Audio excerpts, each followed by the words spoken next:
To begin with, a very good morning and a warm welcome to this two-day International LVDC Summit 2025. Beginning today in conjunction with the 89th edition of General Meetings of International Electrotechnical Commission IEC, which India proudly hosts this year. This summit is a unique platform where experts, policymakers, and industry leaders from across the globe come together to deliberate on the transformative potential of low voltage direct current LVDC in enabling sustainable, affordable, and accessible energy solutions. Low voltage direct current can be a game changer. It is safer, more reliable, and works well with renewable energy like solar, LVDC. LVDC can make electricity cheaper and easier to reach everyone, supporting the United Nations goal of providing clean and affordable energy. Over the next 2 days, we will witness discussion on LVDC applications, its role in future grids, safety aspects, technical standards, and global collaboration efforts. To formally begin this event, may I invite our dignitaries to kindly join us on the dais. May I request Shri Sanjay Garg, IES and Director General Designate, Bureau of Indian Standards. Mr. Vimal Mahendru, Vice President of IEC and Chair of Standardization Management Board, SMB, IEC and Chair of IEC, SYC, LVDC. Ms. Reena Garg, Deputy Director General Standards, Bureau of Indian Standards, to kindly come on the dais. Now I request Ms. Reena Garg, Deputy Director General Standards, BIS, to present a bouquet of flowers to Shri Sanjay Garg, IES and Director General Designate, BIS.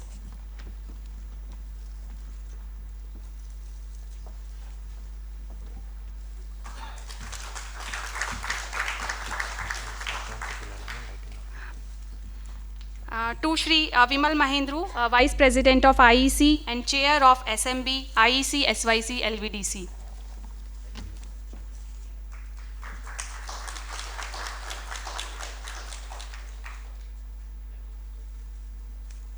Thank you, ma'am. We will now proceed with the lighting of the lamp ceremony. In Indian tradition, lighting the lamp signifies the removal of darkness and the spread of wisdom, knowledge, and positivity. May I invite our dignitaries on dais to kindly join in for the lighting of the lamp. May I also request Srimati Nishat Haq ma'am to please join. Shri Chandan Bahal, DDG IR, to please also join. And Shri A.K. Maharana, Head of Electrotechnical Department. Shubham kurutvam kalyanam arogyam dhana sampada. Shubham kurutvam kalyanam arogyam dhana sampada. Shatru buddhi vinashaya deepajyotir namostute. Deepajyotir namostute. Deepajyotir parabrahma. Deepajyotir janardanah. Deepajyotir parabrahma. Deepajyotir janardanah. Deepo hartu me papam. Sandhya deepa namostute. O deepa brahma rupasvam. Jyotisham prabhuravyayah. O deepa brahma rupasvam. Jyotisham prabhuravyayah. Arogyam dehi putram.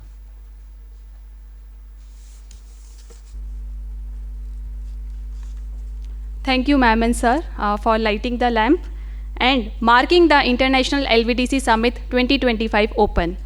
Thank you. It's now my privilege to invite Ms. Reena Garg, Deputy Director General Standardization, Bureau of Indian Standards, to present the opening address. Ms. Garg has over 33 years of distinguished service at BIS, driving standardization initiatives in emerging technologies such as AI, quantum computing, IoT, and information security. She also represents India at leading international platforms and is a member of IEC Standardization Management Board, SMB. Ma'am, over to you. Thank you, Neha.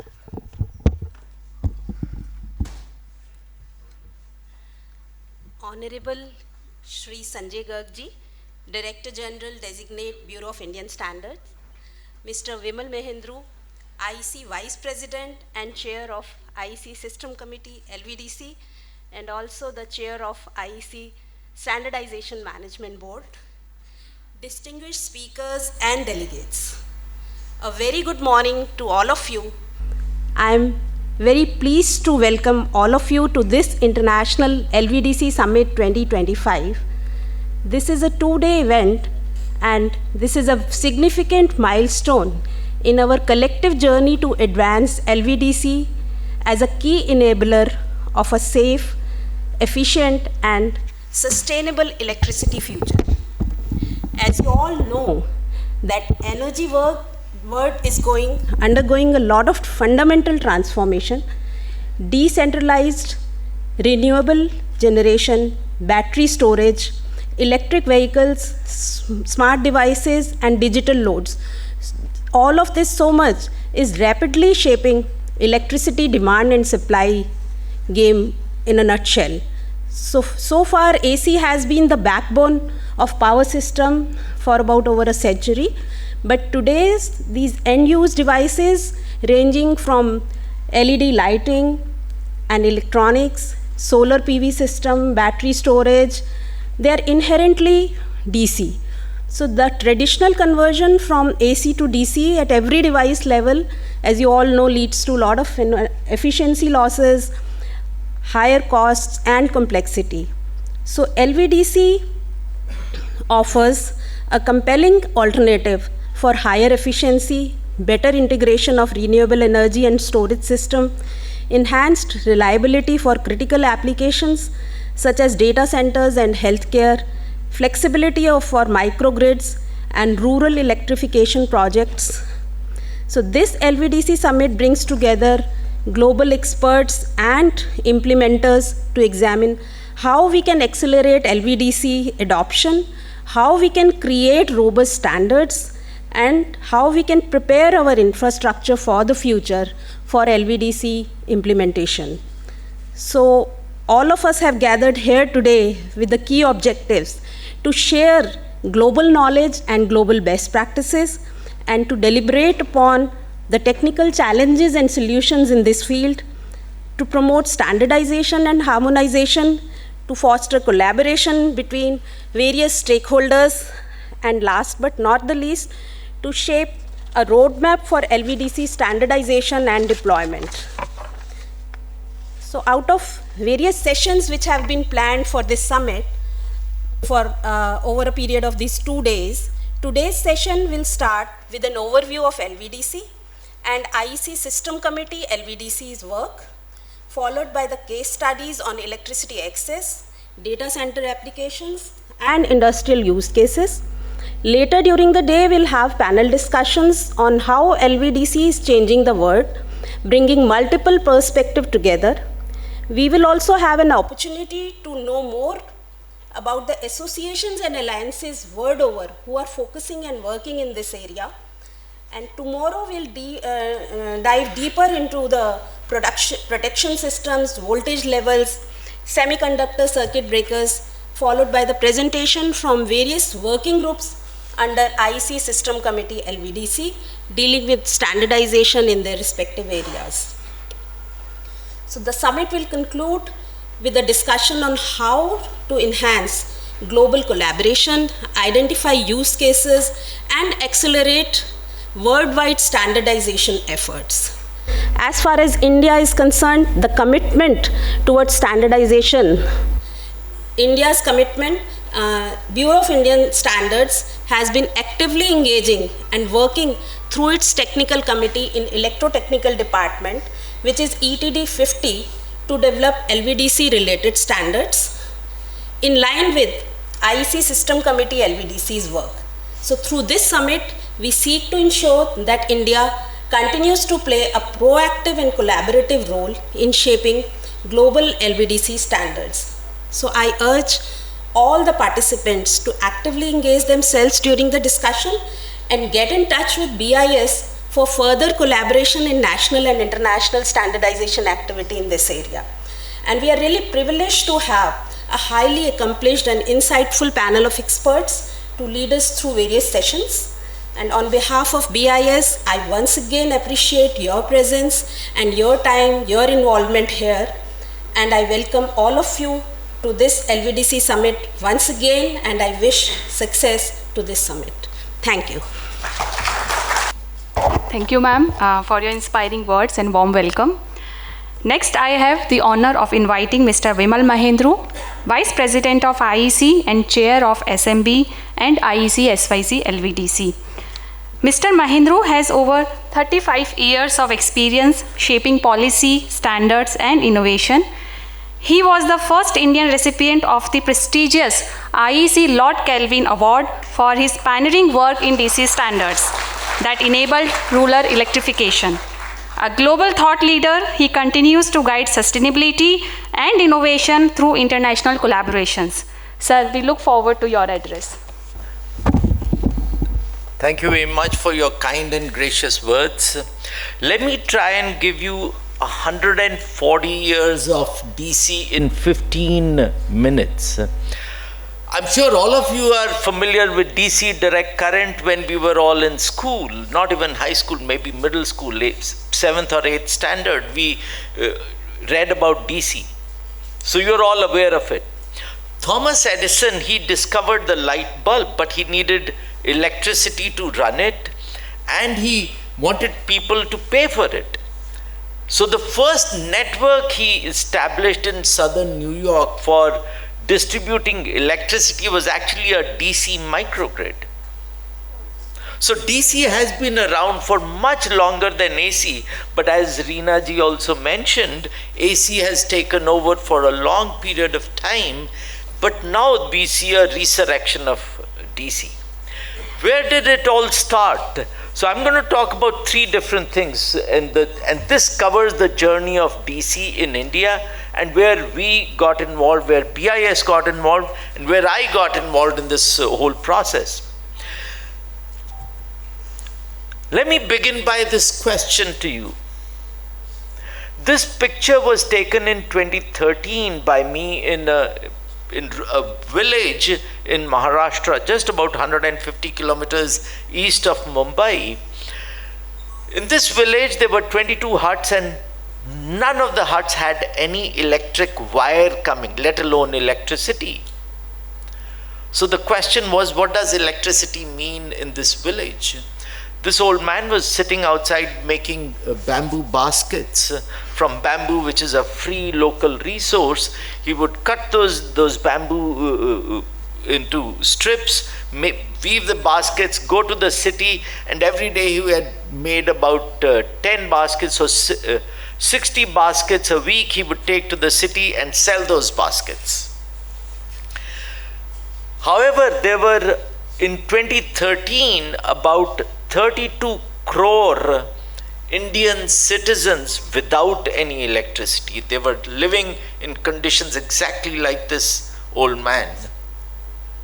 At that time, the Prime Minister had his chief scientific advisor, many of you may know him, Mr. Dr. C.N.R. Rao. He wrote to the Prime Minister saying that getting the traditional grid into the villages is going to take at least 15 years because you need to build the power plants, have the fuel supply lines, then set up the transmission lines, and then the distribution network, so that at the end of it, every hut in the country has a light bulb. Who has 15 years to wait when the world has gone up in space, they're going to moon, mission to Mars. India is doing so well internationally in so many other areas. So how come we are still stuck with giving electricity, and we have 32 crore people in India who don't have electricity? So that's where it started. That letter from the Prime Minister's office actually came to BIS, to the Director General, saying, hey, there is something known as DC microgrids. Can you bring us a standard, because we want to rapidly electrify rural India? The BIS also did not have standards at that time. They called IMA. IMA is the Indian Electrical and Electronics Manufacturers Association, the big, small, SME, all manufacturers are members of this. I just happened to be lucky that I was president of HEMA at that time when this letter came. I got an SOS call from the electrotechnical department. Can you please immediately come to BIS? And I went across to BIS and they said, do you know anything about DC microgrids? We need these standards. The Prime Minister has asked for this. I said, I have no idea what you're talking about. But I think IEC knows, and let's go to IEC. At that time, then, two of us, one gentleman from BIS and I, we went to the IEC headquarters. We started talking about DC microgrids and the need for rural electrification and why we need it. At that time, we realized that in India there were 32 crore, but worldwide the problem was much bigger. 150 crore citizens of this world were not having any electricity. That's a huge number. A lot of them were in Africa, sub-Saharan Africa, some in Latin America, some in other Asian countries, but across the board, this was a huge issue. So literally the global south was suffering. And so this became like a mission more than anything else, with which we went to IEC to talk about it. Of course, IEC was very receptive, said, sure, we are the right place, we can do the standards, but we don't know much about this, so why don't you take the secretariat and you lead this work? And I had no idea what was going on, but I said, sure, I will gladly lead the work. And maybe the IEC community was gullible enough that I was chosen to lead the work on LVDC for electricity access. But then we realized that electricity access still depends on DC microgrids, but there were no standards for DC either. So that's how the IEC set up a committee which was LVDC and LVDC for electricity access. So the use case of electricity access plus DC as a horizontal standardization event. That's how we started. Interestingly, while I'm telling you all this, there was developments in India of an Indian standard and then the work on the IEC standard. The end result was, through a government program, this old man got a solar PV panel on his rooftop, only one LED light bulb, a battery and a charge controller. This changed his life. Take a guess how. Now he making only 10 baskets a day sitting outside in the sun. When it was sundown, there was nothing. Now he was able to go in and make about 4 extra baskets with the light from this light bulb. So 4 extra baskets, what was the additional cost? Nil, because his time which was wasted was used. Bamboo was a free local resource. So the sale of this was pure profit. Take a guess what he did with this profit. And I'm talking about 2017. He actually went out and bought a simple mobile phone, because this charge controller has a USB port where you can charge your mobile phone. Why did he buy a mobile phone? Not a second light bulb. I ask this question sometimes. He just bought a mobile phone because in a village of 22 families, there were no young people. All the young people had moved to the cities for jobs and better opportunities. Imagine, would there be any opportunity without electricity? So there was no real opportunity. And with the mobile phone, he had a better quality of life. He was living with he was able to communicate with his children and grandchildren. So this started as SDG 7. Many of you who are familiar with the UN SDGs, but it actually eliminated poverty and brought a better quality of life.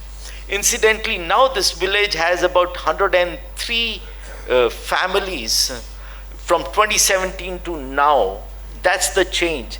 And these families, there is a branch of a bank over there. There is a beauty salon for men and women. That's what prosperity means. So it's not just about technology, it's about what technology does for people. And this is what DC microgrids enabled in this village. This was not the end. This is where we started in the system committee. But then let me ask you the next question. Is this the future? It's one thing to provide electricity, and in many countries, including India, we use a lot of fossil fuels. But there is a lot of discussion around green electricity. This is where solar PV panels are making a big difference, and we are looking at renewables in a huge way. The fact is, clean is the biggest mega trend of all. People talk about mega trends in terms of AI and this and this. Even for AI, you still need electricity. But how is that electricity coming? Is it polluting the world, or is it renewable? Is it bringing a cleaner, better world? Even though you will be maybe having more tools with intelligence at your call, but are you making a sustainable world? Are you creating sustainability? And this is where DC has played a big role. Let me also talk about quickly some of the latest work we are doing in IEC over the last 2 years. The future is zero energy and zero emission buildings. At the standardization board at the international level, we are already beginning to talk about buildings which produce their own electricity for consumption. So it is net zero. This requires two essential ingredients. One, you reduce the total need for electricity, which means more energy efficient equipment, devices, better wear, but also more efficient power generation on premises. That leads to a combination which will lead to this kind of zero energy and zero emission buildings. This is very important work. I trust that we will have Indian experts and scientists also involved with this movement. The second is electric powered aircraft. When I first heard about this, I thought this was science fiction. But already, I don't know if you have read some of the latest news coming, there are commercial aircraft which are smaller planes which are already running totally powered by electricity with batteries on board. There is no engine. Sweden and the SAS airline, which is the Scandinavian main airline, they've already announced that in 2030 they will have a full-blown commercial aircraft which will take its first flight. We have one of my colleagues here from the system committee, Harry Stockman. He runs a business where they make personal and big fleet of ships which are for totally run on electricity. In fact, he was telling me that they're doing this fleet of ships which can even go on the seas.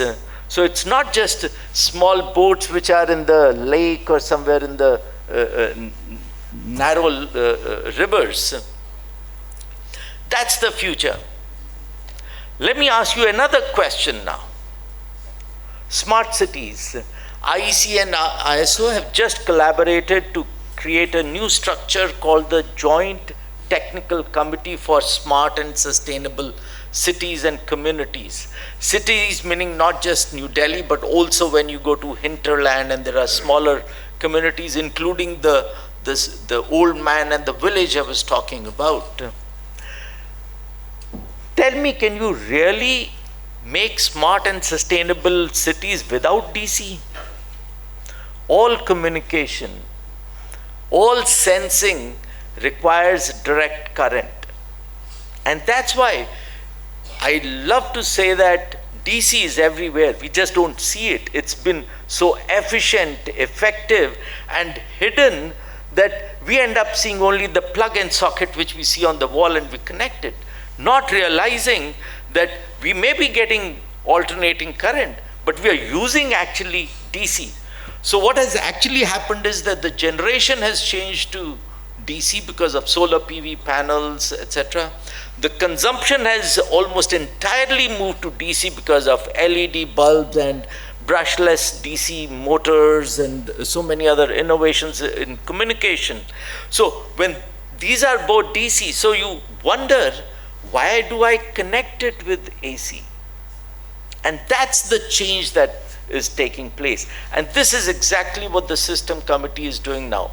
So we've had a journey of 9 years already in the system committee, where we brought us from discussing rural electrification and electricity access to actually trying to address some of the biggest challenges the world has, which is about sustainability, smartification of all our communities. And this is the role DC is playing. It's an enabling technology for the future. I love to say it's a technology for the 21st century, even though it is 140 years old. This is where it connects very well with the IEC vision and mission, which is about an all-electric and connected society. Our vision is very clearly to see that all use cases, even where we are not using electricity today, they are efficiently, effectively electrified. And in this process, I cannot imagine it's all going to be AC. It's going to transition slowly, subtly, but maybe it's a generational change, but it will surely change to DC. I don't think we will end the 21st century talking about this, because this would be a done deal by that time. And so this is all enabled by LVDC. I can't imagine the world going forward without DC. Let me leave you this last question, and this is my last slide. I grew up in a small town in Punjab called Jalandhar. We never had to think about air pollution, water, soil. We could drink any water from a tap or a stream or anything. I shudder to think what we have done to ourselves, because even when my children are around, I tell them, no, drink from the bottle or take that RO water or something. How many of us last drank water straight out of a tap? And that's the condition in 80% of the world. This is what we need to change.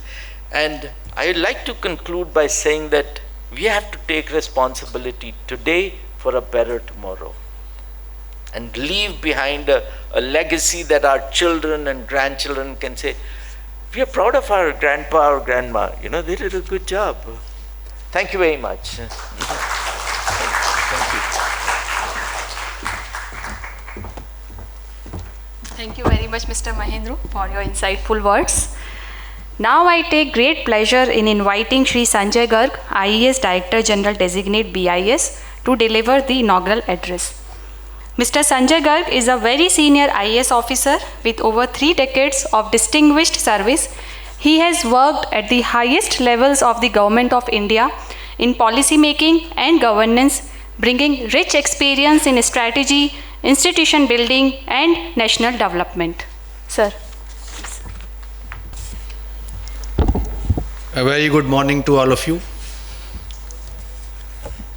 Shri Vimal Mahendru, Vice President IEC and Chair IEC Standardization Management Board and Chair IEC Systems Committee on LVDC, Reena Gargji, distinguished speakers, experts, delegates from across the world, colleagues from the industry, academia and the government.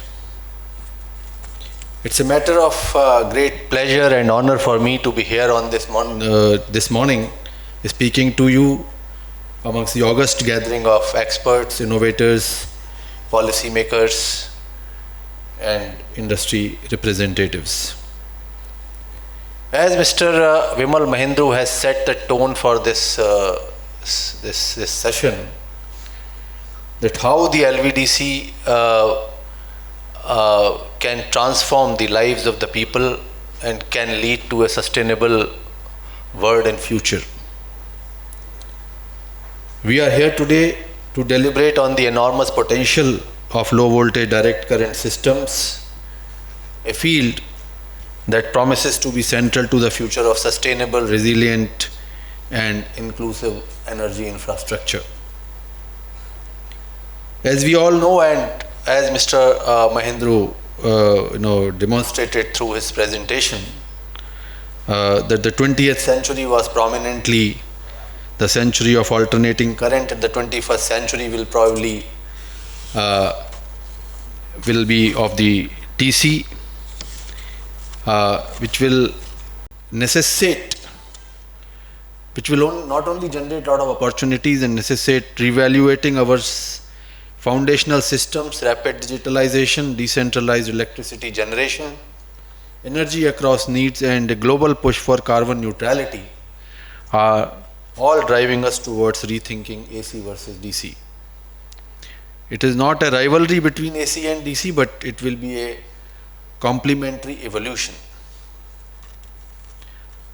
Some of the examples which Mr.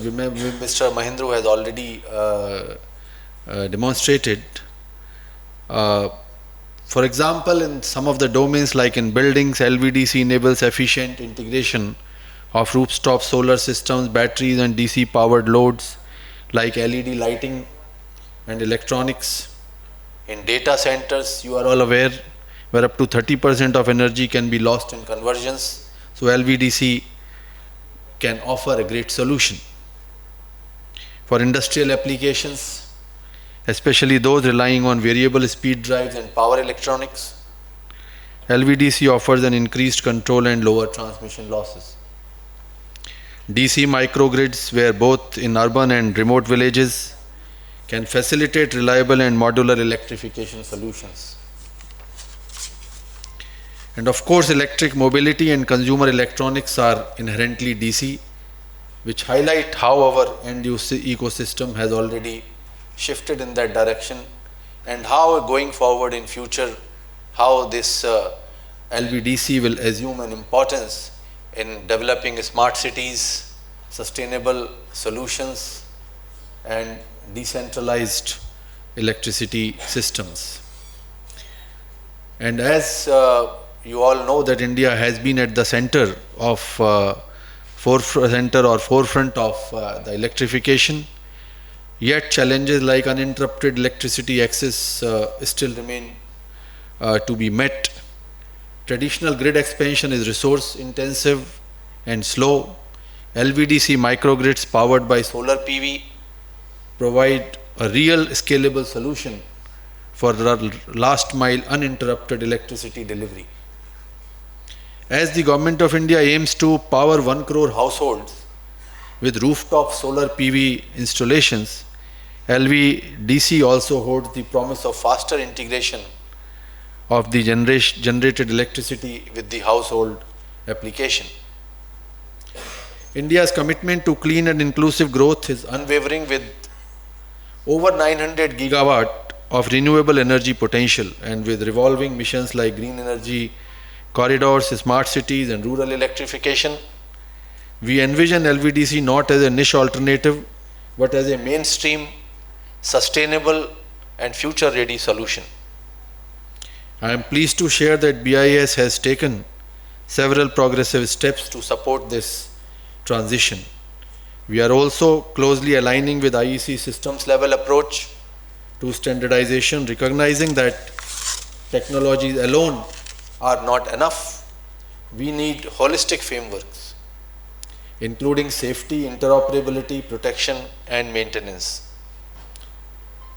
I am extremely happy to share with you that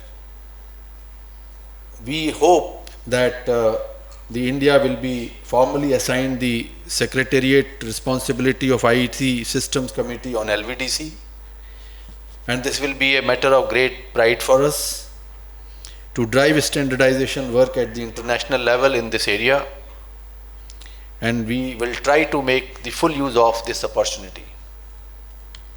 This summit will cover an ambitious and vital range of topics, from DC distribution grids feeding DC buildings to arcing protection, AI enhanced LVDC systems and protection against electric shock in DC environments.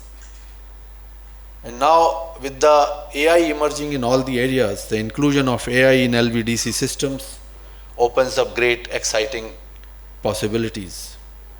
From predictive maintenance to adaptive load control, AI can help bridge the complexity of hybrid AC-DC systems, enhance efficiency, and ensure resilience in real time. In any emerging technology domain, research and development holds the key to successful uptake of the solution. This is where collaboration between scientists, experts, industry, regulators, innovators becomes very, very critical. And platforms like this summit will definitely help in shaping the agenda and collective effort for driving this initiative. I am confident that the deliberations in the summit over the next 2 days will lead to practical, scalable and sustainable outcomes. We'll have a meaningful deliberations which will encourage each one of you to use this platform to share, question and co-create the future of LVDC. Let me also take this opportunity to acknowledge the support of IEC. I would also like to thank all the speakers, session chairs and all the participants who have joined here in the summit. Your presence here today reflects the global relevance and importance of this subject. I am sure you will enjoy your stay here and you will contribute to this summit and this agenda, which is very, very important for the sustainable and the transformative future, and which will drive the next next generation of technological or the application change, which will lead to a more efficient, sustainable and resilient future. Thank you.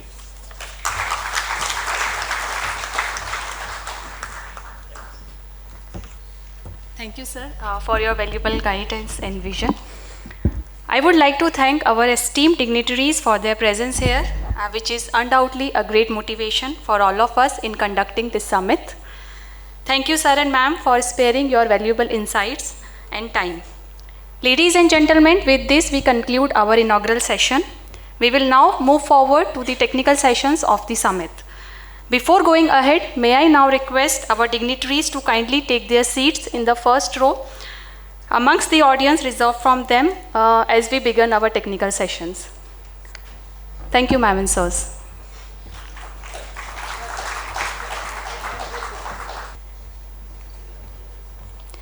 We now begin our first technical session focusing on applications and use cases of LVDC.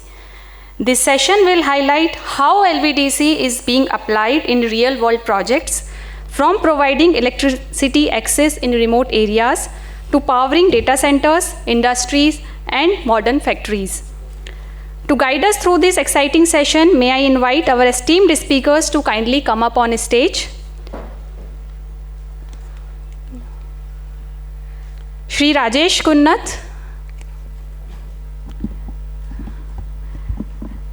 Mr. Hartwig Stamberger, Mr. Bernd Wander, Mr. Ripunjay Parikh, and Mr. Dhanesh P. May I request the audience to welcome them with a big round of applause. Thank you. Thank you, sir. To begin the event, I invite Mr. Rajesh Kunnath to deliver his presentation on implementation of LVDC projects for electricity access in India and IEC 63318 standards. Over to you, sir. Thank you very much for for having me to deliver this talk. I have been associated with the IEC 63318 standard for quite some time now. It all began with work on electricity access with Systems Committee LVDC, and then we also had a parallel work that was going on LVDC with VIS, and then finally it culminated in the development of the IEC 63318 standard. So I am here to give some ideas about the standard itself, and also how some of these the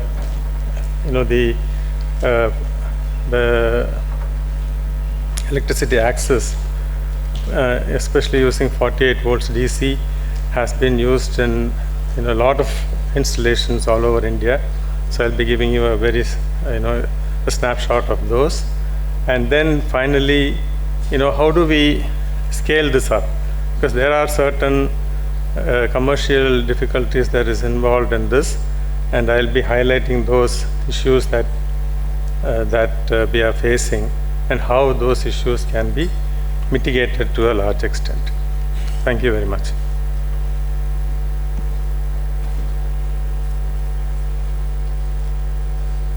Yeah, so my focus is going to be purely on the IEC 63318. Now, when we talk about electricity access, especially in the rural context, there are many solutions that are there, and 48 volts microgrids are also, different implementations are happening as we speak. But my focus is going to be purely on 63318. So, so as I had mentioned earlier, this is going to be the agenda. What is the salient features of 63318? The 48 volt DC installations across India, and then the challenges going forward on how to implement this. And then, in my opinion, there is a lot of opportunity to actually leverage the e-mobility ecosystem, for electricity access. And I'll just give some thoughts on how that can be done.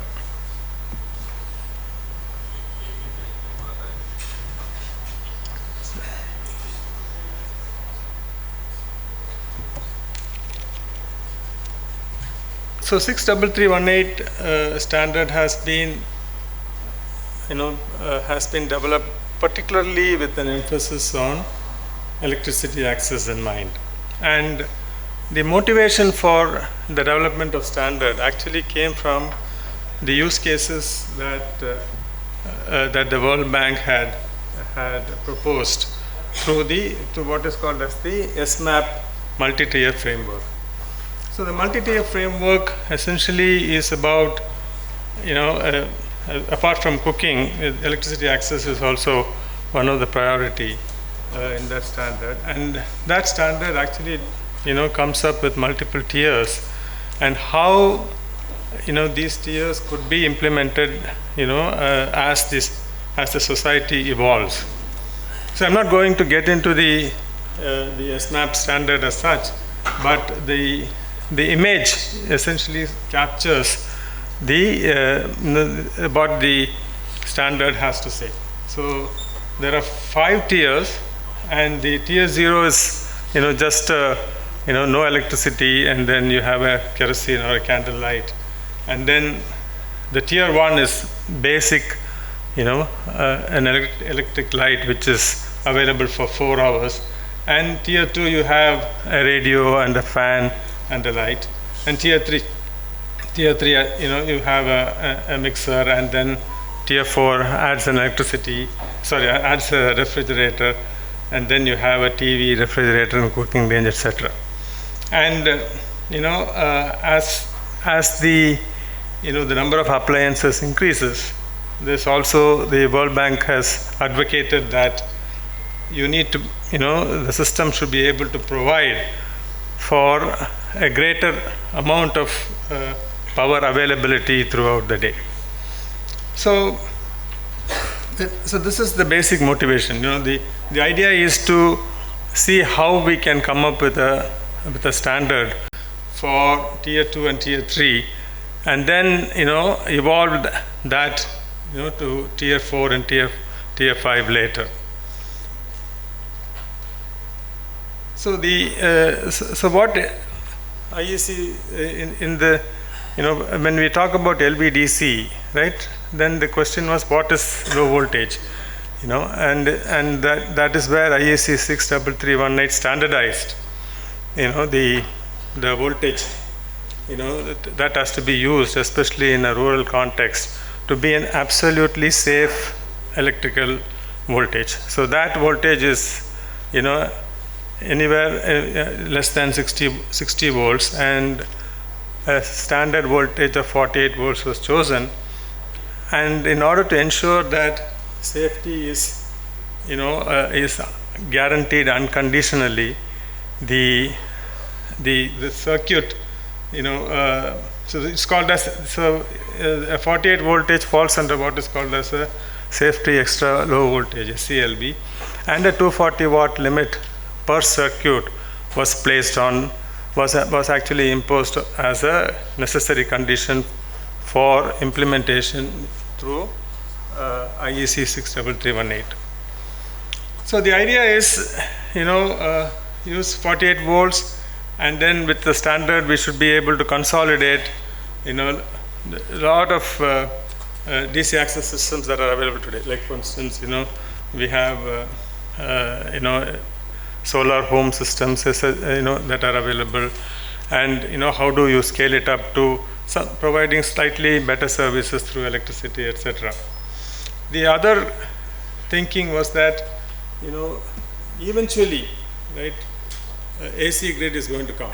There are, especially when we are going to take AC grids to the far-flung areas, there are considerable difficulties. It's not just economic. There are also potential political issues. There are also right-of-way issues, wherein the city as it moves actually cordons off area, and then beyond that taking power could be a legal issue also. So there are tremendous difficulties actually, providing AC power to far-flung, remote areas.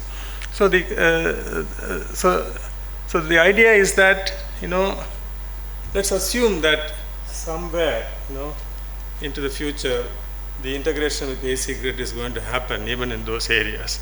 So how do we come up with a standard that can actually, plug in when this becomes available? That's the other thought process. So it provides a natural path for upgradation and interoperability. Provides a framework to coexist with available systems. So what do we mean by that? So now you have things like a 12 volts fan, which is very popular, especially in villages, etc. So how do we ensure that, integration with existing appliances and products could be taken care of? So something like that has to be also addressed by the standard. And finally, the standard aims, the standard can be really powerful only if it can provide a very scalable approach and the creation of an appliance ecosystem, rural entrepreneurship, right? And the long-term sustenance is only possible if we bring down the total cost of ownership, if we bring down the operating costs, and these are not easy, especially in a rural context. So we will continue to talk about them as we go along. So I'll just give a quick overview of the tiers 2 and 3 of the SMAC, the multi-tier framework, and then see how this was actually met through an electrical specification.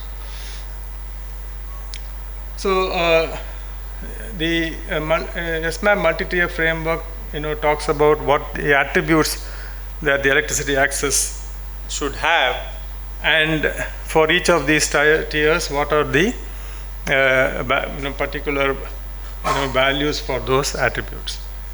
So the first one is both the energy and the power. So there is a power spec and a daily energy spec. For tier 2, the minimum peak power delivery is 50 watts. So a tier 2 system should have a minimum peak power delivery of 50 watts and a minimum energy delivery of 200 watt hour per day. So you need to basically size your battery to provide approximately 200 watt hours per day. It's going to be primarily a battery fed system, but you size your panel and battery accordingly. Whereas for tier 3, you're talking about a minimum peak power delivery of 200 watts and a minimum energy delivery of about 1 kilowatt hour per day. that is 1 unit in terms of AC power. The availability is about 4 hours per day for tier 2, with a minimum 2 hours in the evening. For tier 3, it is minimum of 8 hours per day and 3 hours in the evening. So reliability, there's no stated requirement. So this is again fundamental, right? So the World Bank, realizes that, providing very reliable electricity access, is difficult. Why it's difficult? It's purely because of economics. Quality, IEC standards on EMC shall be applied. Affordability, again, there's no stated requirement. But on tier 3, it says that the cost of standard consumption package of 365 kilowatt hour per year should be less than 5% of household income. So somewhere here, there is a economic linkage that is happening, from a NESMAP World Bank proposal. Legality and health and safety, no stated requirement. Basically because these things are non-polluting, so health and safety is nothing to be really worried about. And legality also, because it's reasonably safe, it has to be safe, that's the whole idea. So there's no stated requirement. So how do we address this, right? So we address this, as 2 different solutions. The first one is a kit, which essentially is meant for a tier 2 application. And that is, the standard says that it shall be supplied as a single self-contained unit. So it will have a solar panel, battery, and loads. And these loads are typically, you'll have, a lighting load, couple of lighting loads, a couple of mobile charging loads, couple of loads for fans, etc. But these are all, it's like self-contained unit. Whereas, in tier 3, the standard says that it's going to be an installation. So what do we mean by an installation? The installation says that, you will pretty much have an architecture which is similar to that of an AC, which means that, you have a distribution panel, you have wiring, right? And if you have a panel and wiring, then you need to provide sockets, etc. So these are the things that have been provisioned in the standard. Now, as we talk about this, based upon my experience in standardization, the standard itself is very simple. It has to be simple because we are actually, addressing the needs of people, basic needs of people. So simplicity is important, and I think the standard actually establishes that. So what are the salient features? For the kit, the nominal voltage is 35 volts DC, and it's self-contained. So it's just you can think of it as a box which houses the batteries and the conversion electronics with a outlet for a solar panel. But all the other units are going to be self-contained. Whereas when we talk about installation, there we are talking about a distribution. Here we are saying that the nominal voltage is 48 volts plus or minus 9.6 volts, and the maximum of 60 volts. Less than 5% end-to-end voltage drop. The PV panel capacity can be a maximum of 1,600 watt peak. It's a simple 2-conductor system, 240 watt per circuit. Then we have, just as in any, AC installation, we have provision for disconnects. There's going to be provision for fuses, etc. Then we have provision for sockets, and then provision for DC to DC converters to power loads requiring lower voltage. So what are the implications of this, right? Implication is that the tier 3 actually mimics an AC distribution system. Now we can think of a distribution box at the entry to house with multiple circuits, each circuit limited to 240 watts. The 240 watts is to ensure that there is no possibility of arcing, etc., which is the major issue with DC. And each circuit can have fixed installations like lights, fans, TVs, and sockets. That is, these are fixed, right? So you directly take the output to a light or a fan. And, it's future-proof. So tomorrow when AC comes in, there is a possibility you can just plug it in using an AC-DC converter. Now, what are the gaps? There are several gaps, right? The gap, the first is that, it's not a standard, a fit. So there is a scope for, for the complexity of the installation depending upon the requirement, which is basically dictated by economics. But that also, creates an issue of scalability. So the gap is that it specifies a standard maximum panel size, but actual panel size depends on the installation. Battery sizing is also not restricted, but it's purely determined by the delivery requirements. The other aspect is that the panel battery installation is strictly not covered by the standard. So as long as we have a situation wherein we are limiting to a single circuit, which is actually more than sufficient for rural homes, DC power of 240 watts is really a lot, and it can be handled in a single circuit. But if you are going to use multiple circuits, then other standards have to come into play to ensure that the whole thing is IEC standard compliant. The other thing is that perhaps something that is of much more importance is the ready availability of disconnects and sockets. We still don't have a standard disconnect, a standard socket, which can actually be used in a rural environment. So I'll just give some ideas, the actual implementations that has happened across India. So the way it was done was, we had a DC distribution, and we used an AC circuit breaker. The wiring was similar to that of AC. We used whatever, the conductors were available, in the AC ecosystem. And we had fixed loads like LED light, BLDC fan. And for this particular use case, these were designed and developed in India. And then we used a 48 volts John socket. The John socket was already available. It was very widely popular as an automotive socket, and that was repurposed for use here. The reason why John socket was used was that it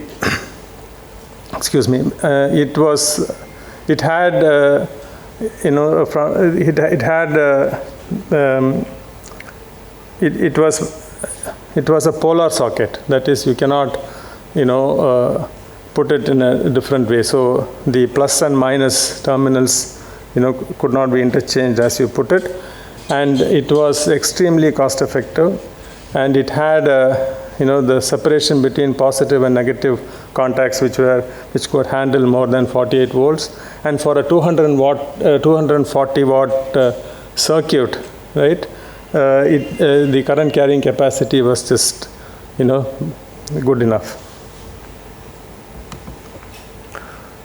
So these are the insulation components that were used in the in the installations that were done.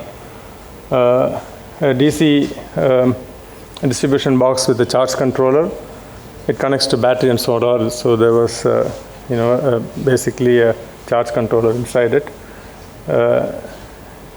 Then this was a single circuit output device, and the loads were a 48 volt BLDC fan rated for 36 watts, but it performed reasonably well at a 9 watt lowest setting.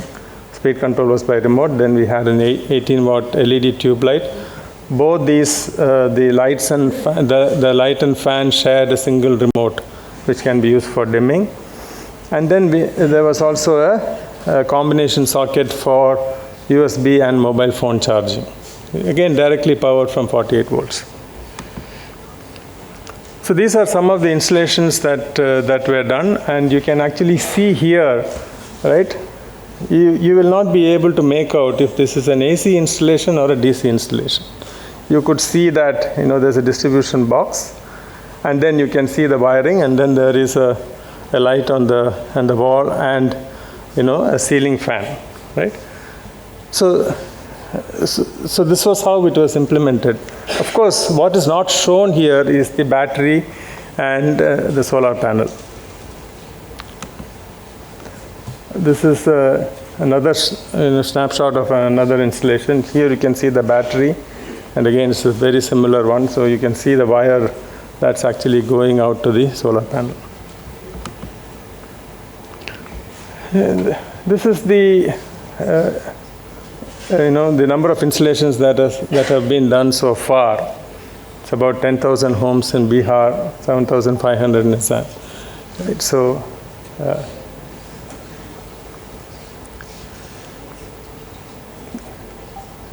now, what are the challenges actually in implementation? The challenges, scalability is actually a huge challenge.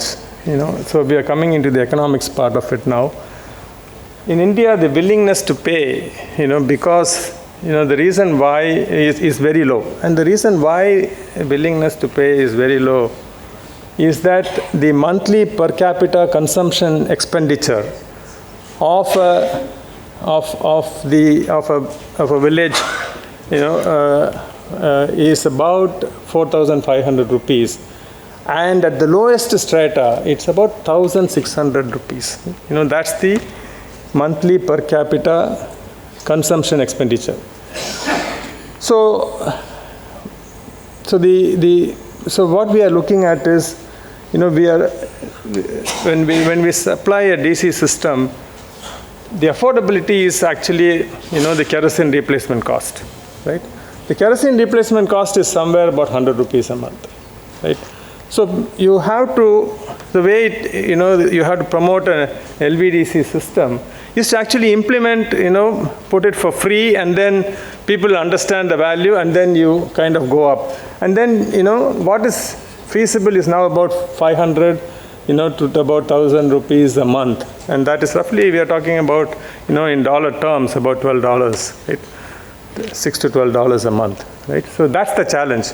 And that's where, we need to drive the greatest innovation, right? When you design for grassroots, right, innovation is the key. How do you make it cost effective, right? How do you make it reliable? And how do you make it, how do you create the ecosystem so that it keeps nourishing, whatever has been installed? So we need to decrease capex, we need to decrease opex.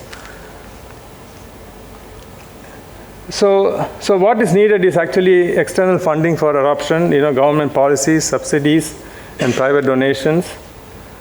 And the other issue is that custom products, when we were building these, the biggest issue was commercialization. How does manufacturer actually realize, his investment on developing the product? That has been a big issue because the volume has been, not great, okay? And the other issue is how to get this installed, We can't have expert people going from towns to villages to actually install it, right? And then ecosystem to support replacement. These are also not available, or not available, in fact.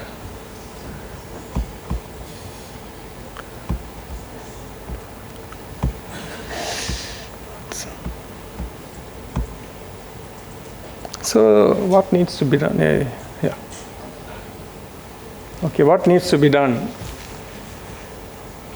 So despite all these, what I would say commercialization challenges, there is still a great deal of potential. Opportunities continue to exist, and they are going to exist because what's happening is that, even as the number of DC systems are going to proliferate, we are having a situation wherein the population is expanding. So the demand is going to keep on happening. So pay-as-you-go schemes has been successful, but we need to have other business models as well. We need to figure out, how, we can design for a low willingness to pay, investment in training, and creation of community self-help groups for service and maintenance. And this is my last slide. Some thoughts based upon my experience with the LVDC ecosystem. Right. First thing is that the diesel prices are going to increase, so willingness to pay is also going to go that much higher. Then we are the biggest opportunity to actually reduce prices is going to come from second life EV batteries. Right? So what will happen is that the scooter batteries and the auto batteries, when they reach their end of life for e-mobility, they can be easily repurposed for electricity access. And that's a great, interdependence which we can leverage, right? And it can decrease the capex costs for an electricity access solution. And the other area where we need to have innovation is that we need to be able to provide DC to DC converters, I think about 250 watt capacity for less than 500 rupees, It should be plug and play, and leverage, the 12 volt and 24 volt ecosystem, because we have low cost DC to DC converters. And these can be built at scale, actually. And similarly, if we have a 350 watt or 400 watt panel, and if we are able to build a charge controller in scale for about 500 to 1,000 rupees, I think that can actually create a huge dent and offer economies that can easily penetrate and then for future installations. Self-help groups for panel cleaning and repair for ensuring sustainability. Okay. So that's it. Thank you very much. If you have any questions, we need to answer. So thank you, sir, for your insightful talk. Now I invite Mr. Hartwig Stamberger to speak on DC applications in data centers. Yeah. Okay, thank you very much for the invitation to speak here, Vimal, Uma, esteemed representatives of the BIS. I really appreciate that. We're coming to a different topic now, a little bit higher energy, direct current for data centers. What is this the clicker here? Yes. Oh yeah, okay. A few words about, I guess I have to stay here. A few words about myself. I come from Germany. I'm an electrical engineer, and I have about 10 years background in direct current in different industrial direct current projects where we put in model applications and also published a description of these DC industrial applications. And since its inauguration 3 years ago in the Open Direct Current Alliance, I have the privilege of being the chair of the board since they started. What I am going to talk about is the motivation. Why do we do this? Why do data centers consider direct current? The power requirements, they are actually significantly higher than what we heard about the rural installation, but that is just in the nature of things. And then a suggestion from the Open DC Alliance on how to provide the energy to the chip that we can get our little gadgets to do what we want them to do. On the motivation, the biggest driver or the biggest challenge is the rising energy demand in data centers for cloud services, for what we call artificial intelligence rectifier to generate direct current, in a plus and minus 400 volt representation feeding the data centers. When you compare the different options for energy supply, like voltage, the wiring, the efficiency, and the complexity, pick 3 different ones. The traditional AC, it's a first line, the 3-wire DC distribution where you have the middle column, L plus, a midpoint, and an L minus wire, and a 2-wire DC distribution where you have L plus and L minus. The voltage they have picked, you've seen the plus minus 400 volt is between the plus and minus poles, and it's 800 volt was adopted because that is also a common voltage in electric vehicle applications. And it's not too far off of what is used in industry. There's still some discussion on how to kind of harmonize that to make sure that you can use the devices for both applications. The complexity and the efficiency is what it is all about. Complexity shall be low, efficiency shall be high to get the power to the chip, as was previously mentioned. So the 2-wire solution, in our view, is the best option to provide the power to the chip. The Open Compute Project Foundation has also started a project it's called Diablo, on the power to the rack. And that is also one of the options here with the plus minus 400 volt distribution to the load. As mentioned, I'm going to highlight a little bit more and lay out the 2-wire symmetrical distribution from the Open DC Alliance. That comes from the Alliance itself is 3 years old, and we'll have a presentation later on by the head of the ODCA, Dominik Weihöfner, sitting there over there. More than 200 experts collaborated from 45 different companies, really turned every stone, looked at every aspect of the electrical system, and we published a white paper on that distribution just earlier last month, where the advantages are laid out, and I'm going to focus on them a little bit now. Starting with what are the challenges for the data centers? I already have mentioned the energy efficiency. Make sure that you get most of the power that you put into the data center to the chip to get the job done. We all want reliability for our computing, and it's not just for our personal gadgets, but data centers provide services left, right, and center, and it shall not fail. So reliability is key priority. And the fewer components you have, the fewer connections, the fewer wires and wire connections, inherently that is more reliable. What is not there simply cannot fail. That is, the first 2 points are kind of the operation and setting it up, installing it.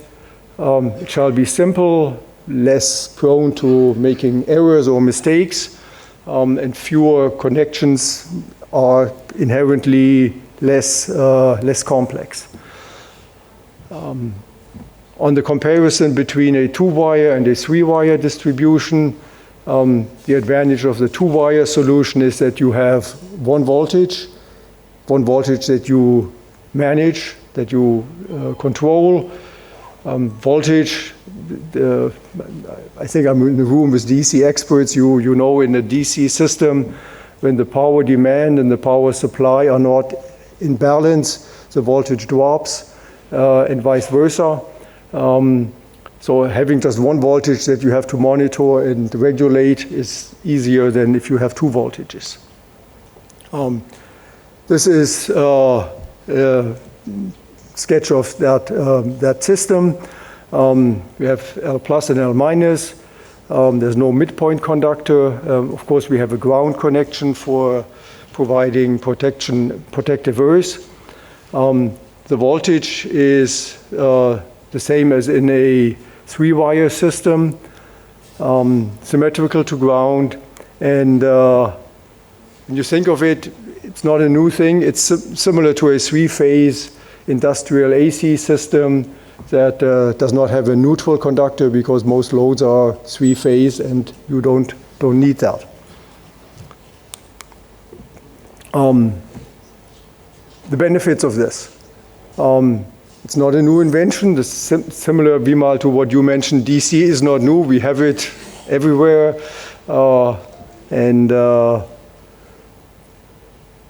The solution that I've shown here is available. It has been proven in projects and model application and has been adopted and is running for years in industrial settings. So you don't have that question, oh my God, is that going to work? The efficiency, 2-wire distribution inherently has 1/3 less copper to distribute, and you talk about large data centers. Several tens of megawatts input power. So you can imagine how many kilometers of cables there are. And comparing 800 volt supply with 400 volt supply is also inherently lower power loss, because with a higher voltage you have lower current. Lower current equates to lower power loss in the electricity distribution. Reliability, I talked about that, and the simplicity of the installation is a big benefit for this type of 2-wire system. And with this comes the simplicity of operation. I mentioned the 1 voltage and simple integration of renewable energy, photovoltaics, battery storage. They also have 1 voltage. So it's easier to connect things with each other. And with that, I come to the end of my presentation. You're all waiting for the coffee break. And I'm also available for discussions, or if you want to get in touch with me, you find the information here. Thank you very much.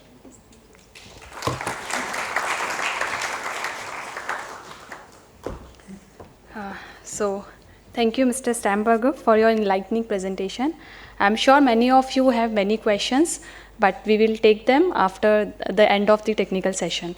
Now we will take break for 20 minutes coffee, and the coffee is arranged at the foyer, left side of the exit gate. So we will reassemble after 20 minutes for continuing our technical session 1. Thank you. Let's resume our technical session 1. I now invite Mr. Bernd Wunder to present on DC for industry. Over to you, sir. Warm welcome also for me. I today present direct current in the application of industry. First, I want to start with a short introduction about our institute, because our institute is also a kind of industrial application. We have a lot of industrial equipment, and we also have a DC microgrid since over 10 years now. It's located in Erlangen, that is near Nuremberg in Germany. And yeah, there's the background of our institute is power electronics. So we have semiconductor technologies, we develop semiconductor devices, and have also application departments which are focusing on mobile applications like electric vehicles, or where I am located in intelligent energy systems, where we use the power electronics we design in our institute in the applications. How an industrial energy system look like? So we are not only have the electrical energy, we also have a lot of other stuff like cooling. We need systems for cool down the buildings or heating the buildings up. In Germany, we have in winter months very cold ambient temperature, so we have to heat it up. So, for example, heat pumps. We have also gas infrastructure. We have a combined heat and power system based on gas. And on the other side, we have also the electrical infrastructure with an AC basic installation. And we have also added, over the past 10 years, more and more DC applications. You see here at this example that we have included PV, we have electrolyzers, because we need hydrogen for our processing equipment. So it makes a lot of sense to produce their own hydrogen. We have also used that hydrogen tank to power again our DC grid with fuel cells, and everything, every new kind of resources and storage systems are connected to the DC grid. So everything we are talking about, if you talk about sustainability and stuff like that, all that new stuff we connected to the DC grid because it makes most sense to put it on the DC grid. And for that, we also need a lot of converters. You see it here in this picture, for example, for the electric cars, for charging them, or for the charging of the batteries, for connecting the PV systems, and so on. So here are some pictures, I would say, to give you an impression. The best impression you get if you visit us in Erlangen. We have a plus minus 380 volt grid. We use it. The main purpose of this grid is to shift the peak loads, so we can have a lower. We need lower capacity on the AC grid, and this saves us money. In the left corner, you see some of our office areas, and the nice thing here is they are also including a small battery. So the desks are completely free of cables. You can move them around the room as you want. And this makes, we always call it like a mini grid. So we saw it in the one presentation that DC is good for very tiny systems. And you can also use it in modern buildings like in our institute to get freedom and get rid of all the cable stuff. And this helps also because these systems are independent from the AC supply. So for example, we have 1 or 2 times a year short outages or testing something. And in these cases, the AC grid is not available, but with that kind of solution, you don't bother about it. You can work as normal. You don't even notice it. Yeah. We have also on higher power levels similar kind of microgrid. So in the distribution area, so on the floor level, we have batteries, and we have also batteries which are for the complete building. So they are located outside in containers. So depending on where there is the need, we can also run independently only some parts of the building. And this gives a lot of freedom. If you do some maintenance, you can switch off your main cabinet and it doesn't care. We don't have to care. Work goes on as normal. But this is only good for the DC side of the grid. On AC, we don't have that kind of structure. Now I want to introduce a little bit DC industry applications in general. So you see here 2 architectures. On the right side, you see the classic architecture, how we do it in AC. So we have a transformer, and after the transformer, we have all things connected to the distribution. And also, the main energy flow is from the AC grid to the connected devices. There's, in most cases, no flowing back. And on the other side, you see the idea from DC industry, which is detailed, specified in the system concept from the Open DC Alliance with the 650 volt grid. Everything is connected to that DC grid. And so there is always a bidirectional connection. So the batteries can be connected, PV can be connected. We have all the motors. And as you see at the picture, the conversion of the energy is not so complicated because you see it's mainly similar. We only left out the rectifiers. On the input, we need, of course, a bigger rectifier. You see on the picture here, and it makes sense. This is only one device you have to design in a bidirectional way to the AC grid, so it's much easier to bring energy back to the AC grid. On the status quo side, you have to do all the certification for each converter if you want to be bidirectional, and so that even the smallest motor has to fulfill all the certification. It makes it extremely complicated, and therefore it will not be done in that way. So I want to show you a little bit the main benefits. We heard about that today already, so I can do it a little bit faster. These are the results of the DC applications. So we can save a lot of copper because of the higher voltage. We need lower components. We already heard that from Hartwig. This is also in the industrial applications. Increase of efficiency. We can use the braking energy. I come to that later in more detail. We can also reduce the connection, the capacity of we need from the AC grid.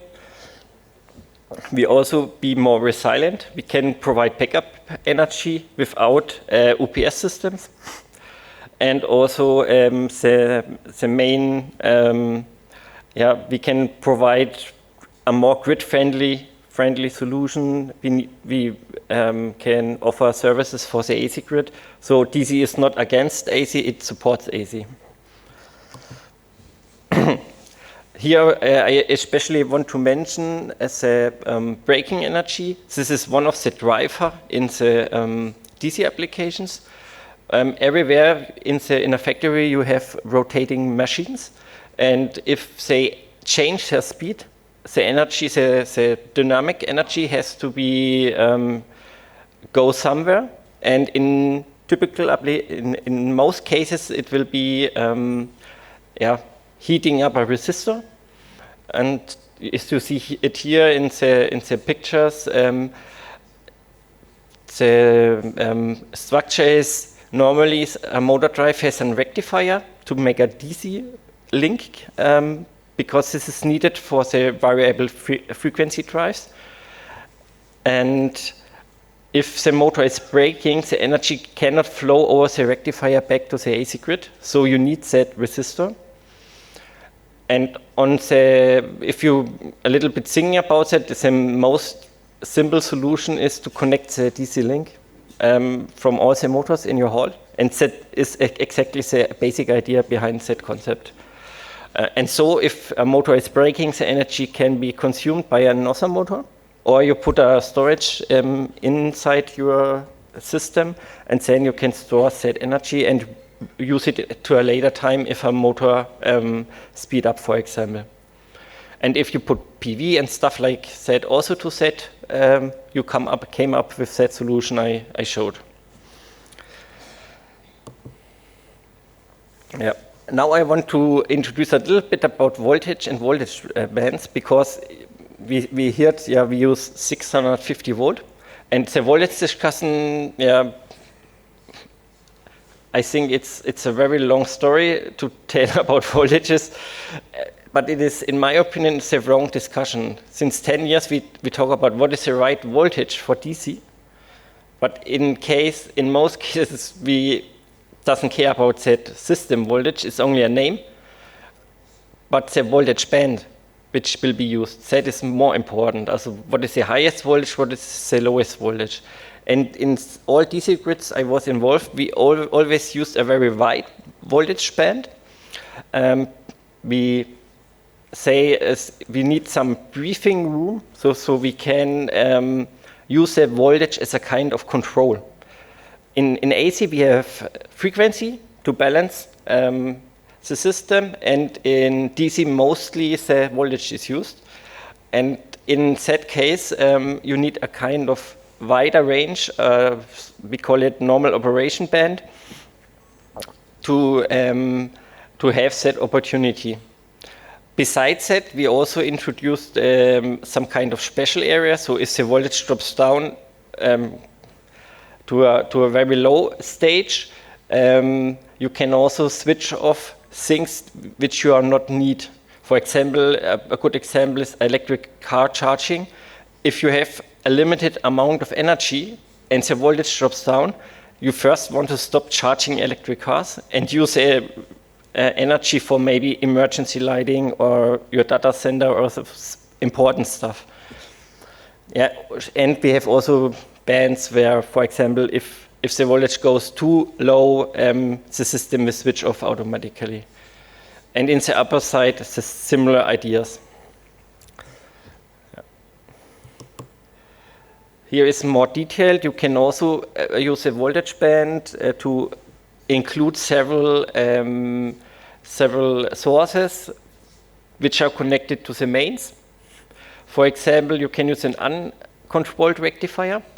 You see here that the voltage band here is lower than compared to an active controlled front end, for example. And so you can combine them both in one system, and depending on the system voltage, one or another is active. This gives you a lot of flexibility to have several connection points, for example, to the AC, and gives you a high reliability. And also from the protecting point of view, you can use that. In some projects I was involved, we used that kind of combination to ensure that there is enough short circuit power available. So we used a small, tiny, uncontrolled rectifier to provide high energy, and a bigger, active, controlled front end for driving the main power flows. And if there is a short circuit, the voltage drops down, and the smaller rectifier can provide enough energy to make the selectivity of the grid in a correct way. You can even use that kind of solution and power the uncontrolled rectifier, for example, with a battery, then you are completely independent from the AC grid. Yeah. You can also use the voltage for the droop course, we call it the droop course, to manage your power. Here are a very simple example. For you have here two applications: a battery and the photovoltaic. And you see with different kind of behavior according to the voltage, we can guarantee that the voltage is always in the operational band. And if the PV system provides too much energy, it by its own decreases the current because of that kind of course. And with that, you can make a very good balancing of your system. You get a stable solution, and you don't need any communication, which is maybe for the really fast reaction in real time not so good to use. It makes it quite easy, and it works very well. You can use communication on higher levels. That is no problem. And we have also concepts where that guarantees. So you can include communication, but it is not necessary for the function of the grid. Yeah. So in my experience in the industry applications, there's most in the German projects we only use that kind of earthing concept. We We call it AC side grounding. It's a TNS system. So everything which is written about TNS systems fits here. We tried to bring that more into the standardization world, while explicitly it is not mentioned in the IEC 6364-1, which is the basis for the installation, is the basis for all the installations in the world. And there it is not explicitly mentioned. So we try to bring that in, and we were successful. It's now committed that it will be in the next version as a kind of example included. We also had this in our system specification, it described in detail, and there's also in Germany a national standard available which allows the installers to use that kind of installations. And so it's in Germany, all that projects I show later are based on this earthing concept.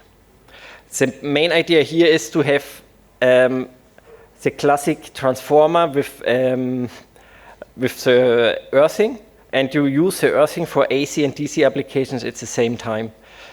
So you come to a very cost-effective solution and can reuse all the equipment you also already have for AC on the AC side, and can add the DC grid to that. One example I want to show is the Schaltbau example, the next factory.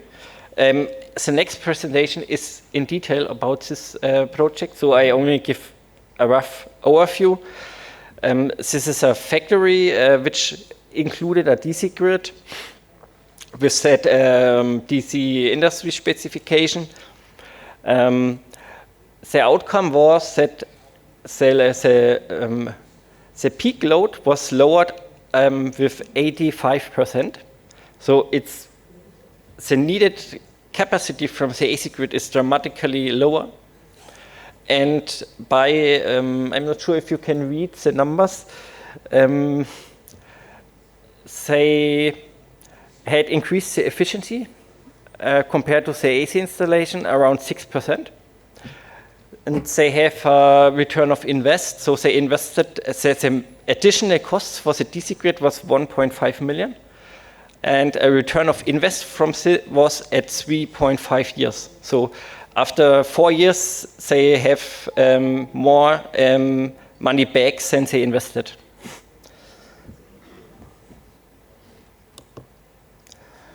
Another applications which are in running and is from Phoenix Contact. They had also a DC grid included in this building you see on the left side.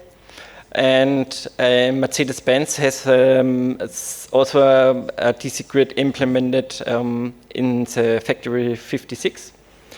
These are all applications in the megawatt range, so we are talking about several megawatts of DC power. They connect production devices, motor drives, air condition, lighting, everything you need in the hall. In all set applications, AC is also installed, so it is a hybrid installation. This is not pure DC, it's AC and DC, because for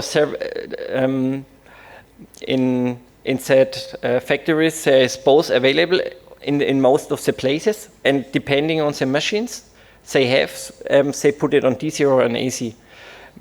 For example, by the Schaltbau project, they started with many AC equipment, and by time they replaced everything with DC, because you cannot start from the scratch with hundreds of machines in DC. This is not available, but over time you can transfer from AC to DC. And in some cases it makes no sense, so you can keep that on the AC side. Another big point in Germany is the charging, and we are also, my team is also involved in a project that's called DC DC for charge, and here we want to combine the DC industry concept with the DC charging for the electric cars, because you can imagine each factory has big areas for the cars and has fleets for business drives and stuff like that. So the charging is always a big topic in said factories. So it makes sense to also combine the DC charging with the DC grid inside of the factories. And here are two pictures from typical charging stations we have in Germany. One is with a classic AC transformer. You see that, I'm not sure if there is a power pointer here. Yeah. You see here the classic AC transformer, which is half of the device. And on the other side, you see here other solution, which is very common at the highways here in Germany, with a high frequency transformer, so it's more compact. And both systems, I'm here on a little bit technical stuff, but you see here that both has internally a DC link. And so it makes much sense to combine this DC link to the DC grid, and so you save a lot of power electronic equipment. You save the transformer here in the front end, so the devices gets quite smaller, cheaper, reliability is increasing and stuff like that. Here's an example of a complete charging park, which is designed with a DC grid. So this is in operation since several years. On one of the pictures, you see a DC-DC converter. It's around 100 kilowatt. These charging stations I showed you before was around 350 kilowatt. And here it is the trick. You have here 4 DC-DC converters in the rooftop here. And you can here charge the car here. You can put in here 4 cars. Then each converter delivers energy to one car, or one car can charge with the power of 4 converters up to 400 kilowatt. And there are also smaller sized charging points. You see here, this is only a kind of cable which coming out of the street. Whereas here's the charging plug, and the converter is in the street. So in this area, they have 120 DC chargers. So you can imagine if you need 120 of the chargers I showed at the beginning of this topic, it would be a nightmare. And here is it a quite useful solution to reduce and to come to a solution where you even can charge with a lot of cars. For 1 or 2 cars, these chargers can be used easily, but for really highway applications, big areas with many charging points, it's quite complicated, and the charging with a DC grid is much more efficient. Also, the cabling of this solution is quite easy. We have here a high voltage DC line here. You here see in red. He goes from charging point to charging point, and so you can build up very, very easy a lot of charging points. Yeah. I think this I will not mention too much. It's about bidirectional charging.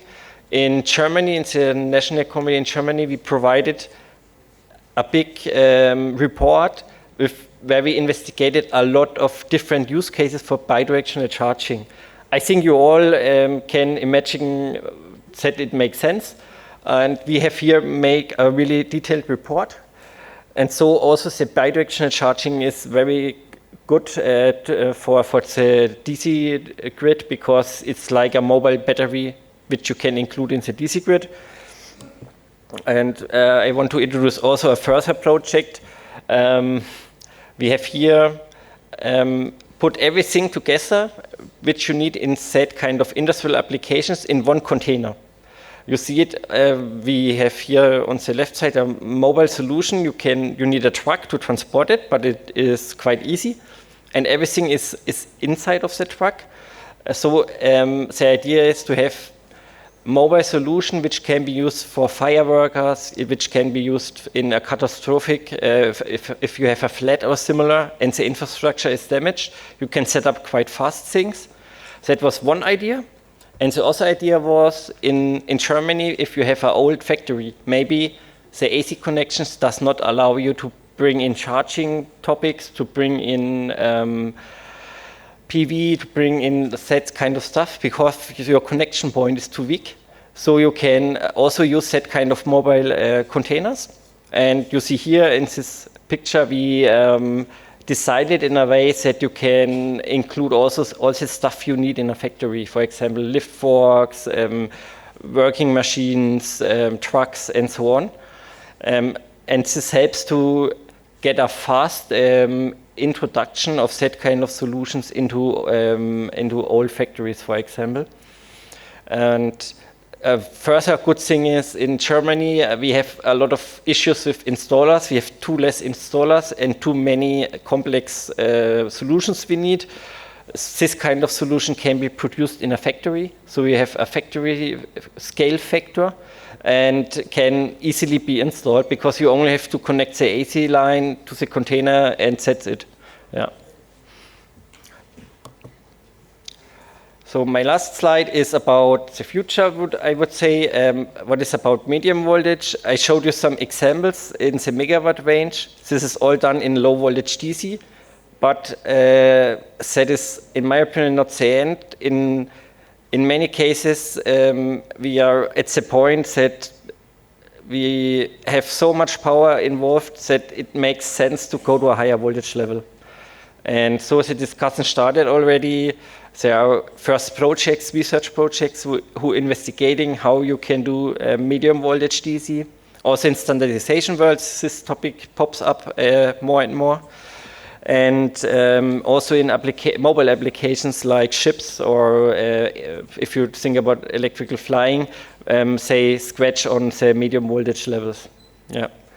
In my opinion, it is not a question when it comes, how it comes, it's a question when it comes. And I have the feeling of my experience that medium voltage discussions are at that point we was maybe 8 years ago with low voltage DC. So I expect to maybe 5 to 10 years. The status of LVDC is 5 to 10 years ahead of the medium voltage topics. Yeah. So that was it from my side. Thank you for your attention.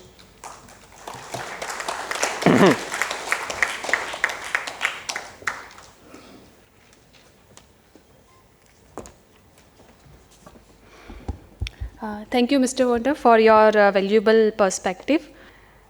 Now I invite Mr. Ripunjay Parikh to speak on Schalbau use case next factory. So good afternoon. My name is Ripunjay Parikh. I lead Schalbau India, and today I am representing Schalbau Germany on behalf of my colleagues Guido Bachmann and Andreas, who would have normally presented this, but then on behalf of them I am presenting this to you. What we are talking about is a real use case in a little bit more detail, which will give you clarity how we have been using this and realizing this. Talking about Schalbau, Schalbau, we are a global company. We are a multinational, having close to, let's say, 96 years of legacy and innovation leadership in the DC power space. We are headquartered out of Munich in Germany, and we have close to 1,000 employees worldwide.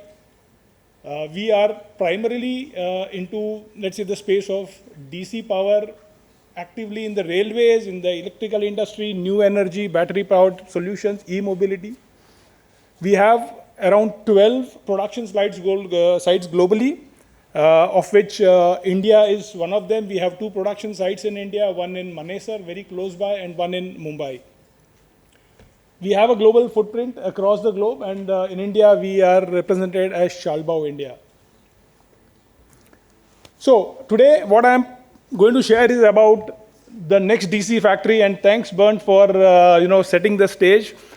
where this is one of the, I would say, showcase factories globally, which is operating fully on a DC microgrid. Talking about this factory is in Felden, which is, let's say, close to 1 hour's drive from Munich in Germany. Schwalbau decided to create this new factory, and the work started in 2021, so it's just 4 years back. And the factory got inaugurated in September 2023. So today, we are actually celebrating 2 years of successful running of these factories on the DC power. Why we decided to go for this DC microgrid? Primarily because globally we need to be more sustainable. We need to reduce our carbon footprint, CO2 footprint. And this was one of the primary requirements in Germany. Secondly, globally, even the customers are asking, how are you carbon neutral? Do you have renewable power? So we wanted to use renewable power and implement that within our facility.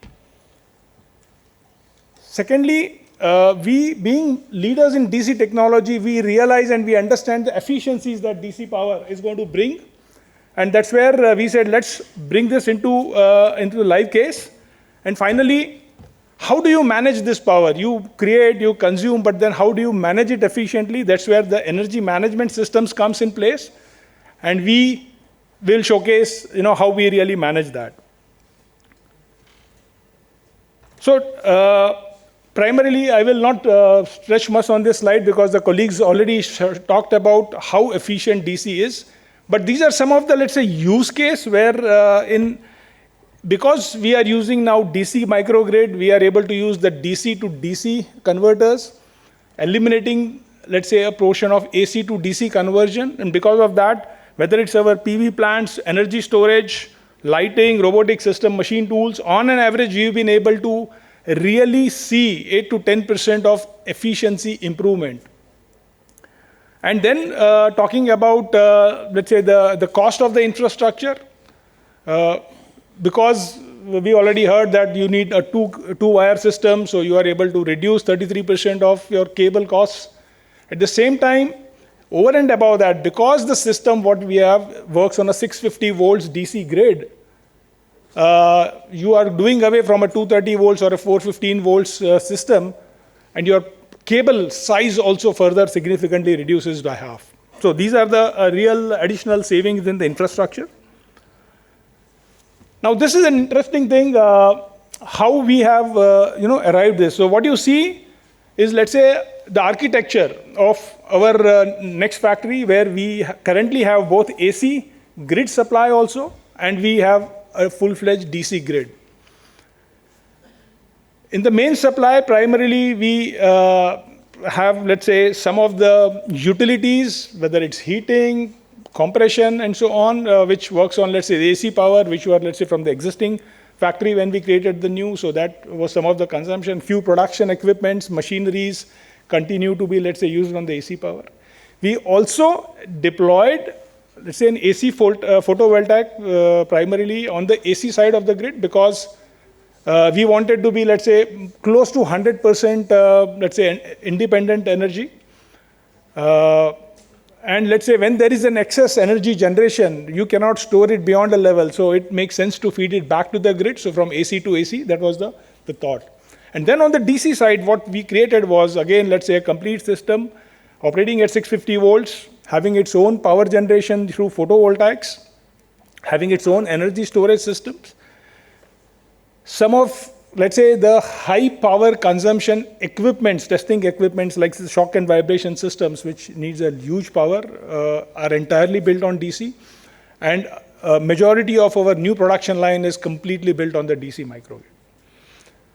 And lastly, the entire logistics storage warehouse system operates fully on DC.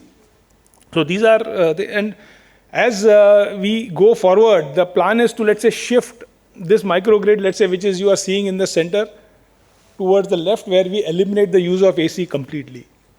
What you see in the center, the AC to DC, is something very interesting thing that Schwalbau has created, is an active AC to DC converter, a bidirectional converter. This means if there is a higher power on the DC sides, we can use to convert it to AC and use, let's say, for the AC consumption. And vice versa, if there is a deficit of power on the DC side, we can still use the same set of bidirectional converters to feed power back to the factory.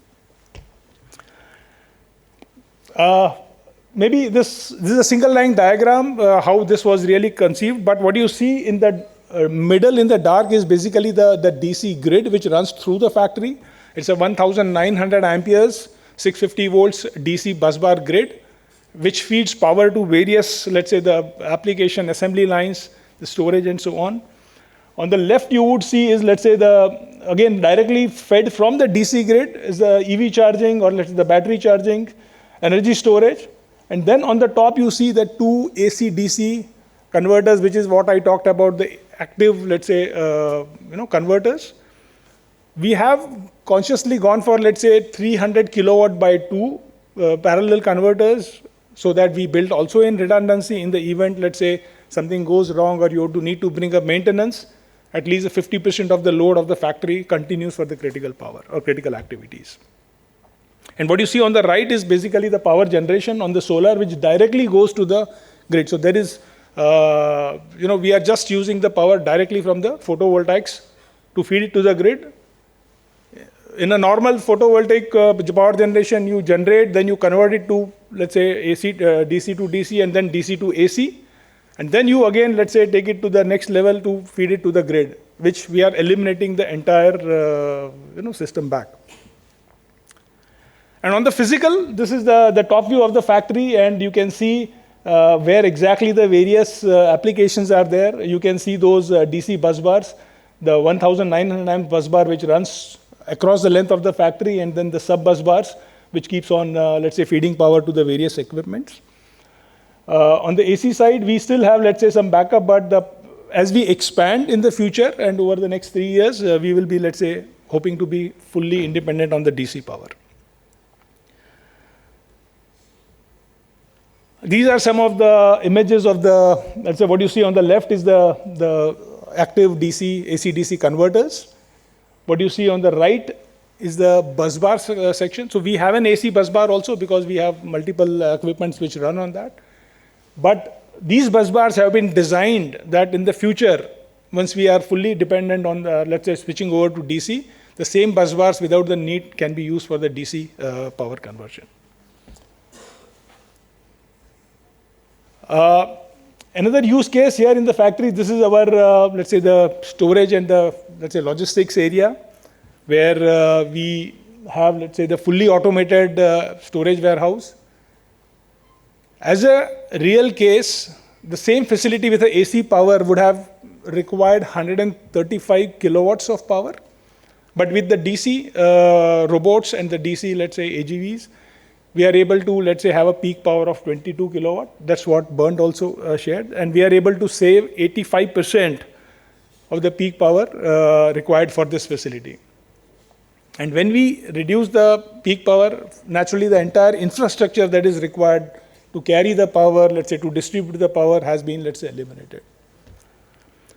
Interesting is, again, all these robots, when they carry the equipment, there's a lot of braking, there's a lot of regeneration of power, and this power is fed back to the grid, and because of that, we are able to achieve significant efficiencies. We also integrated the energy storage, because when we have the PV generation, we thought, why not store it? So we have a capacity of, let's say, 400 kilowatt hours energy storage with a power of 270 kilowatts. Interesting is, we have used the second life batteries. Our colleague told about, let's say, the savings, because the batteries from the automotive are of no longer use, but can be used for the industrial application with, let's say, still having a service life for an energy storage of 15 to 20 years. And this reduces your cost of batteries to half, plus eliminates the need for recycling the batteries. So we have used this. This is, let's say, the physical installation, what you see of the energy storage inside and outside. And this directly gets hooked up to our DC grid. Similarly, the solar photovoltaic, we have, let's say, currently close to 585 kilowatt of solar park, and we have the possibly capability to expand it up to 1.8 megawatts, which is good enough to take care of the entire power of the facility. Another interesting thing about the charging, Schalbau has put a bidirectional charging mechanism and let's say the energy inverter mechanism by which we can actually realize the vehicle to grid concept of let's say reverse power to the factory. Today, this is in practice, what you see is let's say the forklifts which are let's say with the batteries, which normally would take power from the, let's say, DC grid and then do the operations. But in an emergency, when you still need some active power, you can feed the power from these, let's say, vehicles, forklifts to the grid back. And we are working on this concept together with, let's say, Jung Heinrich, which is one of the leaders in this space. And interesting is, in a normal case, you would have, again, as I said, AC to DC converter and then DC to DC when you have the forklifts. Now we are eliminating half of, let's say, the conversion, by which the cost also will come down. And as we talk of, let's say, adoption of LVDC by the industry, as the volumes grow up, the cost of the equipments would significantly come down further. Lastly, on the production side, you have a lot of automation, robotics, and these robots primarily, let's say, are fed through inverter systems, machine micro drives. This is a real case where we have been able to modify an existing, let's say, robot which works on the AC by eliminating what you see on the striked out red lines. These are, let's say, all the hardware that was eliminated, purely fed from a DC and a very simple hardware, and we were able to achieve the full functionality of the robots. So this, what you also see that as and when the braking happens, the power is fed back to the grid and the power consumption reduces by more than 25% as compared to the AC connection. This facility could be created because of, let's say, the ODCA, where we have close to 88 members as of now who are able to, let's say, provide equipments. And with this, Schalbau is also part of the Open DC Alliance, and we are able to create an infrastructure here. And I talked about, let's say, the energy management. You created this facility, but then again, the questions are about, let's say, switching, about the protection, and then how do you manage, how do you really balance between the AC power, DC power, and so on. So with our own in-house expertise of DC switching, Schalbau today can, let's say, have DC switches or, let's say, contactors which can handle full load up to 3000 volt DC and up to, let's say, 2000 amps in a single device, let's say, manageable up to 5000 amps. So we are able to manage, switch, break these loads easily without any challenge. We are working on, let's say, the protection part also. And then we said, let's create a EMS system, because today the conventional EMS systems would operate on, let's say, AC, but is not able to manage DC power. We said we will create one, customized for the Schalbau requirement, where we are able to manage the power generation. We are able to manage all the, let's say, equipments across the factory. We get real-time data. We are able to, let's say, also manage bidirectional power using this. This is a schematic how our, let's say, EMS system works. All the various, let's say, equipments and the points within the factory is feeding inputs. We are able to, let's say, take inputs from all the various protocols, whether it's Modbus, whether it's Profinet, CAN bus, or let's say open source OCCP for, let's say, the vehicle charging. These inputs are, let's say, taken from our DC grid, and then through the automation or, let's say, PLCs, we are able to feed it to our central management system. We manage, so from the factory, we are able to generate close to 300,000 data points. But the EMS system today takes close to 5,000 critical data points and then gives, let's say, the full control. Which power to use, where to use, when to use. These are some of the, let's say, screenshots or, let's say, the visuals from our, let's say, the EMS system, where you can see the various sources of power. In this particular screenshot, which is at a particular period of time, we're generating close to 325 kilowatts from the solar PV. We are taking close to, let's say, 4 kilowatt from the factory, and we are generating close to 175 kilowatt from the photovoltaic AC. This means close to, let's say, 80% of our power is self-generated, and then only the filler power is used from the grid. And again, where it goes, how it goes is also clearly shown, which we can manage. This is another view by which we can go to the individual equipment level. So in the previous case, you saw about, let's say, various header level where the power is getting used. But here, if I want to go right up to my equipment level, which equipment is consuming what power, in case of, let's say, some critical applications, if I want to shut down some of the non-critical equipments, the EMS is smart enough to do that. And here you can see 87% of the power at this particular moment is being, let's say, fed from the photovoltaics.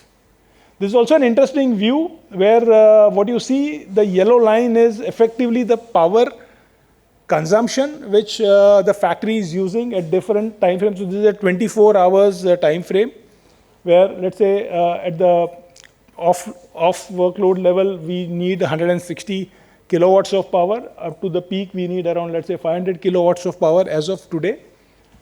And what you see on the green on the top is basically the power generation out of the photovoltaics, both AC and DC combined.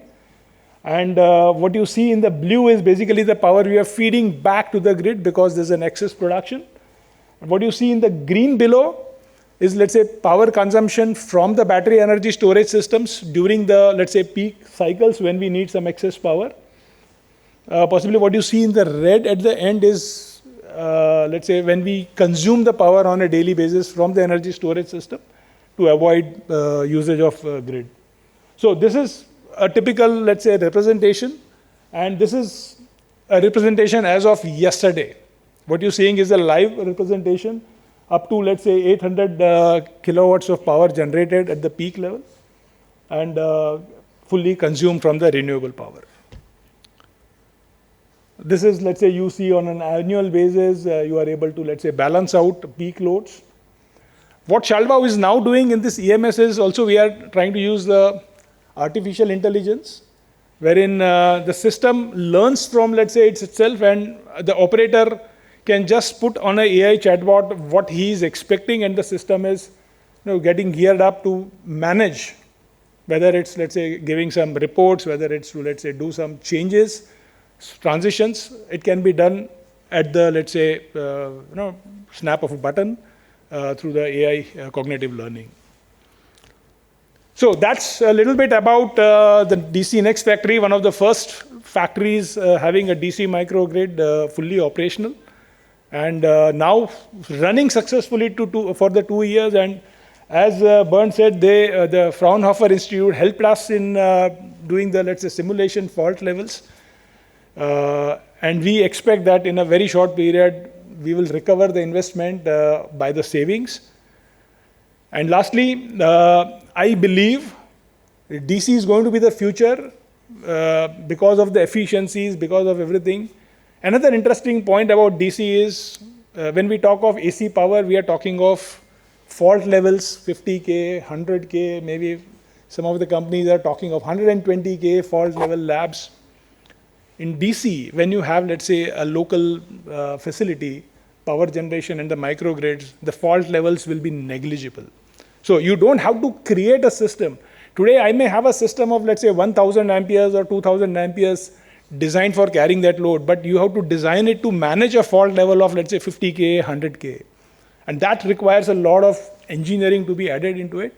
When it comes to DC, those stresses are not there. Maybe it has a different challenge because with low voltage, with low currents, you need to really have devices that can manage it, and collectively the industry is working toward it. Thank you very much for your time, and if you have any questions, I'll be happy to answer it during the Q&A session or maybe during the break. Thank you very much.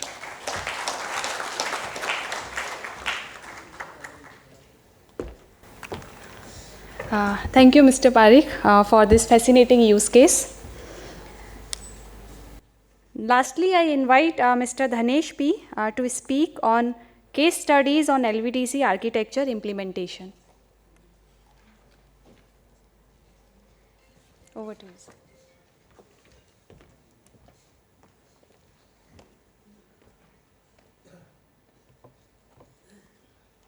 Good afternoon, all of you. First of all, introducing myself, I am Danesh. Actually, we are a R&D organization under MIT, which means that it's a Ministry of Electronics and Information Technology, and we have 12 centers across India, and I belongs to CDAC Thiruvananthapuram, and I am working in a power electronics group. And we have some projects funded by Government of India in the LVDC architecture. Actually, we have a solution like that. We have a 48-volt on-grid solutions and off-grid solutions. And apart from that, we have a LVDC smart home features also there. And my previous speakers already talk about the that home applications as well. But I morely focused on the LVDC plus smart home features. Already, for an Indian typical home, we have 3 rooms and we have electrical loads like light, fan, bulb, something like that.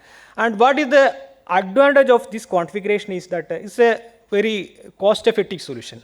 Why? Because when we consider the conventional systems and all, and every load point should be a Wi-Fi enabled systems. But what we done here, it's a wireless plus wired configuration, hybrid systems, and we record only 3 wireless points here, and we have a wired CAN network over all the rooms and all. So that is a speciality of the LVDC plus smart home features. This also we implemented in 2-3 places.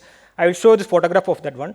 And we have a dedicated power hardware solution like AC/DC converter and battery bank, solar converter, and we have a distribution system and protection and distribution control systems. So all this come to a power rack. All the physical things I have my slides on that one.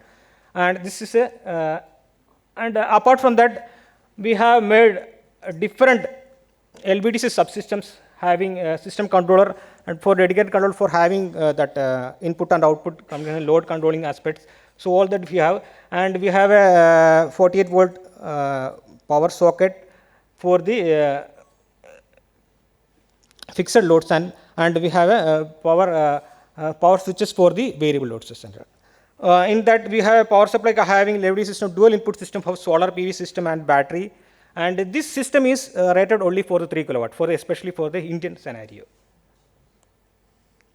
Apart from that, we have a room controller having that I already told that we have using Zigbee here, and all the subsystems are stacked in a power stack. You can see that photograph on that. There is a different subsystems developed for this. Actually, this is a power socket having limited for the 500 watts, having voltage distribution for 48 volt and 5 volt for the charging aspects and all. And that communication interfaces CAN.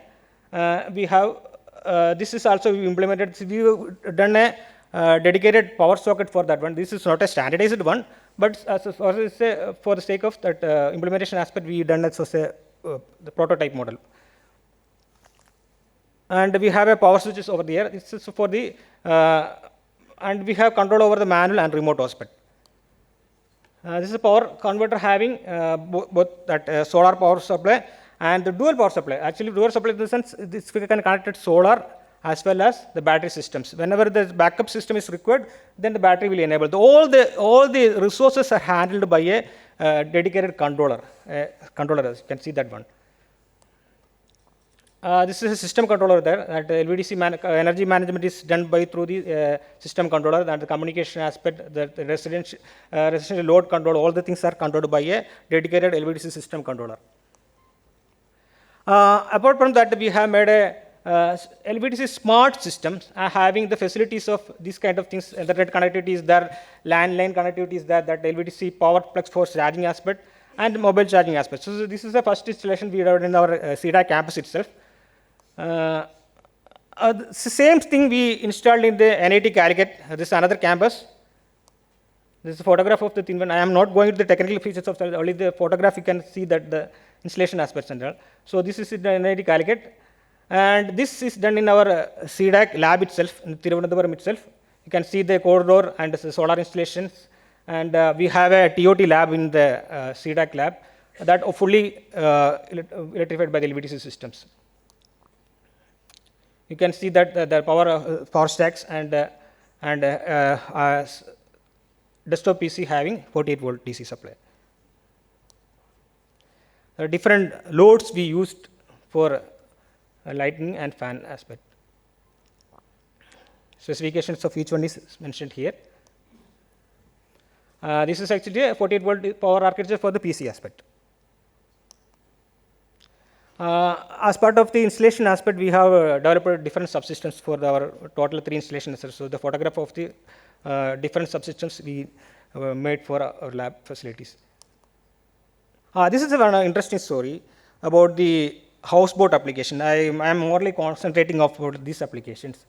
The story behind is that that the Kerala having this kind of houseboat architecture for especially for the recreational aspect. It's run in a backwater systems in Alapi. There are more than 300 houseboats running 3 destinations in Kerala, but the pollution level is very, very high now. Earlier, I can tell you that the literature surveys say that nearly 300 species are rarely in 2015 and now latest surveys say that nearly 50 of these species are disappeared from the backwater. So unfortunately, fortunately, we don't have a strict regulation on for the controlling this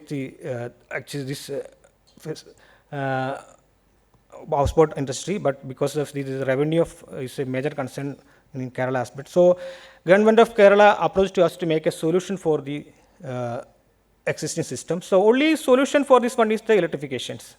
Then we think about that why we can go for a LVDC system for what this houseboat systems. That's why there are 2 types of load. One is the propulsion load and another one is the hotel load. For the time being, the propulsion load as it's 48 volt DC is I can say that it's a not match with because it's a high power rate and nearly 60 kilowatt power is required for propelling that motor. But we can go for the hotel load power that we implemented. So I can say that that is the installation for this is again it is when we see that that houseboat industry, there are different categories of houseboats are there. Starting from 1 BHK to 10 BHK. So what we done is it's a modular architecture, and if you want to add number of modules that depend upon the categories of boat, we can easily modularize the things center. So that is a symbolic representation of the houseboat architecture. And we have different loads like light, fan, air conditioning systems, and USB charging. Apart from that, we have a separate AC system also. That's we run with a pump and refrigerator and other entertainment loads are run through it. This is actually again it is a hybrid systems. You can see that the modular architecture for it. Actually, here we use a 6 kilowatt system, each having 3 kilowatt. And different one problem here it is when we come to the houseboat system, no, the aesthetics of the houseboat is a very unique thing. So that is people are attracting with the aesthetics of the houseboat. So we can't use the conventional solar panels over here. So that's why we are using a flexible solar here on the canopy of the houseboat systems. So that we keep our aesthetics of this houseboat system. So the installation photograph, you can see that this is a flexible solar panel mounted over a canopy of the houseboat systems, and different subsystems used for the making the hotel load, energy charger, MPPT controller, and different sub-circuits are used. And this is the photograph of the houseboat inside room. This actually we done in a 2 BHK houseboat. So 2 rooms are there. So all the hotel loads are done by 48 volt LVDC systems. You can see that one, photograph of that one. This is another project, actually having a microgrid implementation in a rural, this is a tribal area, and they don't have electricity right now. And for the time being, we can't give a fully LVDC solution for this microgrid systems. So again, we here use a hybrid systems, and it is located in Marayur, Kerala. That is a tribal village. Nearly 25 houses are there, and it's 4 to 5 kilometers off-road is required to reach that destination center. So you can, I'm not telling too much about the technical things, and that photograph will tell about that installation aspect center. So this is the architecture. Here we are using a LVDC as a backup systems. In the sense, there are some common amenities are there. For example, for a street light is there, and some common rooms are there. So all these common amenities is established through LVDC system. Other than that one, that normal 230 volt systems are used. So it's very difficult for the tribal people to get these this kind of LVDC load from the common market, and also that the strategy we use is the same thing, 230 volts conventional system, but this street light and other amenities are powered through the LVDC systems. This is the scheme for that one. I'm not. This is two technical things. I'm not explaining too much about this one. So the field deployment photographs of earlier it was a plain area. Then we constructed a control room over there, and we installed a solar installation. This is a different photograph of the field. Actually, we have a battery bank here, having 380 volt, and that street light. And see the faces of the tribal people. This is happened in 5 years back, and see the faces of their expressions and this first time they are getting the electricity over there. And their lifestyle also entirely changed.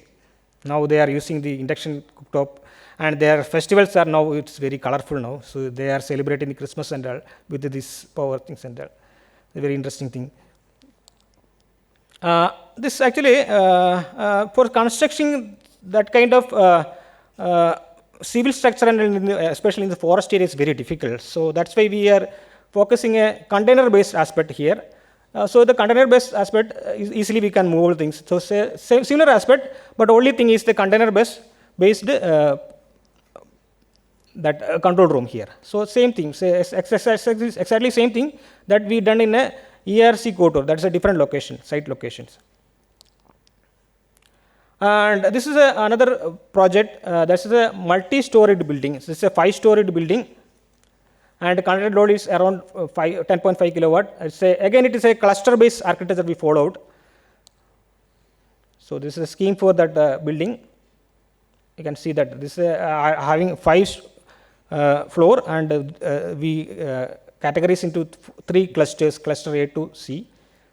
Accordingly, we wired as a modular architecture. So you can see the photograph of the 40 volt distribution network, and apart from that, we made a 48 volt refrigerator for their internal application center. We have 5 publications related to the LVDC architecture and 1 patent. This is the brochures of our different projects. Interestingly, all this project is funded by the Government of India. After that installation, we have done a functionality and performance audit, and this is done by EMC and the National Institute of Technology, Kerala. And interestingly, see that some of the electrical summary load. And earlier we used 3.78 kilowatt. Now after post installation, we record only 2.85. That much of energy we saved in case of electrical load aspect. And the energy performance aspect, earlier we are using gasoline for the propulsion and hotel load aspect. Now fully electric systems. So zero emission electric systems are. The carbon foot comparison, you can see that I am not too much explaining that. And customer satisfaction appreciation from the government of tourism department for Kerala. This is actually one of the news came in the Hindu. I have a small video summarizing that. You can visualize.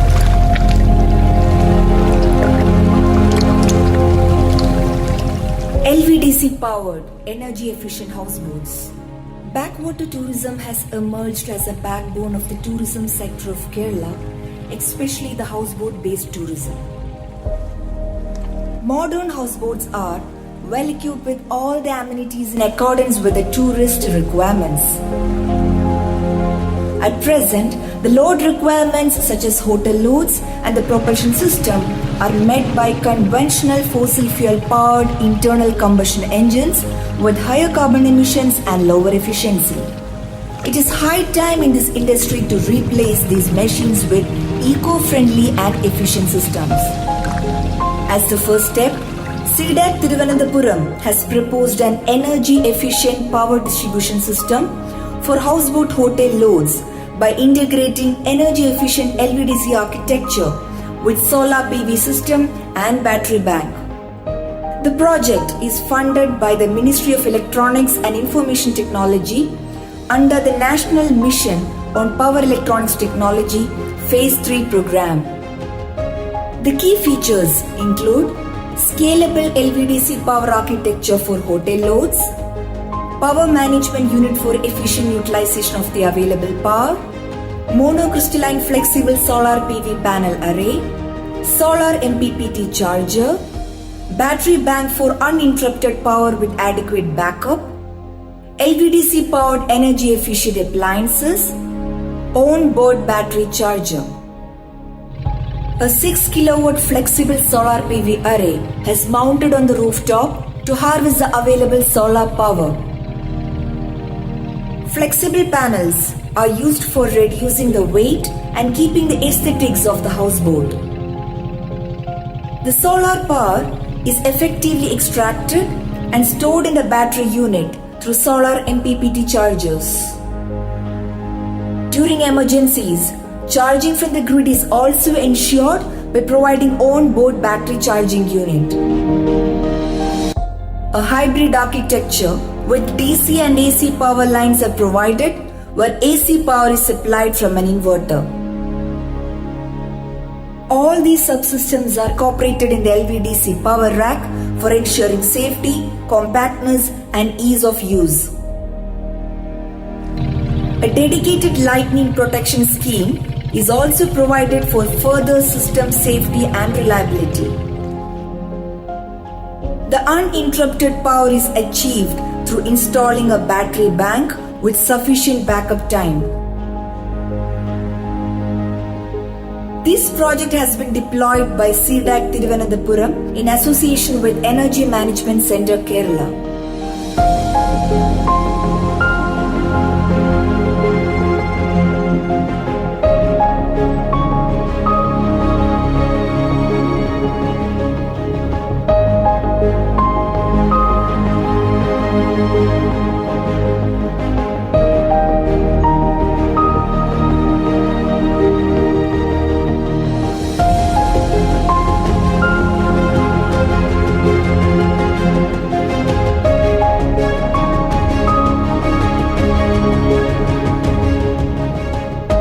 The LVDC powered houseboat is fully functional now and under trial run at Alapi backwaters.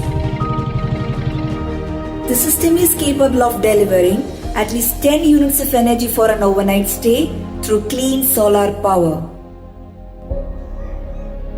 By completely eliminating the fossil fuel power dependency with significant reduction in the operational cost, this green power architecture with LVDC technology offers a safer and reliable solution for a sustainable future.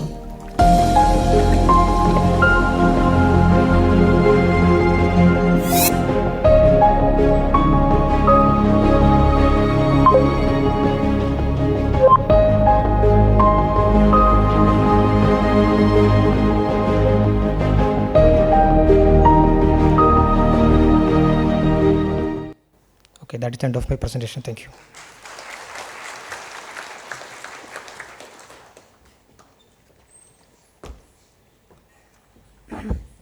Thank you, Mr. Dhanesh, for sharing these valuable case studies.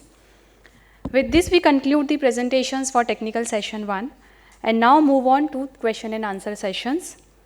Since we have a limited time, so we request one question per speaker. Do we have any questions?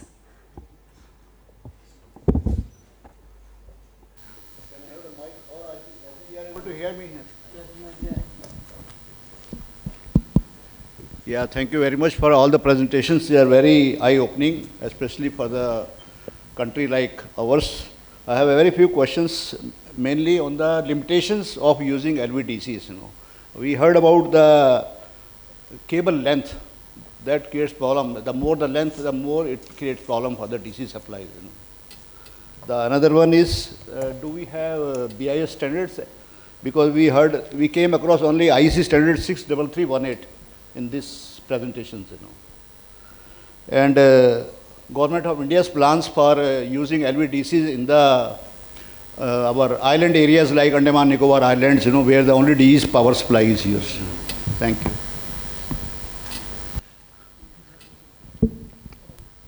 Maybe on the standards question, standards are available, like my colleague Bernd Wunder said about DC applications. And standards per se don't forbid typically things. They describe how it is done, and DC is covered in many of those standards. And right now, work is going on to kind of make it more accessible and describe it in a bit more detail. But standards will not prohibit you to do a DC installation. Yeah, for the particular case of India, the IEC 63318 is co-opted as an Indian standard also, so it is available to be downloaded from the VIS website. Cable length, cable run specifications are indicated as a percentage of the voltage. So IEC 63318, if you are looking at electricity access, the voltage drop is about 5%. From the source to the load. That's the specification. And regarding the plan for Andaman Nicobar Islands, I have no idea. Perhaps somebody in BIS may be able to help with that. I'll just add, with the DC to DC converters, the voltage bandwidth is also significant. So let's say if we are talking of 5% voltage drop, and if you are wanting to still have a longer run of the cable, the inverters are capable of, let's say, managing that bandwidth, let's say typically from 600 volts to 800 volts or so, by which you can still get the desired output even at a longer lengths. Can I? Yeah, my name is C.K. Verma. I'm an electrical engineer.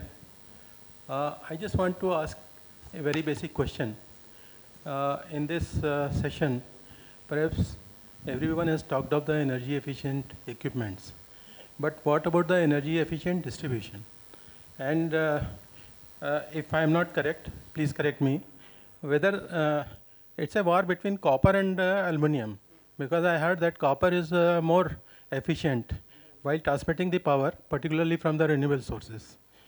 But there is a, demarcation, division between copper and aluminum people. So please tell me which conductor is better for LVDC applications. Thank you. Maybe I'll answer this. So the concept of LVDC microgrids actually eliminates the need for transmission or distribution. You are creating a small local microgrid and consuming the power within that same grid. So with the use of microgrids, you are eliminating the distribution or let's say transmission of power to a large extent. Specific to managing the power in DC, today the concept is copper, but then we can always experiment in India with aluminum to see the results. Yeah, maybe to add, per se, it's not a question of copper or aluminum. Of course, because of the lower conductivity, you need larger aluminum cross sections to conduct the same current, but it's basically a balance between cost for the aluminum and the available space for your installation. To the cable length question before, another advantage in DC electricity distribution is there is no reactive power that you have to transmit in DC because it's pure active power, so there's less current on the fewer losses, and that also reduces the voltage drop. I see that Vimal tries to ask a question, so I want to give Vimal the stage to ask your question. Thank you very much, Bernd. I have a question for all the panelists, but before I go there, there was a question here about the Andaman Islands. It's a very interesting use case. It's not only the Andaman Islands in India. In July, I was invited by the Indonesian government to visit there because Indonesia it's a country of 20,000 islands, out of which 16,500 islands are inhabited. Till now, all those islands are using diesel power. That is definitely not sustainable. So there is a special request coming to the IEC community if we can try to specially address this use case of island electrification.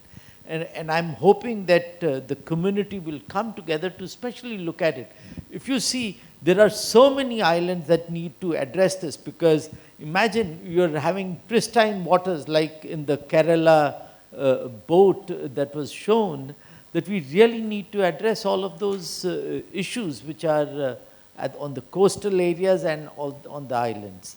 Now coming back to my question to the panelists, I think it was a very useful panel because it showed the length and breadth and the depth of DC and what it can do. So all 5 use cases that we saw were very impactful. My question is a selfish one. If each one of you had a dream, a wish for standardization, what is that one standardization area that you would want to be done immediately, urgently, so that that would make your life or your users, stakeholders' life easier? This question is to each one of you. If you could take a sentence to mention, and that becomes our agenda and mandate for the future. Thank you. Yeah, so if you think I'm allowed to dream, maybe you know the book from Lord of the Rings, and one ring who rules all the others. So I want to have a standard for DC, one standard for DC which overrides everything. But that is not possible, I'm sure for that. So in my opinion, realistic one would be in maybe TC64, a standard special for DC industry applications. This would be a dream for me to have that. So that is maybe the answer to your question.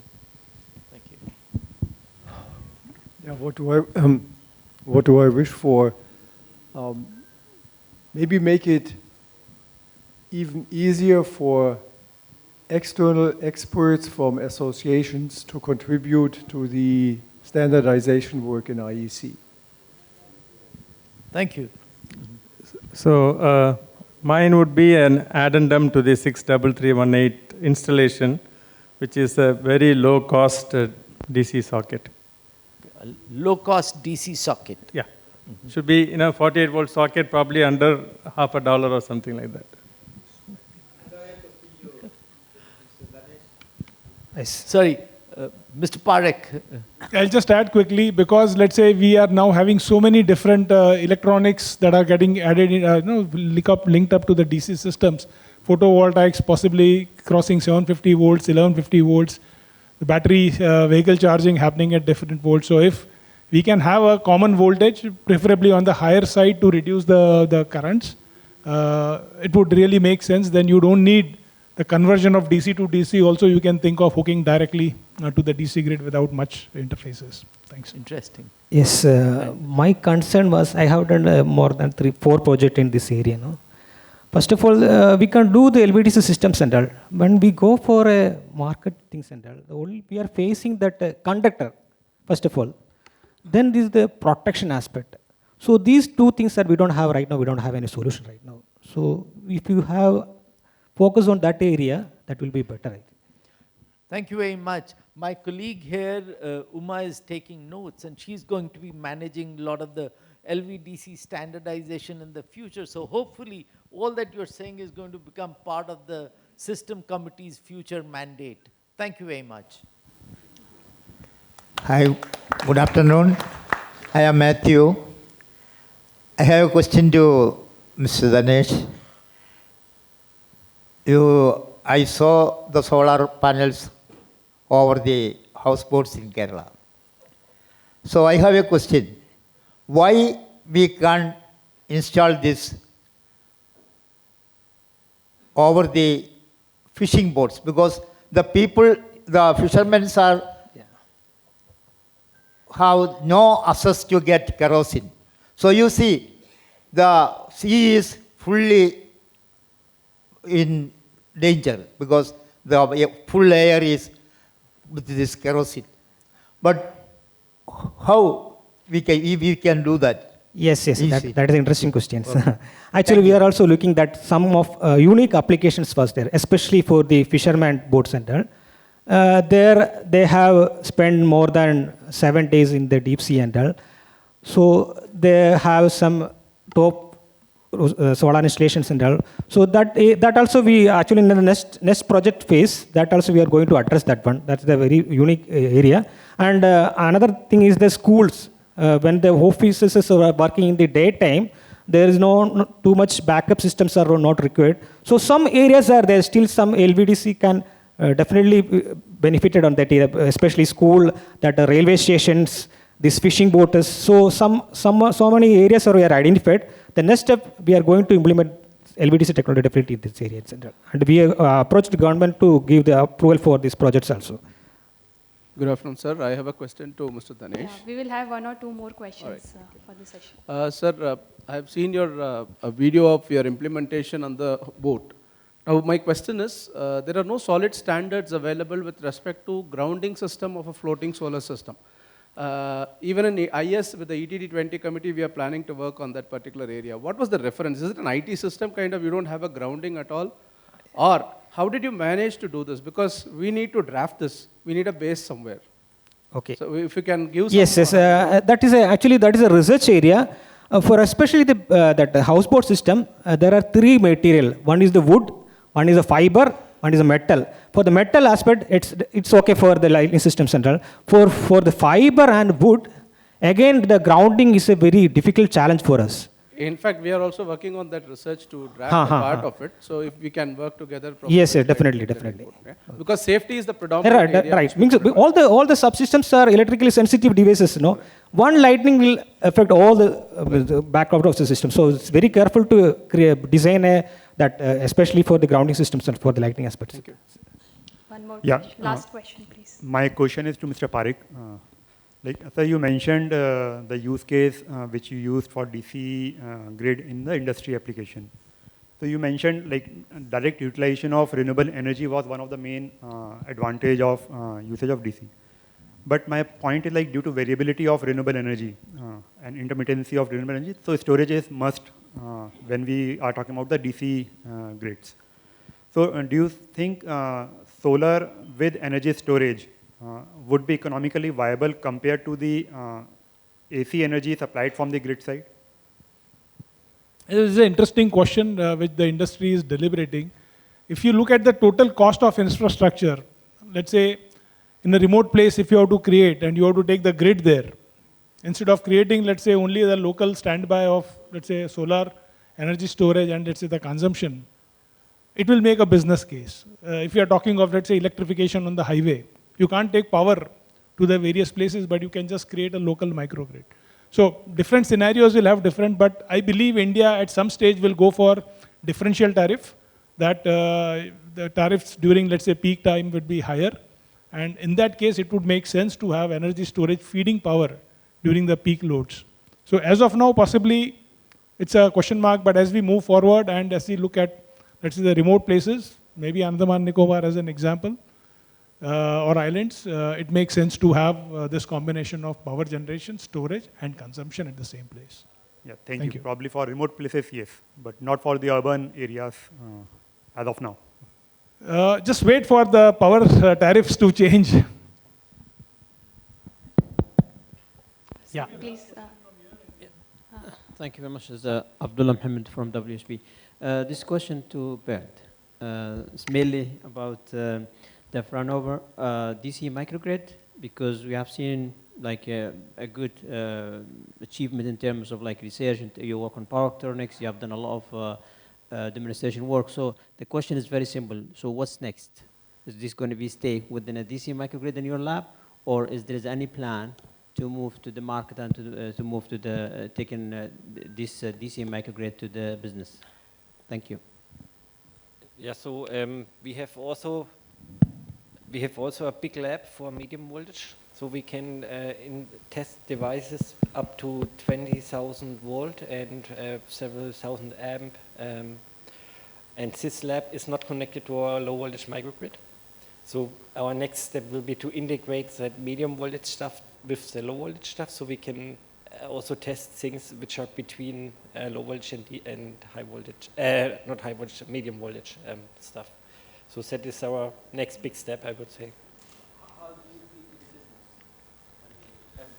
You mean, what is the next step to go to so as a research institute, we at the moment, we have some IP developed in the field of DC microgrids, and we are talking to companies to bring that out. For example, we have one solution for a kind of circuit breaker, so detection, control, how you can really be really fast to detect a fault. We have a solution in a lot of IP according to bidirectional charging, about stuff to how you can detect something. So it's more specific topics, but that are steps we bring to the business. Yeah. We can talk maybe later in more detail. I think for here it's too less time. So thank you. With that, may I request you to please discuss your questions during the lunch break. Sure. Our panelists will be there for your more questions. So with that, we come to the close of the technical session. Sincere thanks to all our panelists and for their insightful presentations, and to the audience for your active participation. May I now request Shri Chandan Bahal, Deputy Director General, International Relations Department, to present mementos to the speakers of this session. May we have the mementos, please?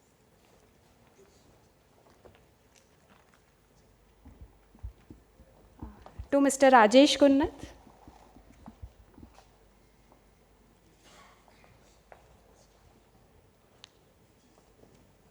To Mr. Rajesh Kunnat. May we have a big round of applause from the audience. Thank you.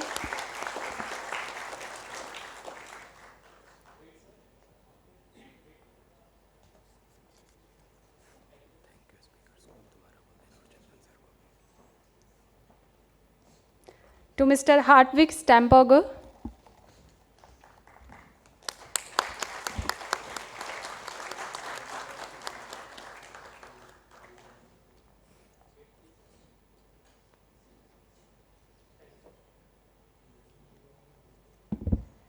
To Mr. Bern Wonder.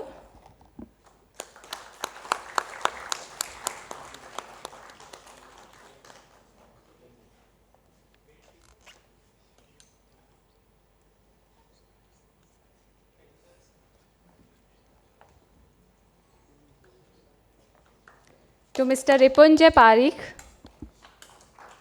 May I have the big round of applause for them? Thank you.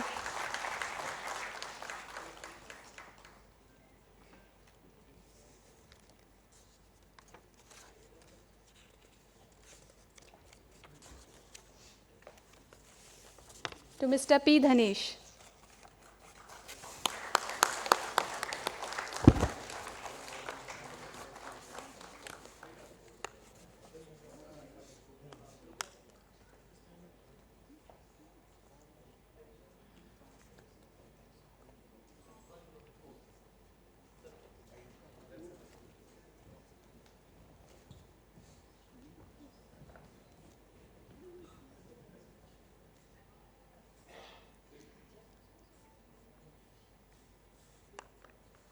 Once again, thank you to all the panelists and to Shri Chandan Bahal for presenting the mementos.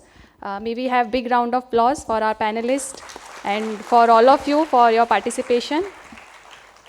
Big round of applause for the audience. for the audience who have participated actively. Thank you so much. Thank you.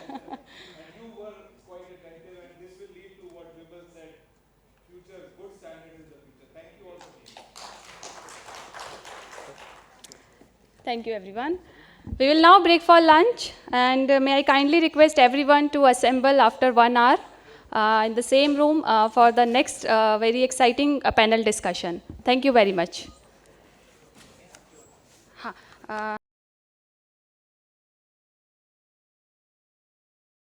Today's program, a panel discussion. The theme is growth of LVDC and how it is changing the world we are in. This session will bring together global experts who will share their perspectives on how LVDC is shaping industries, communities, and our energy future. It's my pleasure to introduce our esteemed panelist, Mr. Abdullah Ahmed. May we have a big round of applause for our panelist. Mr. Hyosung Kim, Mr. Vimal Mahendru,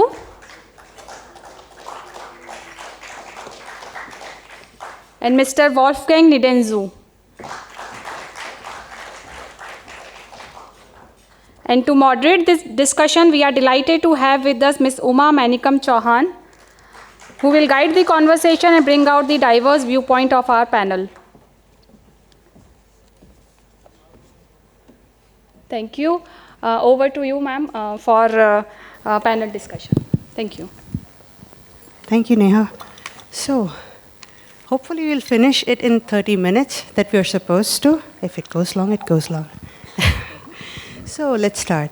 Looking around us, is there anything that we find that we can work without electricity? Or can you imagine a day, full day without electricity? If you think from PV to electronics for these days, communications to EV, DC has started rapidly growing, which means influencing the electricity sector that we are in, good enough to take care of, to look into what it's doing to us. So today we have 4 LVDC experts here who would take us through how low voltage DC is transforming the world we are in. But let's begin with an introduction of them, but not like a normal introduction. Give us something unique about yourself that we can remember. 1 line or 2 lines, maybe? You can start, Vimal. Well, if I have to introduce myself in 1 line, I would say standards, sustainability, and smartification by day, cricket by night. That's me. Wow. Abdullah Mohammed, WSB Technical Director, also a member of IEC Technical Committee on LVDC. But the unique thing about something I would like to mention that I am one of the key people that brought the attention to LVDC in the UK over the last about 15 years or 20 years. Thank you. That's nice.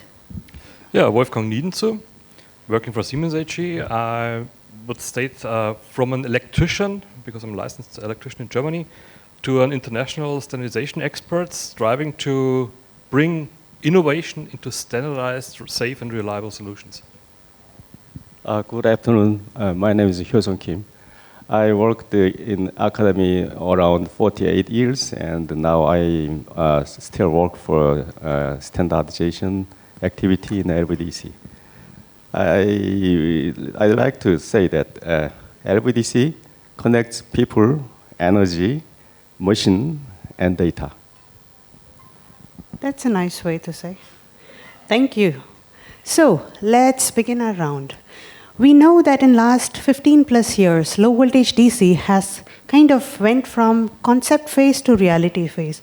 So starting with you, Vimal, as the chair of System Committee LVDC and the core member of SCG4 who started it, could you share your experiences on this key milestone that led us from concept to reality for low voltage DC? Well, I think I should call myself Vimal 2.0. There was Vimal before LVDC and Vimal after LVDC. And once LVDC happened to me, now I see LVDC everywhere. I don't see anything else. I mean, tell me one thing that you think today still exists only in AC. Maybe some very unique, high power applications, those also industrial, where you need very high temperature, where you cannot go in DC, and maybe you still need AC. But they are very unique. Almost everything has moved to DC. Food, we think that food has nothing to do with electricity, but you can grow food possibly without electricity, but try transporting it to your plate and serving it without electricity. It's impossible. So transportation has also moved to electricity. Greenification of energy, there is so much being said about electrification, which is to turn sustainable. Part of my work is also on the sustainability side. I am the IEC Special Envoy for UN SDGs. And I clearly am seeing a trend where electricity is influencing all forms of sustainabilities, all forms of UN SDGs, which means it is actually all LVDC. Very interesting. Mr. Hyosung Kim, from Korea's perspective, could you walk us through the big journey from data centers to today's comprehensive low voltage DC installations you have? Yeah, thank you, Umar. In Korea, LVDC started late 2000, and we have around 14 remarkable use cases for LVDC. Among them is DC houses using 380 volt feeding system, and data center. First data center has 48 volt feeding system, DC system, and it develops to 380 volt DC feeding system. And but we have no market for the data center for the LVDC, and we some venture company explore electricity feeding to electricity access area in Myanmar. They supplied 380 volt DC and 500 kilowatt for 550 houses in Myanmar. And we have also the DC renewable energy-based DC island also. And we have a DC ship. One Korean private company developed DC ship. And recently, Hyundai heavy industry installed 380 volt and 1 megawatt DC feeding system in their own General Research Center. Thank you. That's quite interesting, and that's quite diverse. So moving to Europe and Germany, Wolfgang, could you tell us how Europe has embraced low voltage DC so far? Yes, Europe has, so Germany, not only Germany, but most bigger countries in Europe already have a good way forward. So imagine an industrial site, a factory plant, fully DC, from PV on the rooftop, battery storage, EV charging with DC, the manufacturing line in DC, the lighting. And for us, this is no more only imagination. We already have such a factory. So with big associations behind the transition from to a more DC or based world, we are on a good way, yeah. But not only for the sake of DC, but to become more sustainable, more reliable. That's the major driven behind it. The goal is higher. Nice, I get it. And Abdullah, coming back to you, from UK's perspective, also we see that smart cities are heart of LVDC, or LVDC is a heart. Let's put it that way. How do you see low voltage DC is influencing the smart buildings or the smart connected cities? Thanks, Omar, for the interesting question. I think probably we start with the key aims of, let's say, call them smart city or sustainable city in the future. So there are mainly two aims. One is we are really under pressure for the net zero carbon. That's one aspect. And the other aspect also, we are moving to more digital lifestyle. So we see LVDC probably is the technology that really could provide like a strong opportunity to modernize our urban energy systems in the future, and that's mainly using through enhanced controllability of power electronics, and also as presented today, we talk about reduction in the conversion, we talk about saving up to almost 30%. But there are two key features of LVDC technology which is not available in AC, which connectivity and scalability, because these could make LVDC perfect for the urban growth or urban expansion, and also for smart building and smart cities. We have, this has been demonstrated by international project. Think about Amsterdam Smart District. They power like almost an entire district using DC, and they try to integrate the low carbon technology and using digital control. And the main driver for this is enhancing the efficiency. Another example is Tokyo, DC-powered office towers. They have already demonstrated that saving in energy about 10 to 15 energy saving, which is really important. Last point, just not for us not to forget, is the safety. I think moving to the smart building using DC, that will bring another layer of safety. We will offer to the end users the band that they could work with. Thank you. Interesting. So, Wolfgang or Abdullah, either of you, do you think then from a technology readiness perspective, are we there to bring in an all-electric connected society through LVDC? Are we there yet? Okay, that's a bit challenging to say yes or no, but I think in the future, in general, the future of LVDC and urban infrastructure is bright. There is a potential for as we said, like some of the benefits, but there is a challenge, and I think to me, because there is advance in terms of the power electronics, there is advance in terms of the controls, but the challenge, there are two aspects we need to address. One, it is the integration or compatibility with existing AC. So that means we need a solution at the system level. That's one thing. The other aspect, which is the sector, I think challenged in terms of the skills gap. We don't have enough people, so upskilling is very important to fill that gap. We can accelerate the application of LVDC. So we are in between in terms of the readiness of the technology. Interesting. Vimal, Wolfgang, or Kim, any perspective to this? I think Globe is approaching to all electric society. And all electric society is composed of HVDC, MVDC, and LVDC. And HVDC is already has, the market is grown up, and LVDC is has aspects of application side, and I think the technology is matured, especially in the component level, like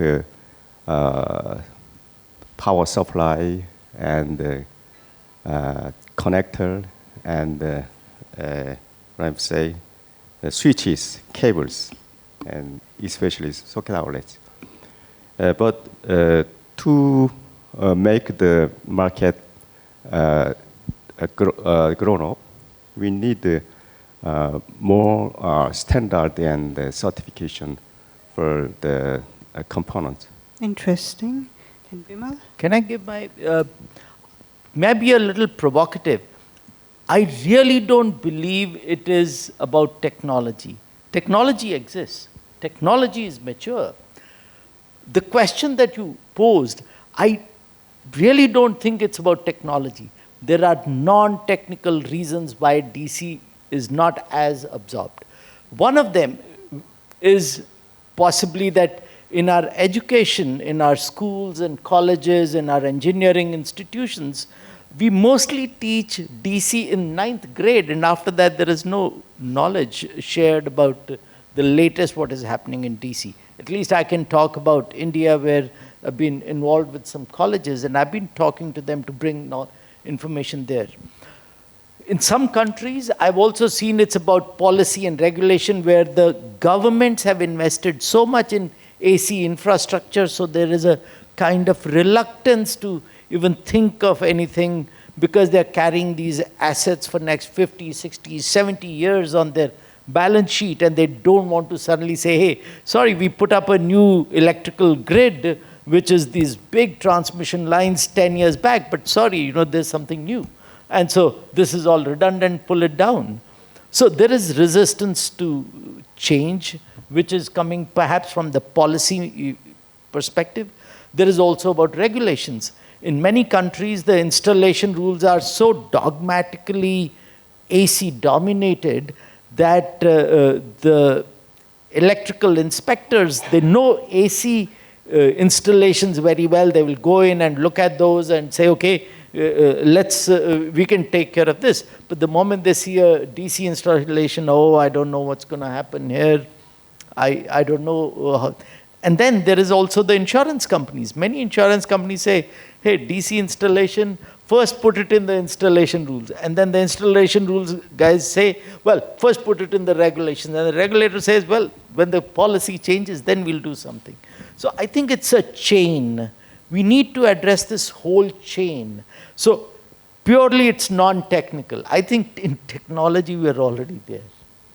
That's interesting. So you put it that the technology readiness is quite there, which also is somewhere indicating that, or are you trying to say that the business for LVDC is still not there or there as we expect it to be? Yes. My perspective, if you see the use case presentation which was pre-lunch today, I think the use cases demonstrated that, wow, there is this thing that can be done. We saw the example from Kerala with the houseboats. I talked about islands. There was this whole dialogue around data centers, industry. I think, so the use case also is there. Perhaps what we are missing is connecting the whole ecosystem so that any investor has the confidence to say, yeah, I think I can invest and I've de-risked my investment well enough. That is the phase which we are trying to address. My feeling is, from what I heard about Germany, I think with the example of Schaltbau we saw, I think perhaps Germany is ahead of the curve. So you need to be an evangelist going across the world and talking about the success stories of what you're doing in Germany, so that there are others also who may absorb this and say, if you can do it, why can't we do it? Wolfgang, do you see it as a real business, LVDC as a real business in Europe? I see it as coming close to a tipping point. Because up to now, DC we are using since many, many years. I have a DC installation in my home. It's routed through the whole home, but it's called a KNX system. It is not transferring power. But it's 26 volt DC in my home. But it's an isolated thing. The next PV, we have PV, full-blown technology, everything is ready.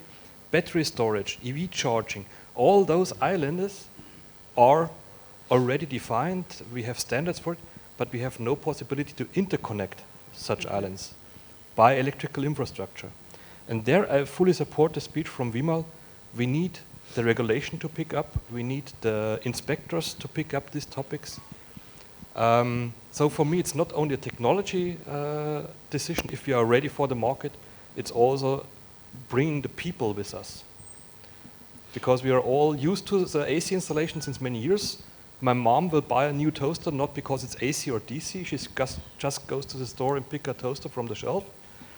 And this is something we have to come to also with a low voltage DC topic.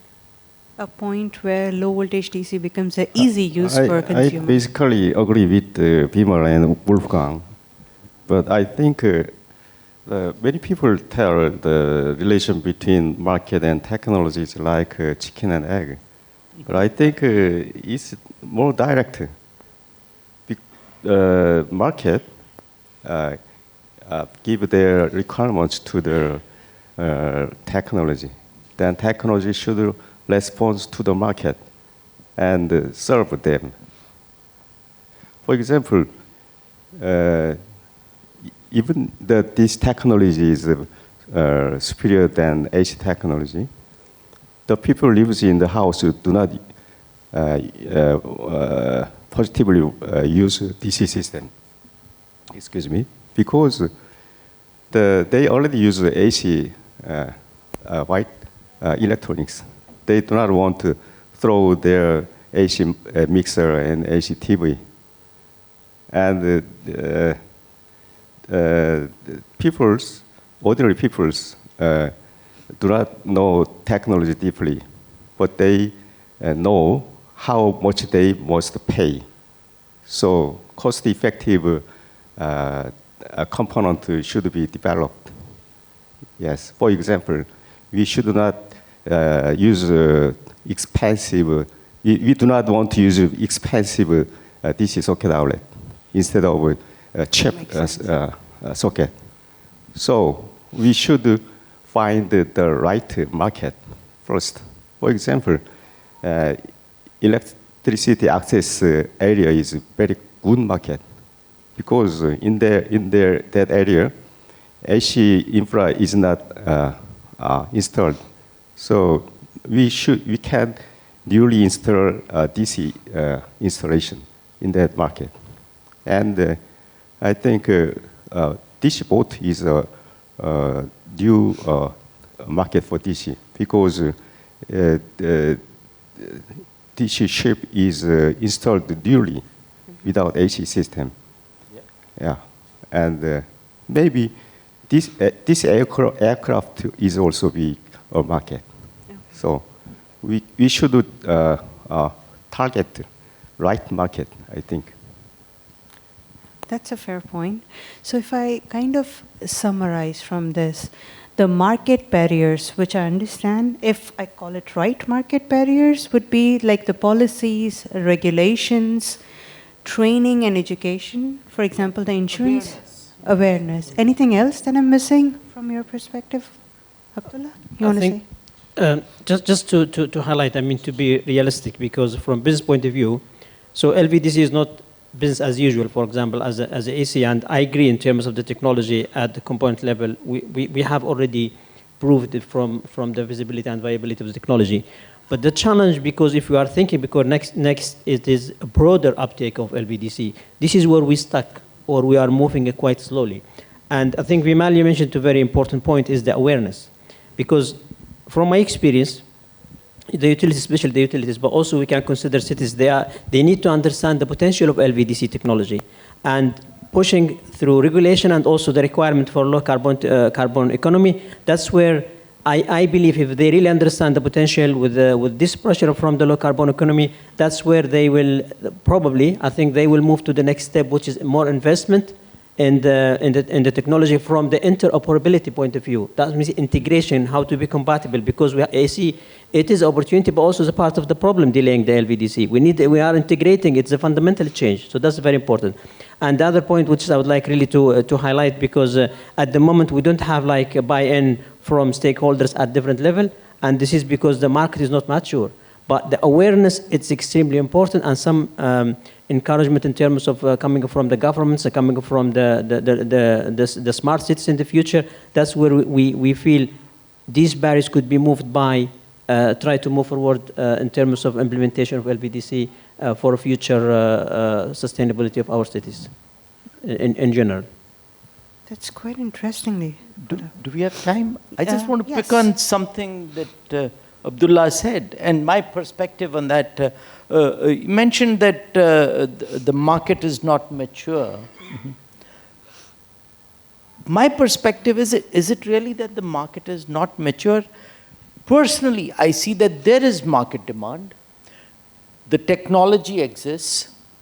What we are missing is some enablers for that demand to be really growing into a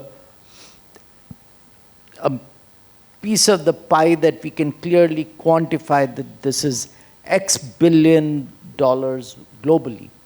And what is that piece that is missing? I don't think it is the technology or the manufacturers or the use cases. What we are missing is really the triggers which are non-technical. If we were to address policy issues, awareness issues, in my opinion, that would help bridge this. So my perspective personally is, it's not about maturity of the market. The market is there. We saw the use case of the boat in Kerala. I think, I don't know how many thousand boats that they're having, and the challenge is that they know what the right solution is, but the policy is that, hey, this is going to be where it is. Maybe we need some funding agency to look at it and say, okay, here's a Government of India scheme to just fund retrofit of those boats, and it'll be done. So, because we know the solution, the technology over there, but somewhere something is missing, and that is more the policy side or the awareness side. And maybe it's awareness of the policy makers. You know, maybe let's connect the two also. And the potential as well, yeah, of LVDC. Yeah. Interesting, very interesting. One last question, or second last question, let's put it this way, to Wolfgang as well and Kim.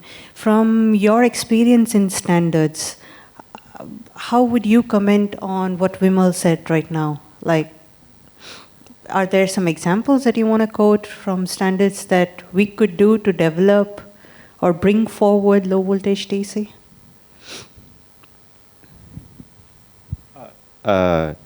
In the presentation of the former, I just forget the name, but in the electricity access market in India.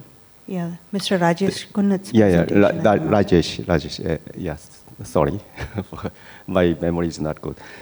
The component level is for example, mixer and the light and the battery and the converter. Its standard is already established. He told there is no standard between the battery and the charger. That means LVDC system committee have no chance to develop system level standard because there is some work code was limited the system committee's activity. So I think, for example, in Korea, the famous company Samsung tried to make a zero energy house very early in the late of 2000, and they failed to find the market. They developed the technology full matured, and they get LEED certification. But the zero energy house composed two sides. First side is passive design, and second is active design. Active design is related with LVDC, and the function is okay, but there is some missing part. It's safetyness. For example, at that time, arcing issue is not fully solved, and the corrosion also not fully solved. If corrosion, if leakage current flows a long time, for 10 years or 20 years, then the structure of a building can be demolished. So the people is not so dumb. People is very sensitive of their safetyness. So Absolutely. market is not opened. Yeah. So we should develop system level standardization, in my opinion. Point taken. Yeah. And Wolfgang?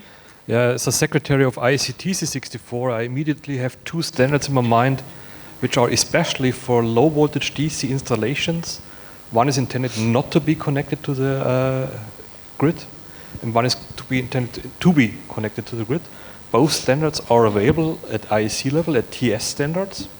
Great. So you can already use them. They are already mature enough. They have 4 to 6 years already availability in the market. But S64, we are missing feedback from the market, from the application. Is it applied? Is it well written? Can the electrician understand this standard? Which is sometimes a little bit a thing of 64 standards. So the IEC 6364 series is sometimes difficult to translate into national regulations and wiring rules. Therefore, we really need the feedback from the market, and we need the experts in these committees and in these teams to improve, maintain, and revise those standards. And from the prosumer electrical installation side, we already on the second edition of 8-82 of 6364. So there we are defining how we can connect prosumer electrical installations from private homes up to industrial sites, because it's not limited by voltage or only in the low voltage area. So there we are working on an amendment for DC for this standard. So yeah, we are on the way, but we need the support of the experts. Thanks for providing us an insight into it. So, since we are nearing the time, or in 3 minutes we have to finish, I would like to ask one small question to each of you. If you have a personal slogan for LVDC that you could summarize for today, what would it be for you personally, LVDC? Maybe Vimal, you can start with. I'm always disruptive when it comes to DC. I would say, go with nature, go DC. The reason why I say this is, I have to explain. I've known electricity to exist in nature in 3 places. One is the human body, because there are pulses going from the brain to the body. They're all DC. There's no AC inside the human body. Lightning is all DC. It's not AC. And the third is electrostatic charge. It's again positive, negative. It's all DC. There is no AC there. So DC exists in nature. AC is a modification of whatever there is. Very interesting perspective. I'll try to do it in one sentence. Sure. So I urge all of us to see LVDC not just for technology upgrade, but to see LVDC is the foundation for future smart and sustainable cities. Thank you. So even if I'm from a big industrial company, for me, low voltage DC is not all about technology and the systems. It's more about delivering safe, reliable, and sustainable electricity to the users, but only with standards solution. Only with standards. I think in these days, Industry 4.0 or smart factory is very on of big data. And to establish a smart factory or Industry 4.0, we need factory automation. And autonomous factory needs LVDC. And in these days, AI needs much power. And DC can supply power larger than AC. So I'll tell, LVDC connects people, energy, machine, and data. Thank you so much to the 4 experts who took us through LVDC in different parts of the world, in different applications, and showing us how technology, market, and also policies is bringing it forward. So we kind of understand that LVDC is more prominent than before, making a hybrid AC-DC much more prominent. Thank you so much for coming here and having a discussion with us. Have a good.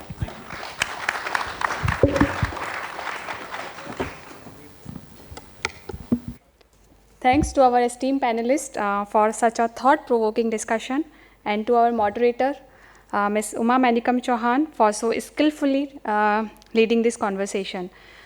We will now take a short question and answer session for about 5 to 10 minutes. So preferably one question to each speaker. Very rightly, Mr. Vimal had hit the nail on the head. You see, there is not enough awareness. And he targeted the schools, the future of our generation. They need to know. And these colleges, they need to know, they don't know. And there is another, so a lot of awareness has to be created by, and of course the government is the top body to do that. BI is one of it. But there is no awareness. We try to push this technology everywhere. I've never heard of this.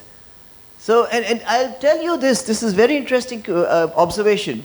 I did a presentation in Calcutta airport. The project manager was sitting. There was a team of 40 people. And they said, everything sounds so good. But why is it not being done abroad? This is 2013. And it was then that I was able to show them a presentation of a location in the US. And then they kind of, wow. But it didn't, okay, it's done in the Americas, but there was no more, there needs more kind of mass movement, more awareness. When other people also say, this is why only, this was a very damning statement they said. Why only you? Why not being done abroad? So till I could get some, and this is not just, I'm telling you of ITC. We did a 5-star hotel completely on this technology. And they said, then ITC, I approached ITC and they said, why don't you do it for your hotel? It's running there. And they said, it sounds good. Well, why are the foreigners not doing it? I'm telling you, this is a real fact.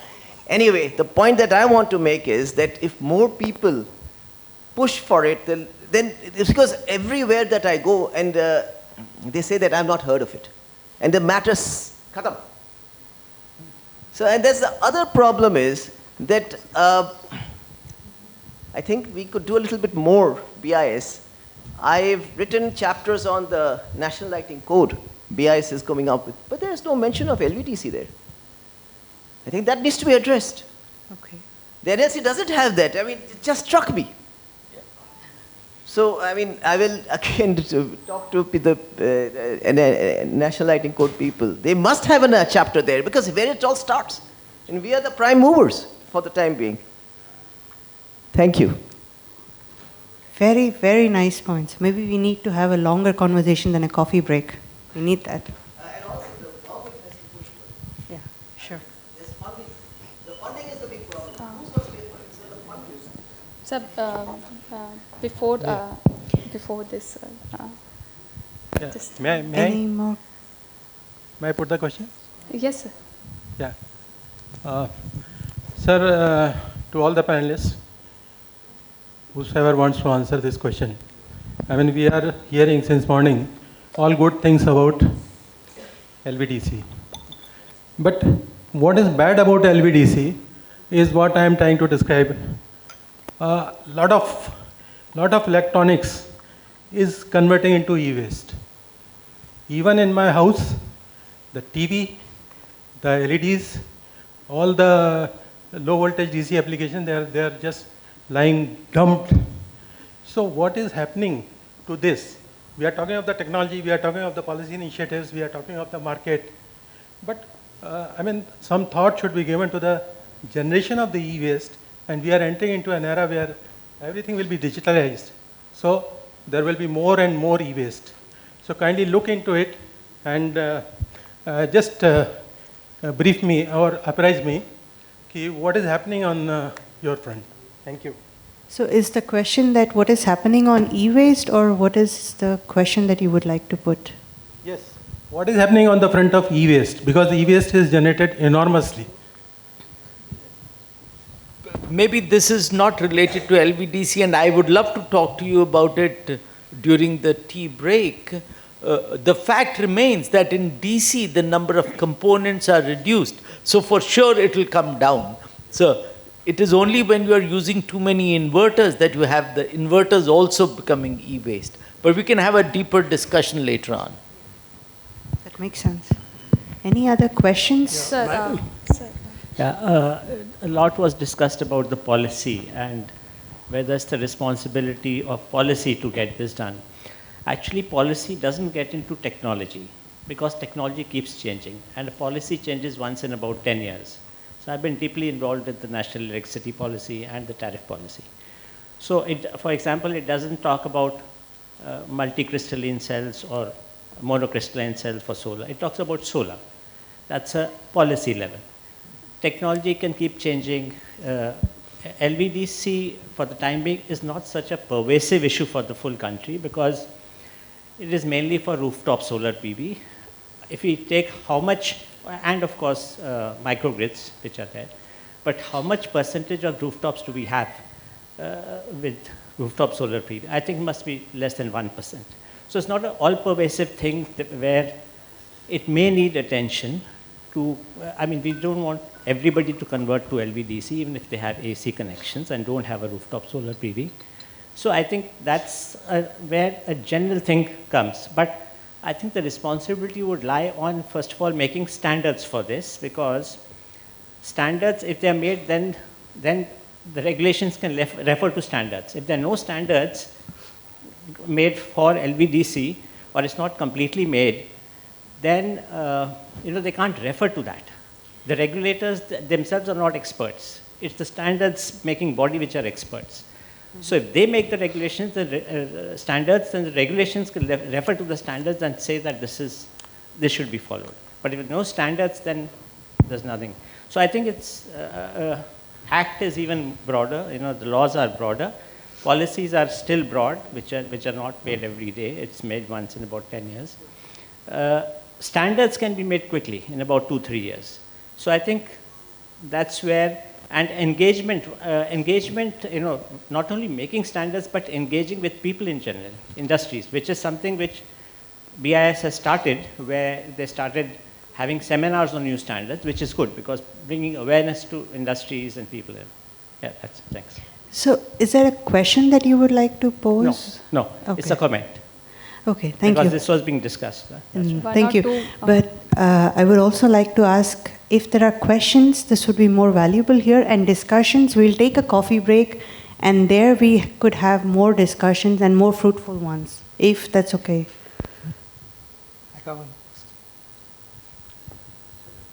Good afternoon.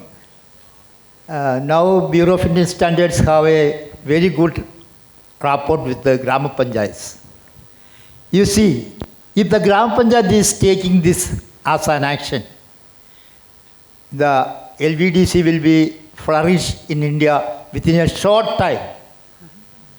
So, if the standards are made, the Gram Panchayats will be aware, and now the BIS care up and everything, the Gram Panchayat is with the Bureau of Indian Standards and given trainings all over India. So I think that it is very effective with cooperating with Gram Panchayats for developing these LVDs. So please take action on this. Thank you. Thank you, sir. So any question to the panelist? Please, no comments, only questions. The question, right?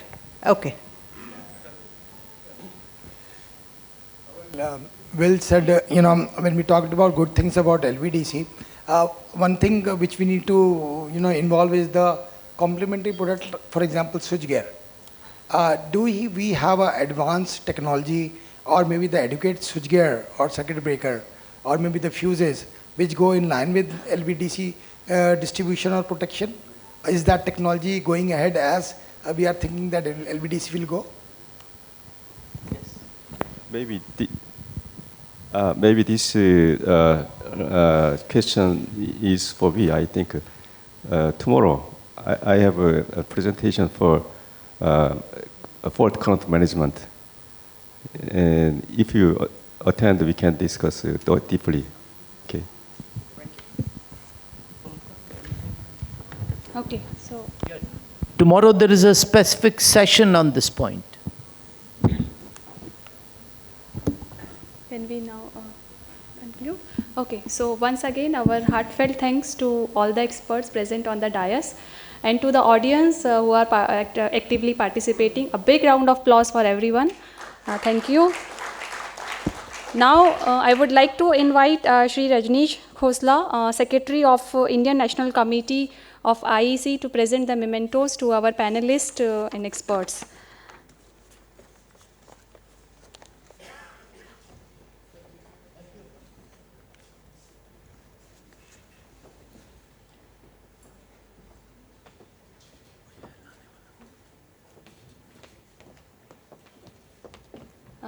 To Mr. Abdullah Ahmed.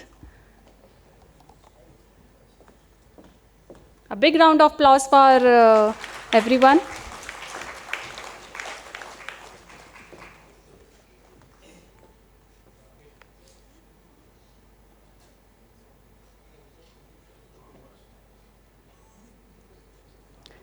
To Mr. Hosang Kim.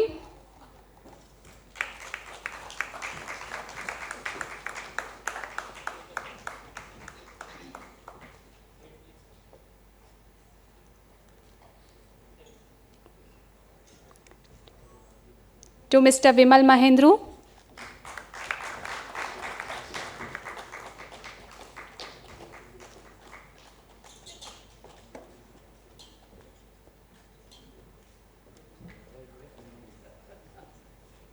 To Mr. Wolfgang Nidenzu.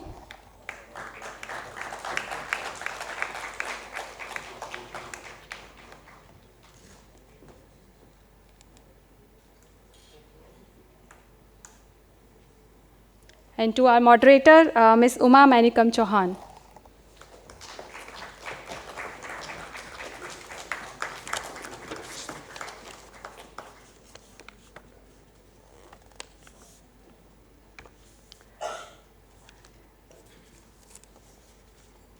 A big round of applause for everyone. Thank you.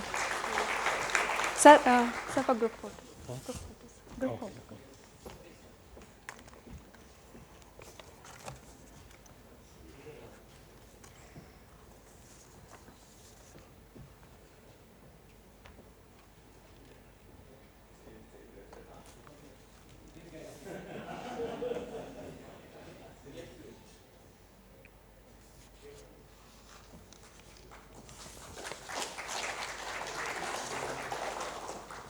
Thank you, everyone.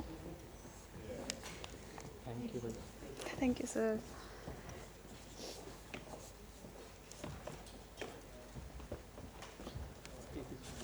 So, ladies and gentlemen, we now begin our technical session 2, which will highlight the work of various organizations and committees focusing on LVDC worldwide. Our speakers for these sessions are Mr. Pierre Selve,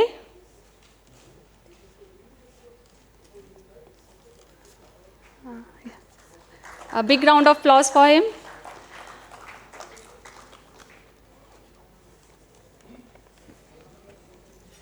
Please, sir, have a seat. Mr. Hartwig Stemberger, Mr. Dominic Mayhoffner. Okay, you are. I'm so sorry. Online virtual. There are 2 candidates. Okay. For this session, we have 2 more speakers who will be joining virtually, Mr. Bing Hao and Mr. Dusan Brilik. I request the audience to welcome them with a big round of applause. Thank you.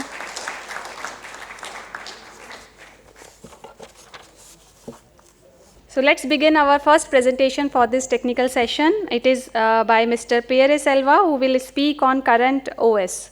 Thank you.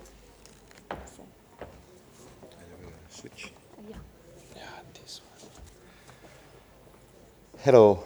So my name is Pierre Selva. As you can see, I work for Schneider Electric, where I'm the Vice President for Market Surveillance and Conformity Assessment. I have also a second hat, which is the IEC Treasurer, so it's why I'm here with you for the 2 weeks, more or less. But I have a third hat, which is to chair the Certification Committee of Current OS, and I'm taking the opportunity to present you what is our organization and why we are quite involved in the DC world. So I have the honor to open this session. I have some notes because I'm doing that presentation on behalf of some board members of Current OS, so I have to read what I have to say, but a lot of things are also in my mind, of course.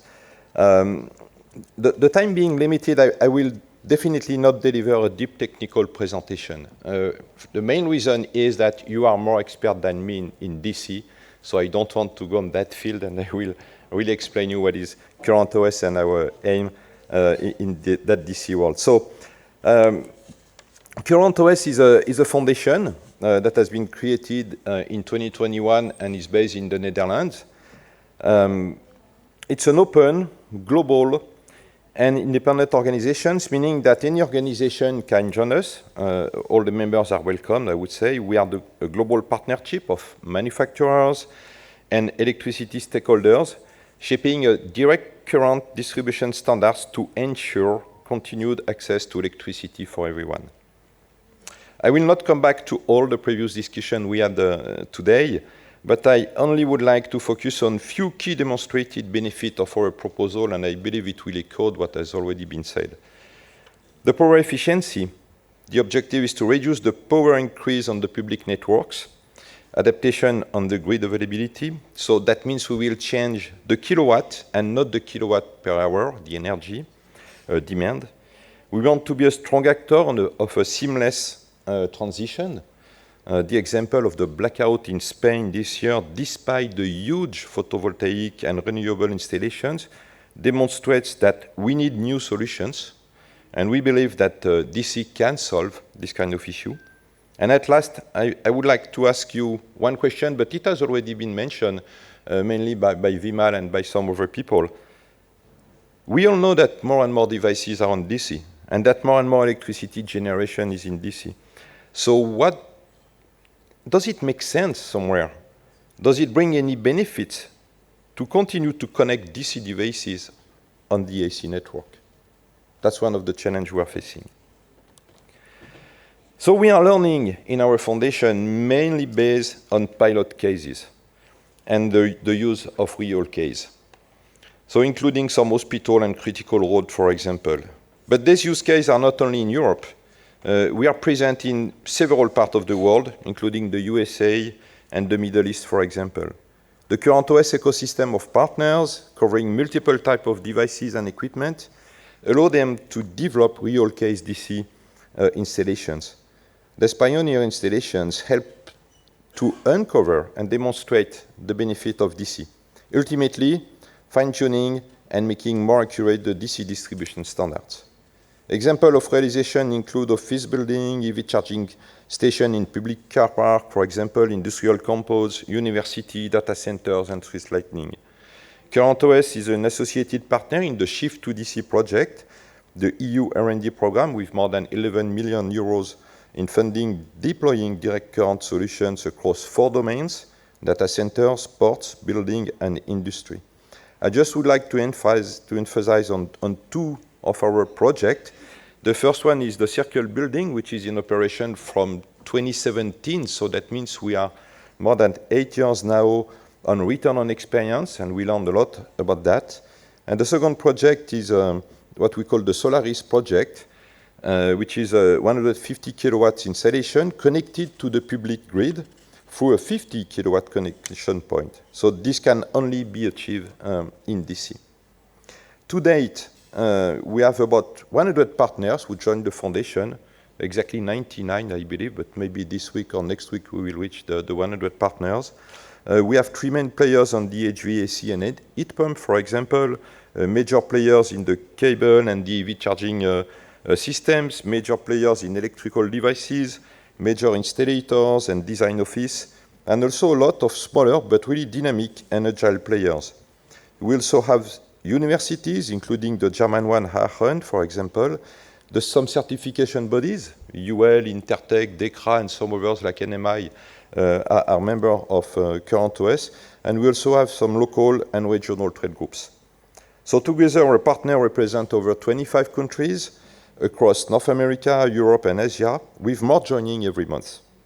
Current OS partners actively participate in working groups, shaping the technical standards for DC distribution.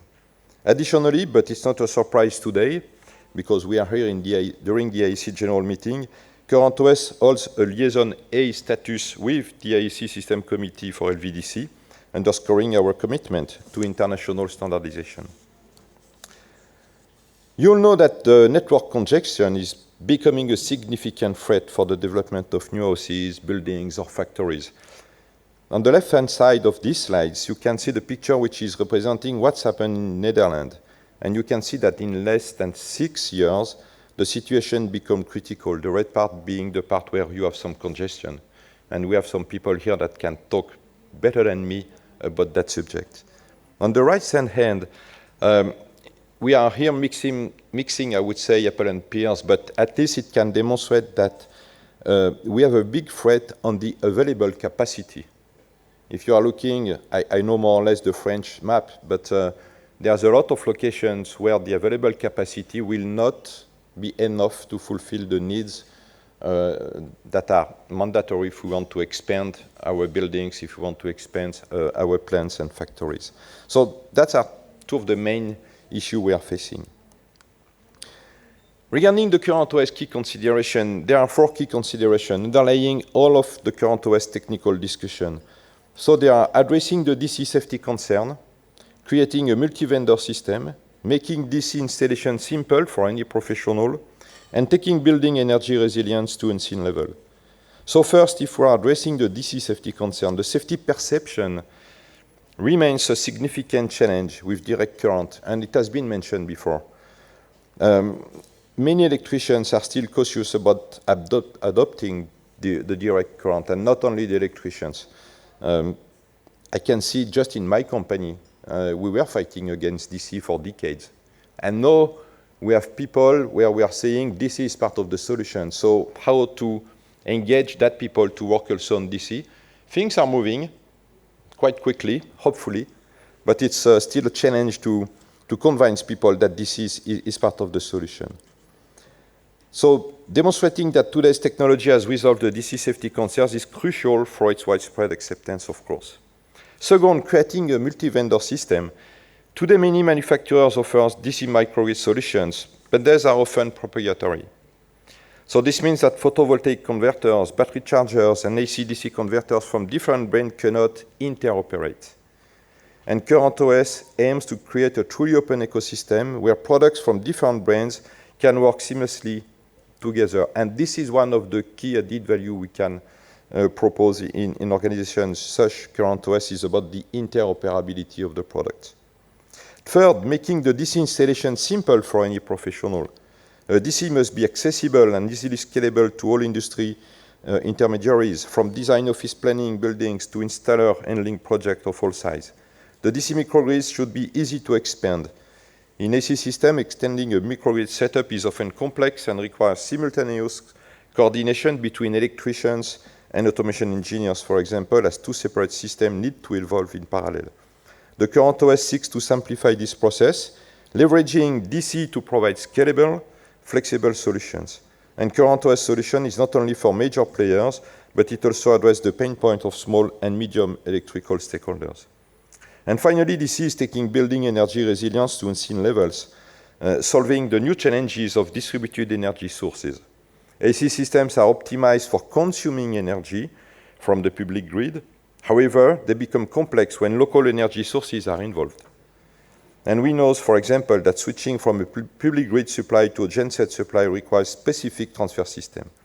When we develop local energy sources without limitation, we have to combine multiple solar panel arrays on rooftop and parking lots with distributed battery storage, and even vehicle batteries can become backup power source for a building. We saw that this morning in some presentation that have been made. As local sources multiply, buildings gain in resilience and flexibility. However, new challenges arise that AC systems struggle to address. So current OS aims to resolve these issues with DC systems that enable a seamless integration of distributed energy sources. Let me walk you through the focus and the structure of the current OS technical committee. That's the heart of current OS. So this committee plays a central role in shaping the unified DC standards. It's composed today of 8 working groups, each dedicated to a specific technical domain, meaning from system architecture to installation rules, power converters, protective device, cables, metering, LVDC, and standardization. And I just would like to add that we just opened a new working group which is dedicated to the data centers, and this has been presented recently to the Open Compute Project, the OCP1, that's past week. The committees operates under 3 core missions: fostering the alignment across the stakeholders to create a unified DC standards, setting up convergence with other key organizations like the CABI, the PEDF, KDCA, ODCA, and the Emerge Alliance. We are driving coordination on technical requirements and joint documentation efforts, So our work includes drafting and circulating some technical documents, mainly the one which is the system reference document, the SRD, some product specification and testing protocols. We actively collect feedback, refine these documents, and promote their adoption. Importantly also, we are coordinating the contributions to the international standardization bodies, like the IEC, of course, but also to the National Electric Code. It's quite important to put the DC requirement in that code, and also to some other relevant working groups. So each partner is bringing a very unique expertise. We have ABB and Schneider Electric on the system documents. Eaton is providing on protection and standardization. Nexense is leading the cable activities, Siemens on the metering, and MR on the LVDC. So in short, the technical committee is the engine behind the technical coherence and the global relevance of the current OS initiative. But I would like also to emphasize one thing, is that we are not competing with the IEC. We are talking about standards, but we are not competing with the IEC standards. We just believe that current OS is one of the solutions to fulfill the IEC standards requirements. So that means we will have a lot of requirements in the IEC, but after that we have to go to the implementation of the solutions, and current OS could be one of that one. If I'm going on the world of the residential and commercial building and in the retail world, in fact, it's quite important to demonstrate the compliance of the device and our systems. So the demonstration of compliance is a key enabler to reinforce the confidence of our stakeholder and customer. Once again, it has been mentioned before in the debate, how to increase the confidence of all the stakeholders around the DC issues. So on top of that, we believe that certified products will be a clear signal, thanks to a certification mark, that they can operate together and thus enabling an easy design and build. It's all a questions of interoperability of the products. So it's why we decided to build a certification scheme which will be operated by an external organization, because it's not our, in our DNA, it's not our core operation, I would say. And this organization is really specialized in the field of this activity. So the certification scheme is based on our current OS set of rules, and it aims to demonstrate the compliance to that kind of rules. But however, it's not only about our own rules. Only the products that are also compliant with the local electrical safety applicable standards will be able to be certified and to bear the current OS mark. So that means if you find a product with the current OS mark, it's fully compliant, it's fully compatible with the local installation rules and with the local requirements when we are talking about safety of the products typically. So we just signed very recently, last week, an agreement with ETICS, which is the European Testing, Inspection and Certification System, to operate the certification scheme. Even if in the name it starts with European, they are operating globally in the world with some certification mark. So they know how to operate a certification scheme, and really they are knowledgeable on that subject.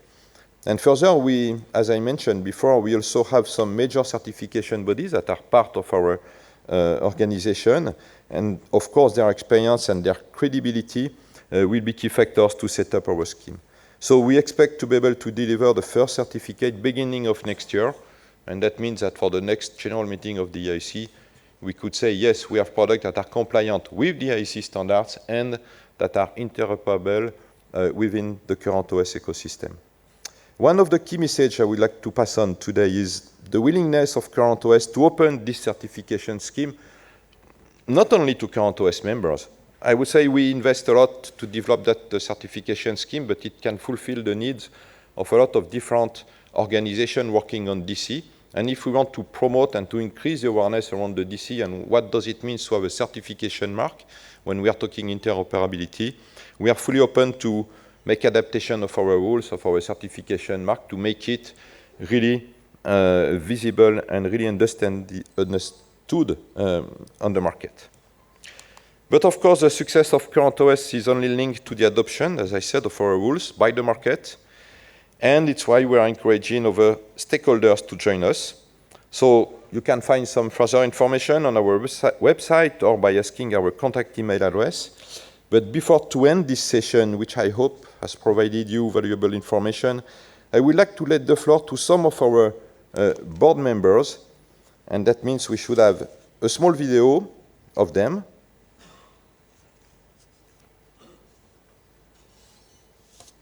With the sound, it could be better, but at least you can read what they are saying.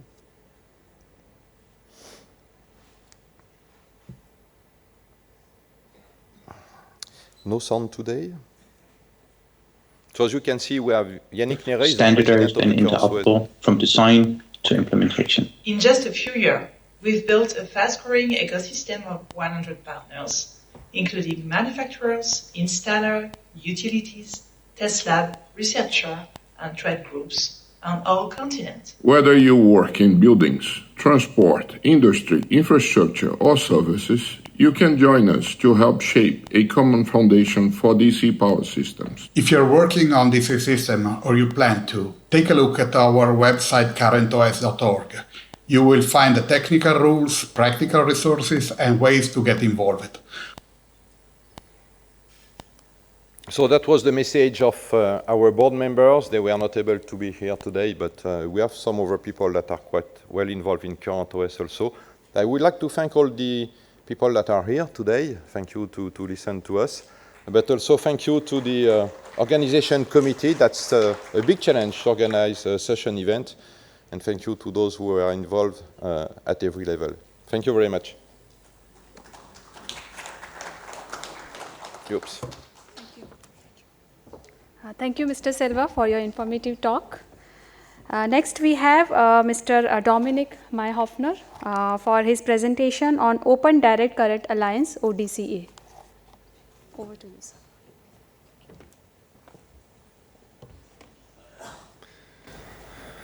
All right. Welcome, everyone. I think you will see some doubles that you have seen right now. There will be doubles to the presentation from the morning, but that's the way it is. I have to start the presentation here, or someone else is doing it.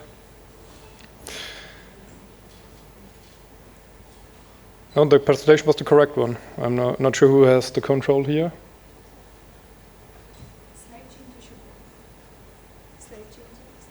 No, someone changed the presentation, but yeah, it's not going on the screen. There we are. Okay. So I'm taking a little bit a different approach when I want to introduce the ODCA. So first of all, I want to tell you about what the industry is, what are the problems right now. So we all know that we have a growing demand for energy. And especially if the demand is growing, we want to be more efficient. This is essential for us. The places where we are from in the ODCA, so mainly Europe, but all over the world, it sometimes can be hard to integrate the new renewables into the existing AC grid. Sometimes there might be constraint that the grid is already overloaded. But there are also regulations that you have to fulfill, and it gets quite complicated. And if we include even more converters and energy storage systems, there might also be problems with the harmonics. So we have to find another way to deal with this. And also on the other side, the industry has problems with the rising costs and the CO2 emissions. So they want to reduce this, of course. BIMA presented that we want to have the net zero. This is a really big thing for everyone. And on the other side, the last point is that we want to be resilient. We want to be more flexible. And these are the challenges we are facing right now. So we are looking for an opportunity. And the opportunity here is direct current. On the left side, you see what we mean with direct current. So these are direct current microgrids where we connect the power generation directly with the loads. And the generation can be via renewable energies, it can be with the energy storage systems, and the loads can be diverse. So you can have residential as loads, the EV we have heard today as well, industry, of course, and commercial buildings and data centers. These are topics we all addressed today, and we have specific opportunities there because if we switch to DC, that means for us that we can have energy savings up to 30%. in real factories, we can easily integrate solar, batteries, hydrogen, EV, so everything that we want to have. If we're going to go for the all-electric society, we have to include them, and the best way is to do it with DC.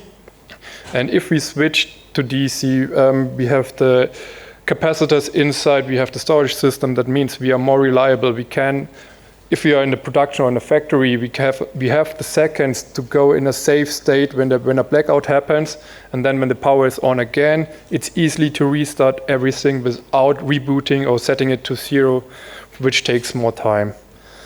And this means for us, we can be more resource efficient. With resource efficient, what I mean is that instead of 3 active wires, we only need 2 active wires. Also, when we increase the voltage level, we can decrease the diameter of the cables. This means that the cabling will be reduced. It also means that we don't need that many converters anymore. So that's another point for the resource efficiency. And we are ready for the future to come. And the answer, or how we can do this, is with the Open Direct Current Alliance. So you might get to see is we are as well an international non-profit entity like Current OS. We have more than 80 members across 17 nations that are spanning as well the 3 continents you have heard before. So it's Europe, it's North America, and it's Asia as well. What we also have is we promote open technology. That means if we want to bring DC to the market, we have to enable everyone that they can use it. Therefore, we have a free system description that can be used easily. And we try to promote everything with our fully equipped ecosystem you see on the right side. So around the ODCA, or in the ODCA, we have everything involved. So we have the suppliers, we have the end users, we have the operators, we have research.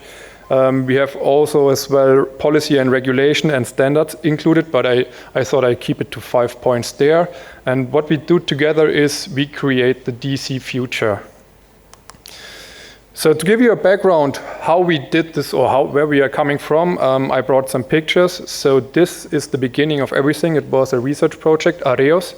It was from 2013 to 2016. And together with 10 partners, the idea was to bring DC to a production cell. There are several benefits inside because you can use the braking energy way more easily. Also other aspects, and they showed that it is possible. So after that, the idea was, okay, let's find other use cases for it or other applications. So DC industry was established, another research project. You see the number of partners grew, and instead of only 1 production cell, they figured out or they tried it on 4 applications. And this also went very well, so that they decided to have another project. And now even the partners rose again. And instead of just 4 applications, they said, okay, let's figure out how it works in a whole plant. To see that, they built it up. Mainly it was with car manufacturers in Germany. We had the example of Mercedes-Benz this morning. I will come to this later also.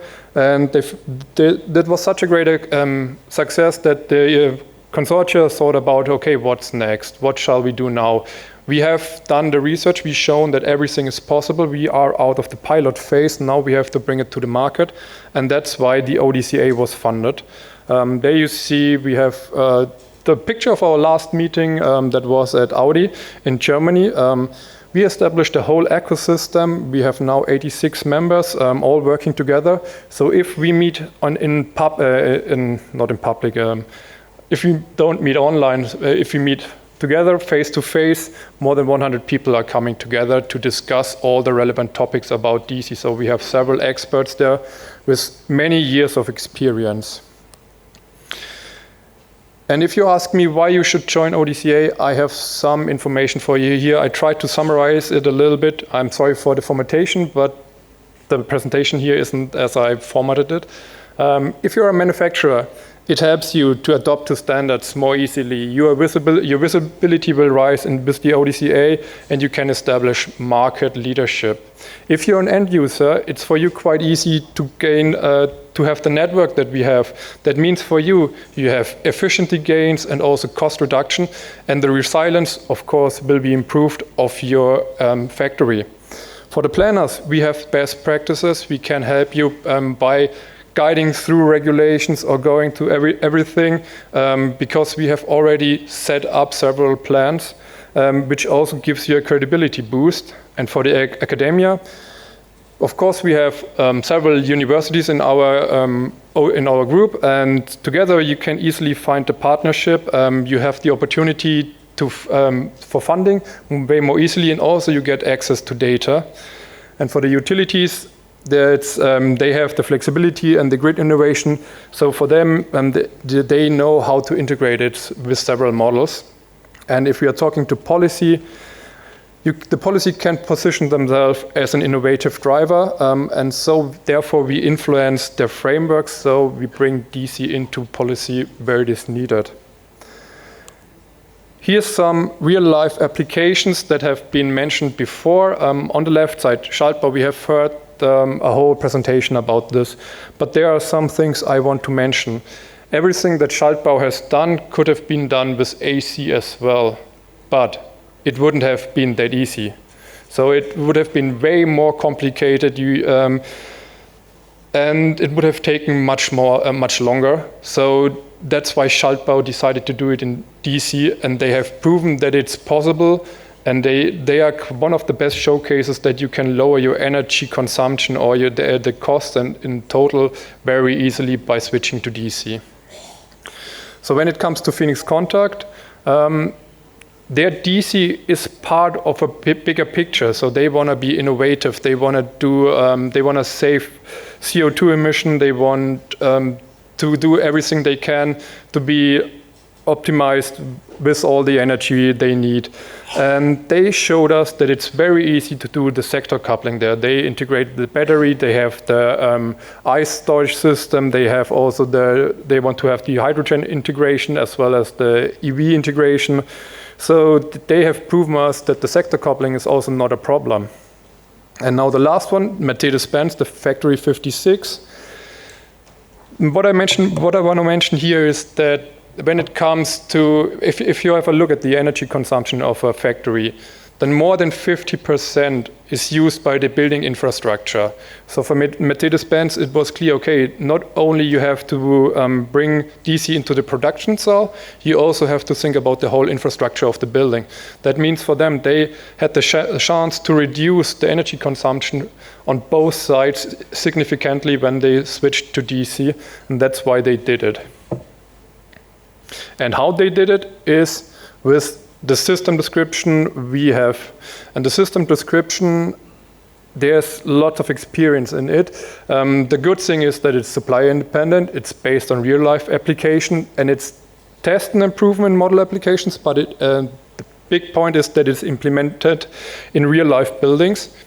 We have brought it to the standardization as well. So that means we have talked to VDE or DKE in Germany, the standard setting organization, and they have reviewed the document and accepted it without any changes and published it as VDE spec 90037.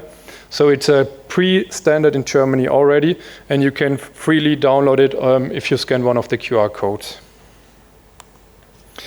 So where do we all our work? This is in our working groups. So we don't set up a working group for every new item. We have clustered our working groups to cover more than one item.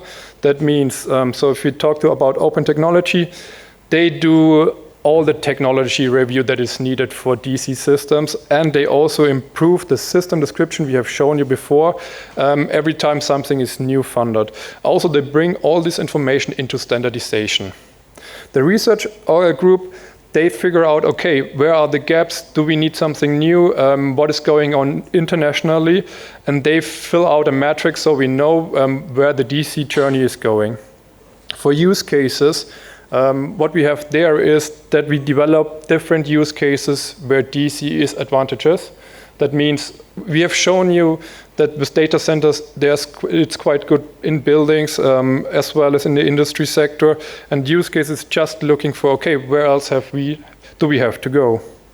For communication, okay, that's where we have to go to the outside. We have to tell the people what we have found, what are the benefits, how can they apply everything we have funded, how can they use it, How can they contact us? How can we inform them? That's what's happening here. And with partner management, we talk to everyone that is also needed, but is not a member in the organization. So it can be the DSOs as well.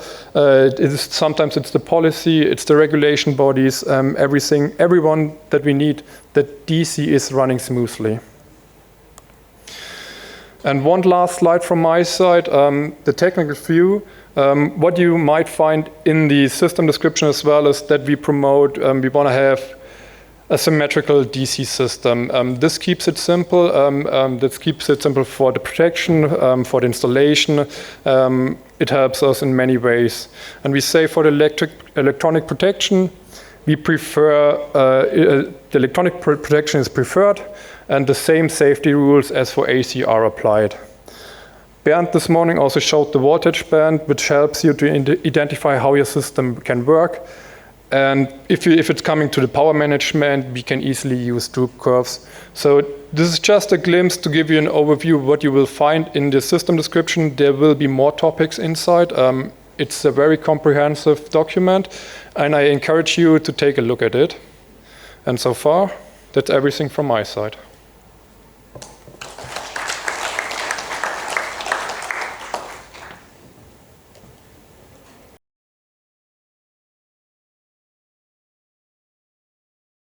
So for this session, we have two speakers joining virtually. First, I invite Mr. Bing Hao from the PEDF Committee of the China Association of Building Energy Efficiency. He will speak on the committee's contributions and initiatives in advancing LVDC applications in building energy efficiency. Over to you, Mr. Bing Hao. Okay, thank you, Chairman. Can you hear me? Yes, we can hear you. Okay, let me share the screen. Oops.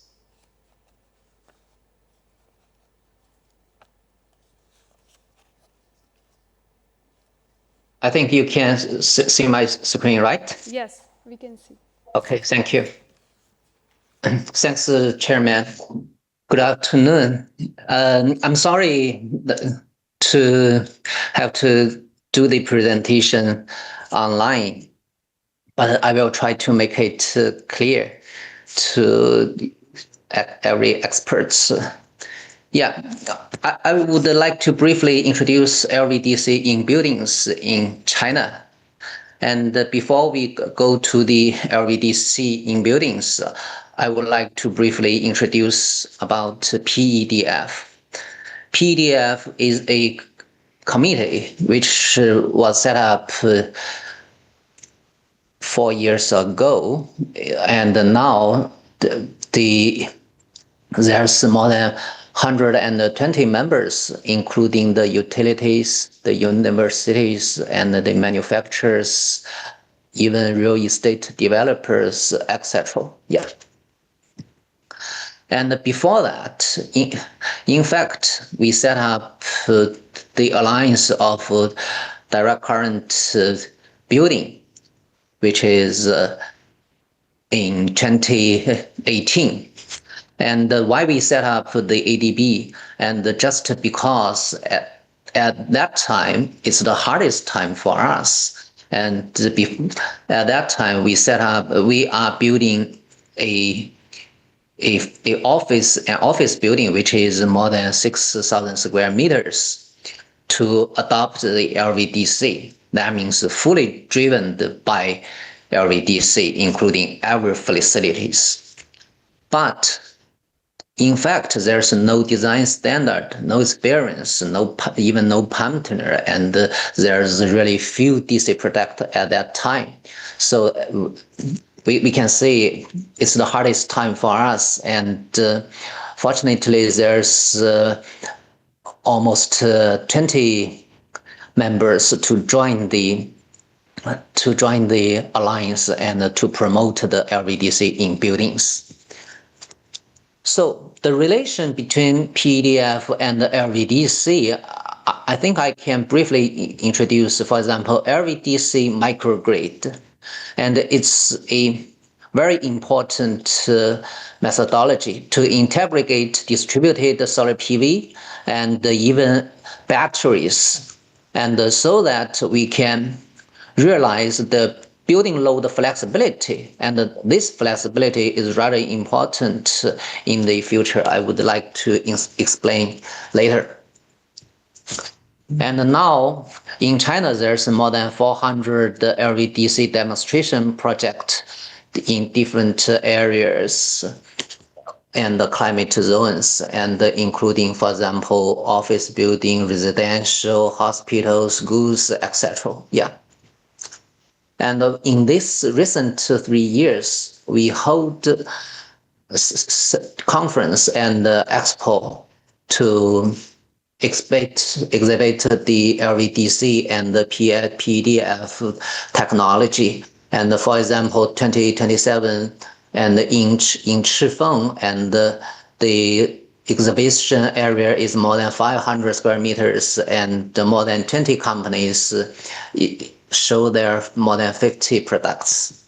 And last year, and it's in Beijing, and you can see the area increased almost double, and also the products doubled. And this one is very interesting because according to the IEC standard 63318, and the LVDC is a good technology for the off-grid area, and now we already have the solutions and the products for them.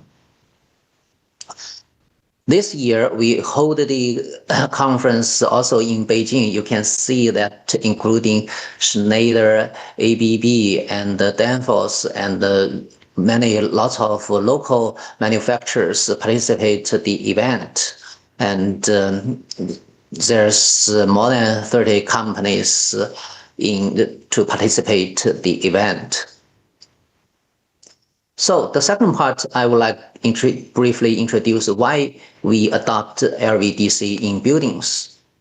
And according to the simulation and the experiment, many experts think LVDC can improve the efficiency of the supply system, especially in buildings, especially when the renewables and the batteries increased in the system.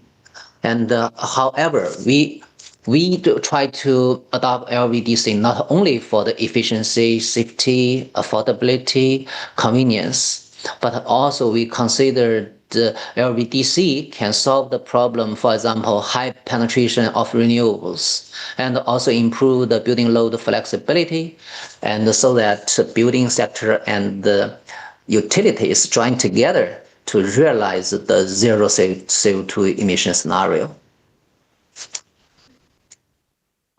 We can back to the zero emission building, how the building can be zero emission. And this is a definition from the United States.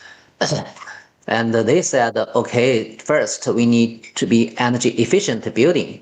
And the second one is about electrification. That means all the fuels in buildings are electricity. There's no gas, no coal. Yeah.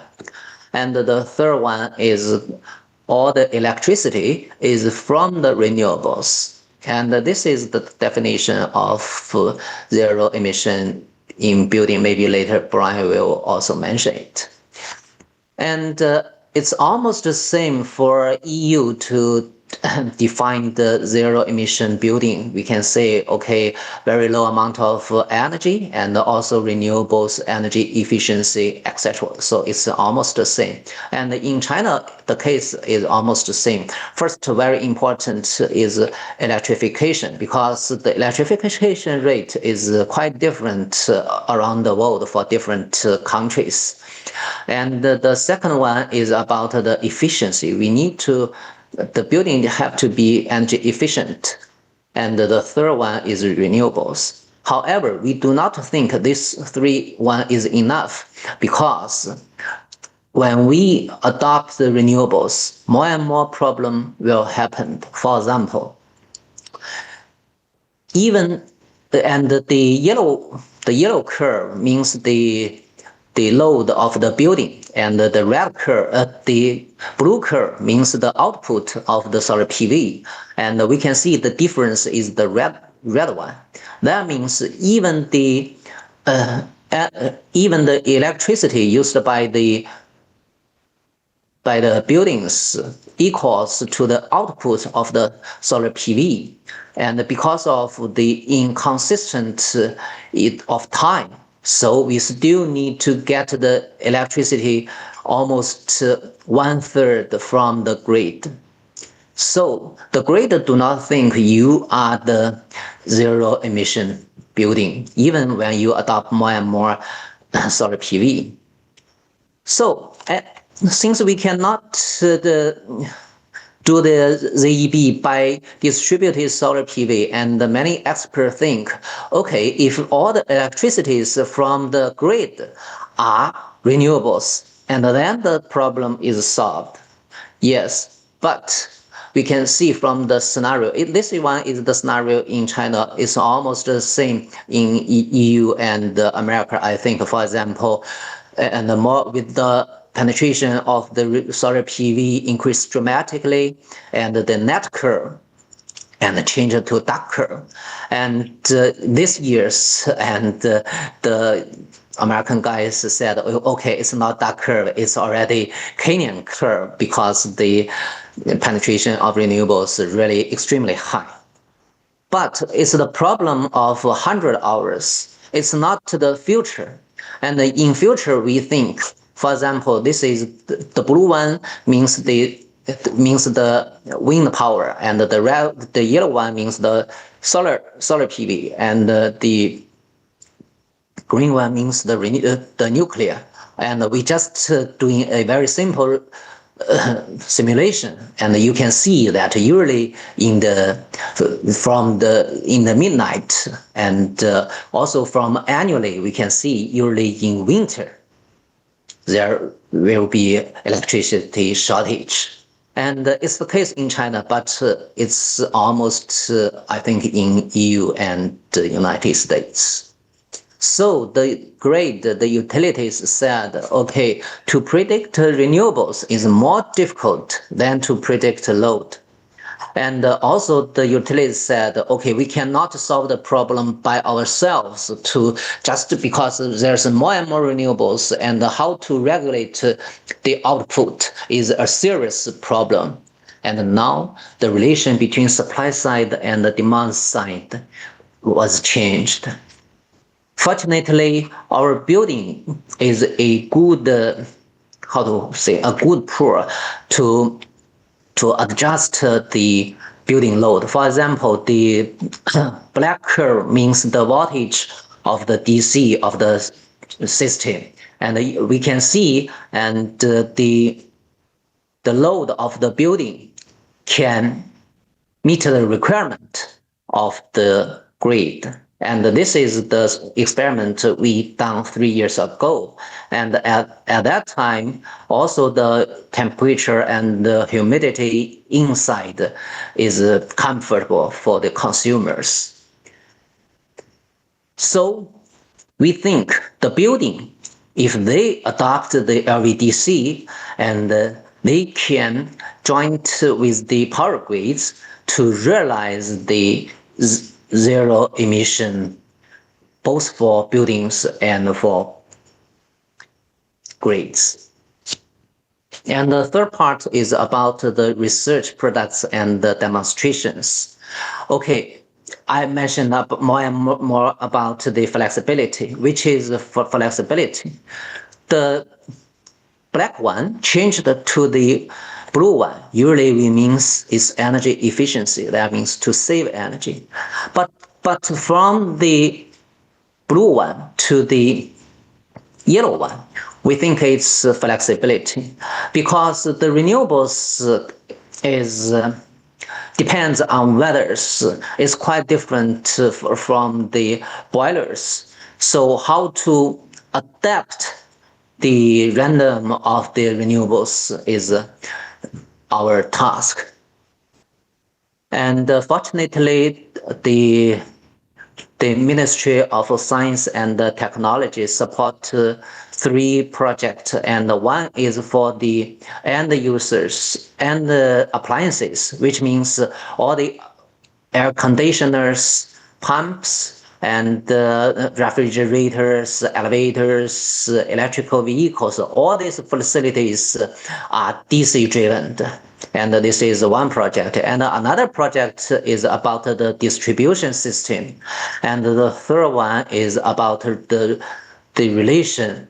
That means the building and the grid, how to interact with each others. And the government invests more than, how to say, it's more than 10 billion US dollars.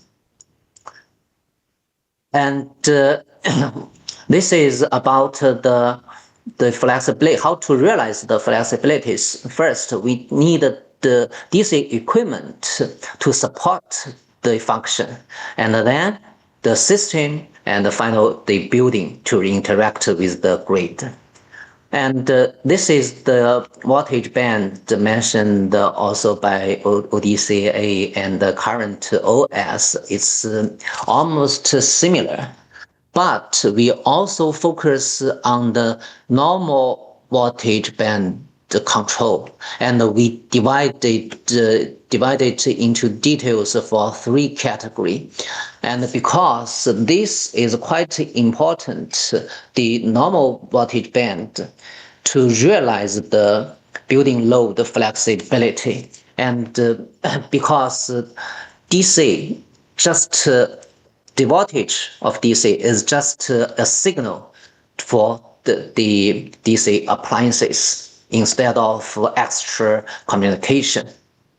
And I think, unfortunately, I do not have the opportunity to exchange the idea of this to all of you, but maybe current OS knows something about us, and we are also to held a seminar next year together with the current OS and maybe other alliances interested.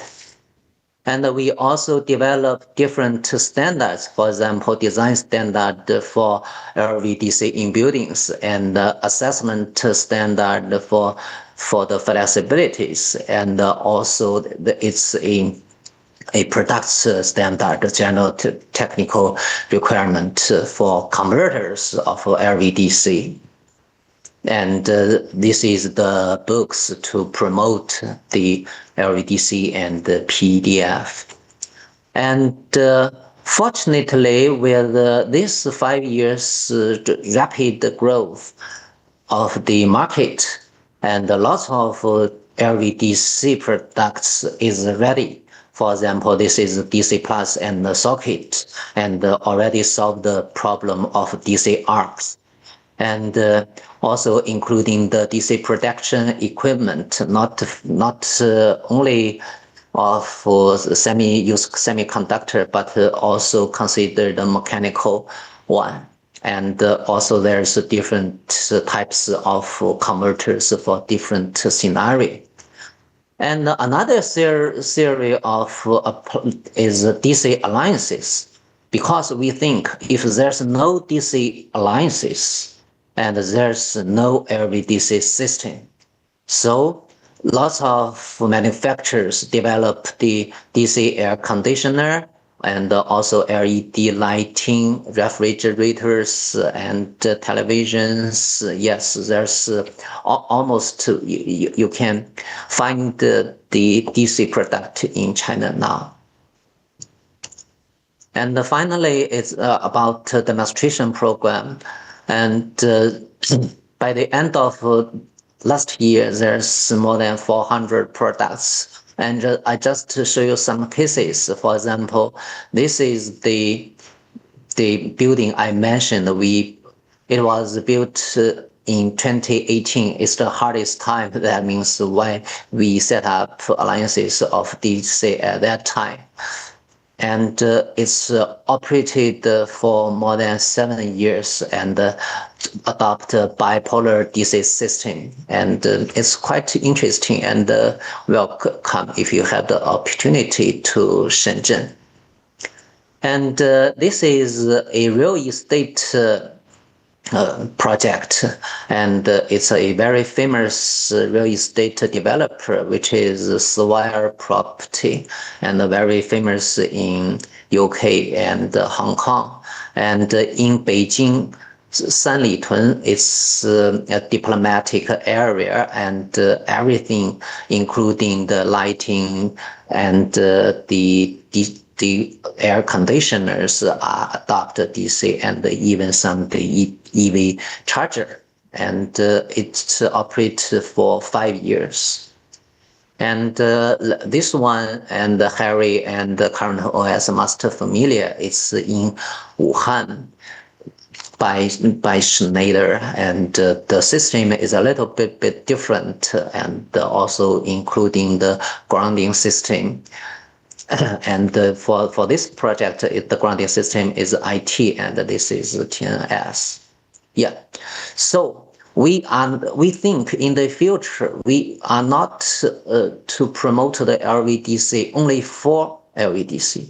We think the future, what the future building would be is rather important, and we think this is the features of the future buildings. For example, distributed solar PV, distributed batteries, and also building electrical vehicle building. And we also think this is rather important because we doing experiment. One electrical vehicle can support 200 to 300 square meters of office building to off-grid. It's quite interesting. And with the more and more EV in China and also around the world, I think this kind of technology is also will be bloom.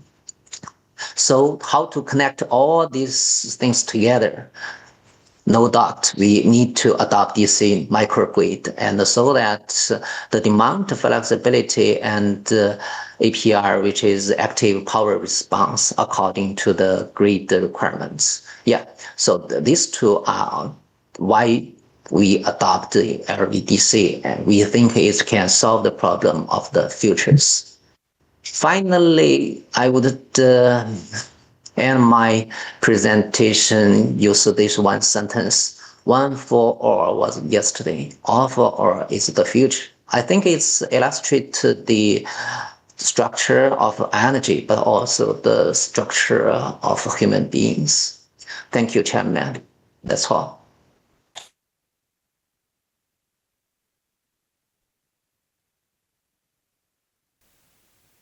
Thank you, Mr. Binghao, for your valuable insights. We have one more speaker joining virtually, Mr. Dusan Brelik from the Emerge Alliance, who will discuss the Alliance's efforts in promoting LVDC adoption and global collaboration.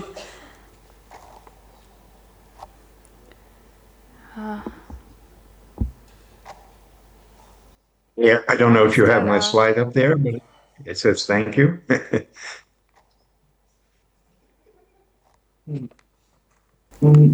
Mr. Brelik, are you able to share your screen? Yeah, yes, it is being shared. Can you hear me? Yes, we can hear you. Just give us some moments. We are fixing this. Maybe while you're doing that, I can explain to the group that Dusan took ill suddenly yesterday and is not able to make the presentation today. So he asked me to sit in for him, and I'll explain. Dusan is the president of Emerge and well qualified to speak about what Emerge is doing. But I'm one of the founders and the current chairman of Emerge, so hopefully I'll be doing a reasonable job of filling in for him. No, this is actually the first slide, and I'll explain that in a moment. So thank you is your first slide? Yes, it is. Okay, so we were confusing, like this is your last slide. Anyway, continue please. Over to you, sir. Yeah. I was explaining that Dusan took ill suddenly yesterday. We're actually at a major event here in the U.S. in Nevada, and he had come back from Germany and took ill, and so I'm filling in for him. Dusan is the president of Emerge. I'm the chairman and one of the co-founders of the organization. So hopefully I'll do a reasonable job of filling in for him. But first, I wanted to, and the reason I have the thank you slide up there is I wanted to thank the committee that is organizing this event on behalf of the IEC for the invite to Dasan and now myself, pass on to myself. So thank you for that. And as I mentioned, you can read my bio at your leisure. Hopefully you'll have access to these slides after the presentation. Much of what we're talking about, I'm going to talk a little bit less about eMERGE and a little bit more about what we're all trying to do collectively.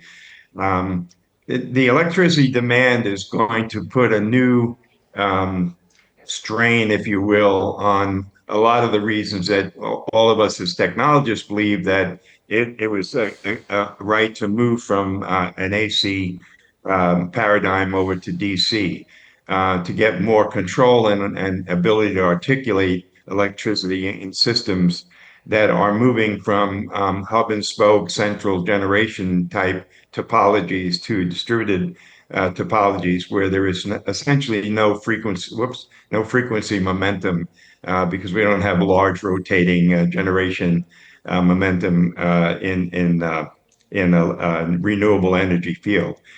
This demand is going to put pressure so much on the grid in almost every country around the world that it really begs for us to start thinking about how we're going to invest in the future to meet this demand, and whether we invest in 100-year-old AC technology or we move over to this new paradigm of power electronics and the ability to articulate power in a much more refined and safe way. I mentioned that we're here in Nevada at a major trade show, and in that trade show, there'll be about 45,000 people that will attend this event. In the event, we'll cover a lot of different areas, but one of the areas it covers is what we call the grid edge. And at the grid edge, of course, is where microgrids will very likely find the majority of their place. And the question is, should those microgrids be AC microgrids or DC microgrids or some combination thereof? And so we're addressing that. One of the things we do at that event is we hold workshops to talk much about the things that you're talking about there at this event, and talking about the not only technical reasons to move to DC, but all of the policy and regulatory apparatus that has to move in that direction as well. There's lots of companies doing presentations. In our grid theater alone, there are 30 presentations primarily focused on microgrids and DC coupled microgrids in particular. We also are this year involving a hydrogen fuel cell and a vehicle to microgrid interface, or as some people call it, vehicle to grid. In this case, the grid is a microgrid, not the utility grid. We additionally I'll talk about something called Source Pro in a minute, which is our attempt to standardize the way we describe equipment in digital model form so that we can quickly design systems based on DC technology. The use cases in the workshops we do cover most of the major use cases that you've already discussed or touched on already, so I won't go through that. But we also speak on areas of policy. You see that we partner with an organization called the Microgrid Resource Coalition to accomplish that in the form of policy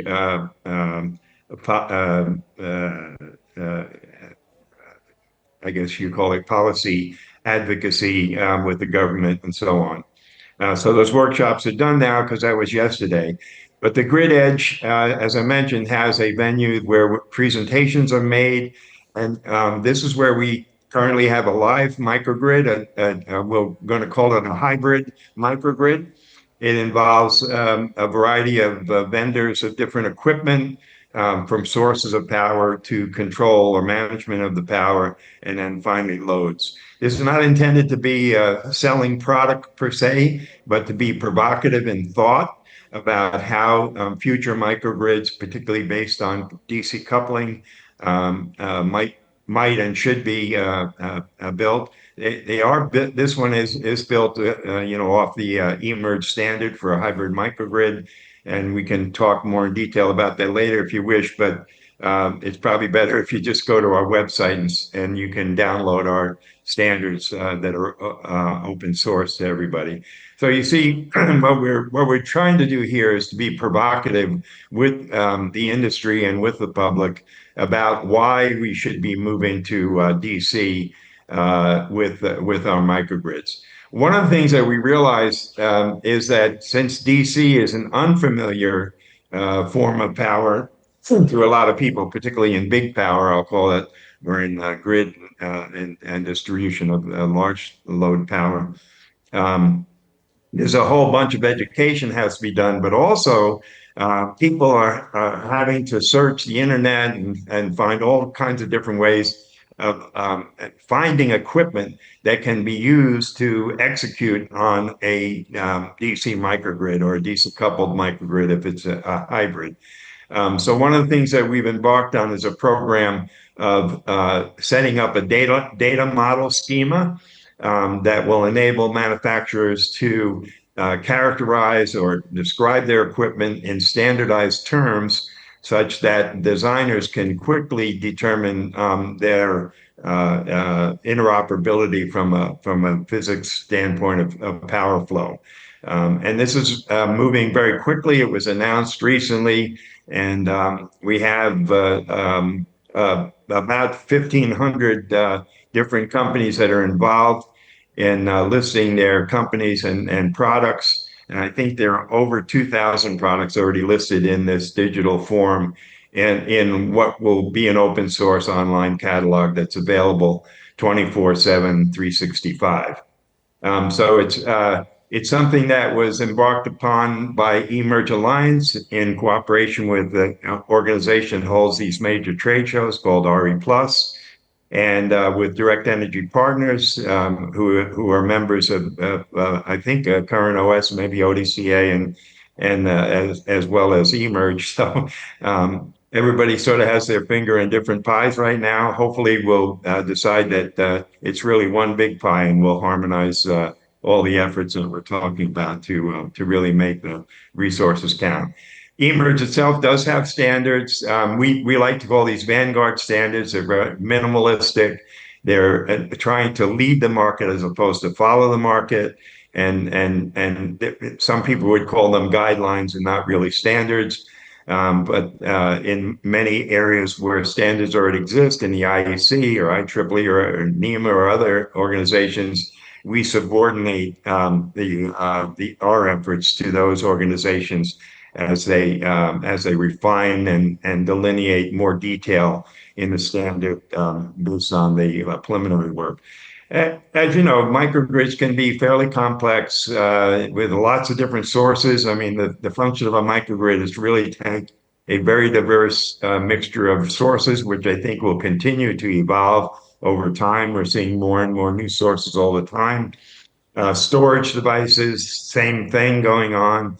Batteries and other forms of storage. So, we really want to write standards that can embrace the innovative technologies that are coming on the scene to satisfy the requirement of this huge growth in demand and need to be efficient and articulate power in a better way. And of course, loads. Loads still is going to be a lot of AC loads out there, legacy, and there are some AC loads which actually will probably prefer to stay AC.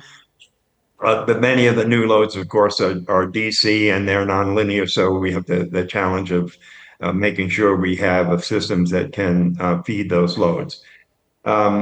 Designing a microgrid, I said, can be challenging, particularly if it's a multi-vendor integration, which most microgrids end up being. Certainly, there's an effort to do as much turnkey by some companies as possible, but modeling for a typical microgrid this early in the evolution of the technology can take months, if not years, and sometimes the engineering costs more than the equipment, which is kind of disappointing because one of the things a microgrid should be, if it's a DC-based microgrid, is be less expensive than a traditional power system. So we'll get there over time, but it has to be through reduction of this kind of one-off approach to design and get to a more standardized and plug-and-play mentality about design. So again, what we did and what eMERGE likes to do is find unique needs in the development of the ecosystem for DC. We worked with NEMA and developed standards for revenue grade metering, for example, with DC that didn't exist before. So if we're going to buy and sell DC, we have to have revenue grade kind of capability of metering.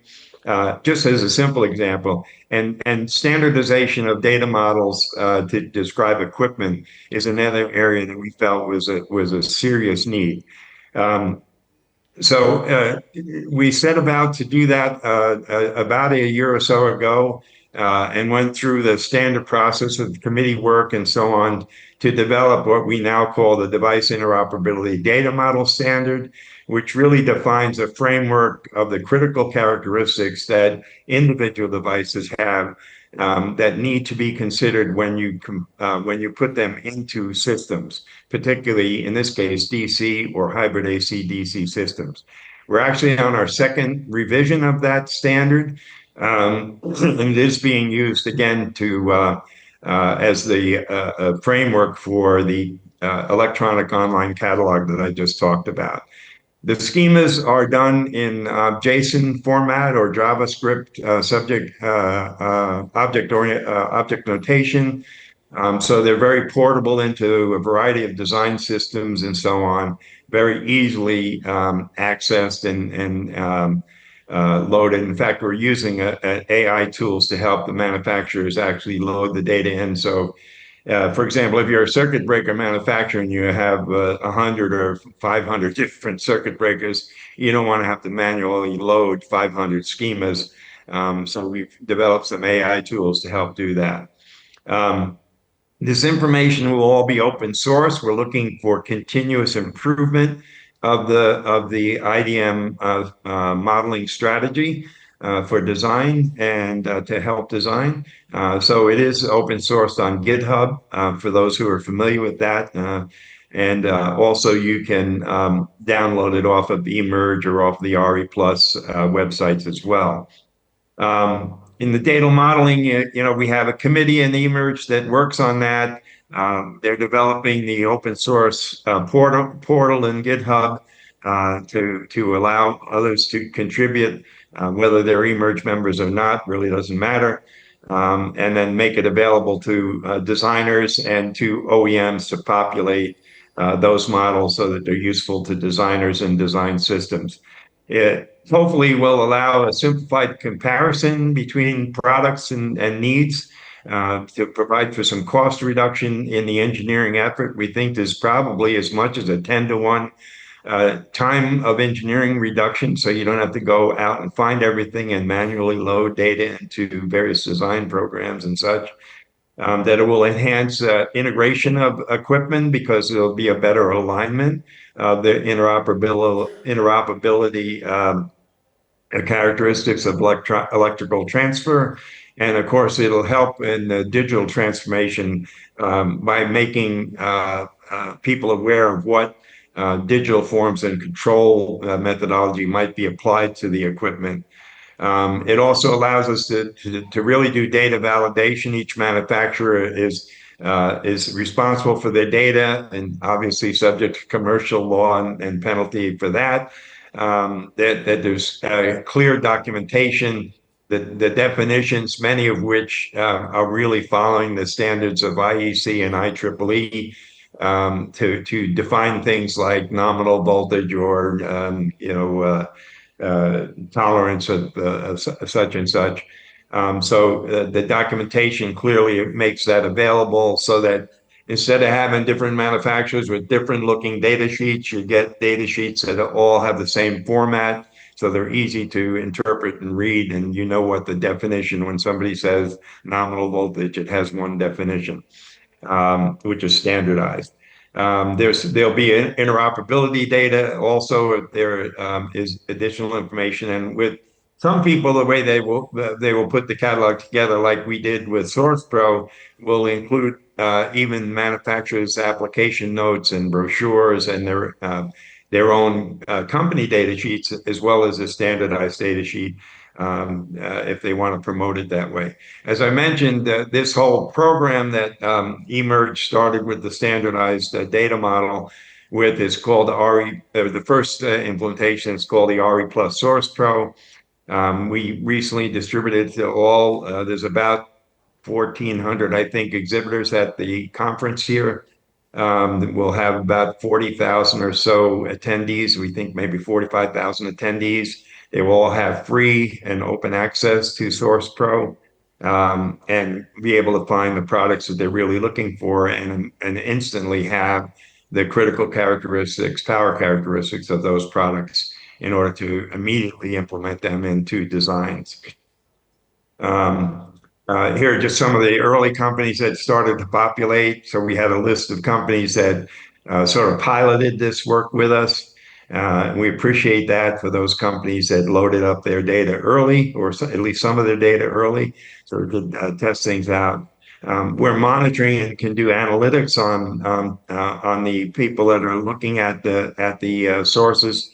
So we kind of know that the tool is being used quite extensively already at this trade show. As I said, eMERGE also, just as a final summary here, eMERGE also has one of the original standards on the DC and hybrid AC-DC microgrids. We recently came out with a new version. Our original version was a DC only microgrid, and unfortunately most people thought that meant that all of the sources and all of the loads had to be DC, and that's clearly not the case these days. There are still AC sources and there are AC loads. So we're calling that type of a microgrid, even though its core is DC coupled, we're calling it a hybrid AC-DC microgrid. So the standard has just embraced that in terms of definitions and such. I mentioned the ANSI standard on metering. We have particular standards on interior space for buildings and so on. So there's a number of other standards. eMERGE, like some of the other organizations that have presented before us here, is a membership-driven organization. So we welcome people in a non-discriminating basis to join eMERGE and be a part of creating these new standards. Some of the same companies that you see in all of our alliances, they will join multiple alliances, and maybe somehow we'll figure out that if we can harmonize closely enough, that they'll be able to participate without having to join 4 or 5 organizations. So with that, I'm going to just throw it open to questions from you on what I just presented. I didn't give you the whole advocacy speech about why DC, because I think that's been probably already adequately covered and probably will be more so in the discussions later on today and tomorrow in your summit. Thank you, Mr. Brelik, for your presentation. Question and answer we will be taking at the end of the session. So kindly be online. Okay, thank you. Thank you. Thank you. Lastly, we invite Mr. Hartwig Stemberger, thank you, to speak on European Union activities on LVDC. Over to you, sir. Thank you. All right, you have to bear with me again. I hope I won't bore you too much. You've already seen this. I work for Eaton. I spend a lot of time in DC, and besides my role in the Open DC Alliance, I'm also the co-chair of the low voltage DC subgroup in the European Union set plan, along with Mr. Harry Stockman, the originator of Current OS. We represent LVDC in that group. Motivation, what is the strategy within the DC part in the European Union, some documents and activities. I'll step back a little bit from the technical part for the motivation. Why does the European Union even care about this? We all have seen curves like this or similar ones about the global temperature rise, the temperature change over the last 2,000 years that is barely noticeable, any changes, little ice age or warm period in the Middle Ages doesn't stick out really like what sticks out where we are today.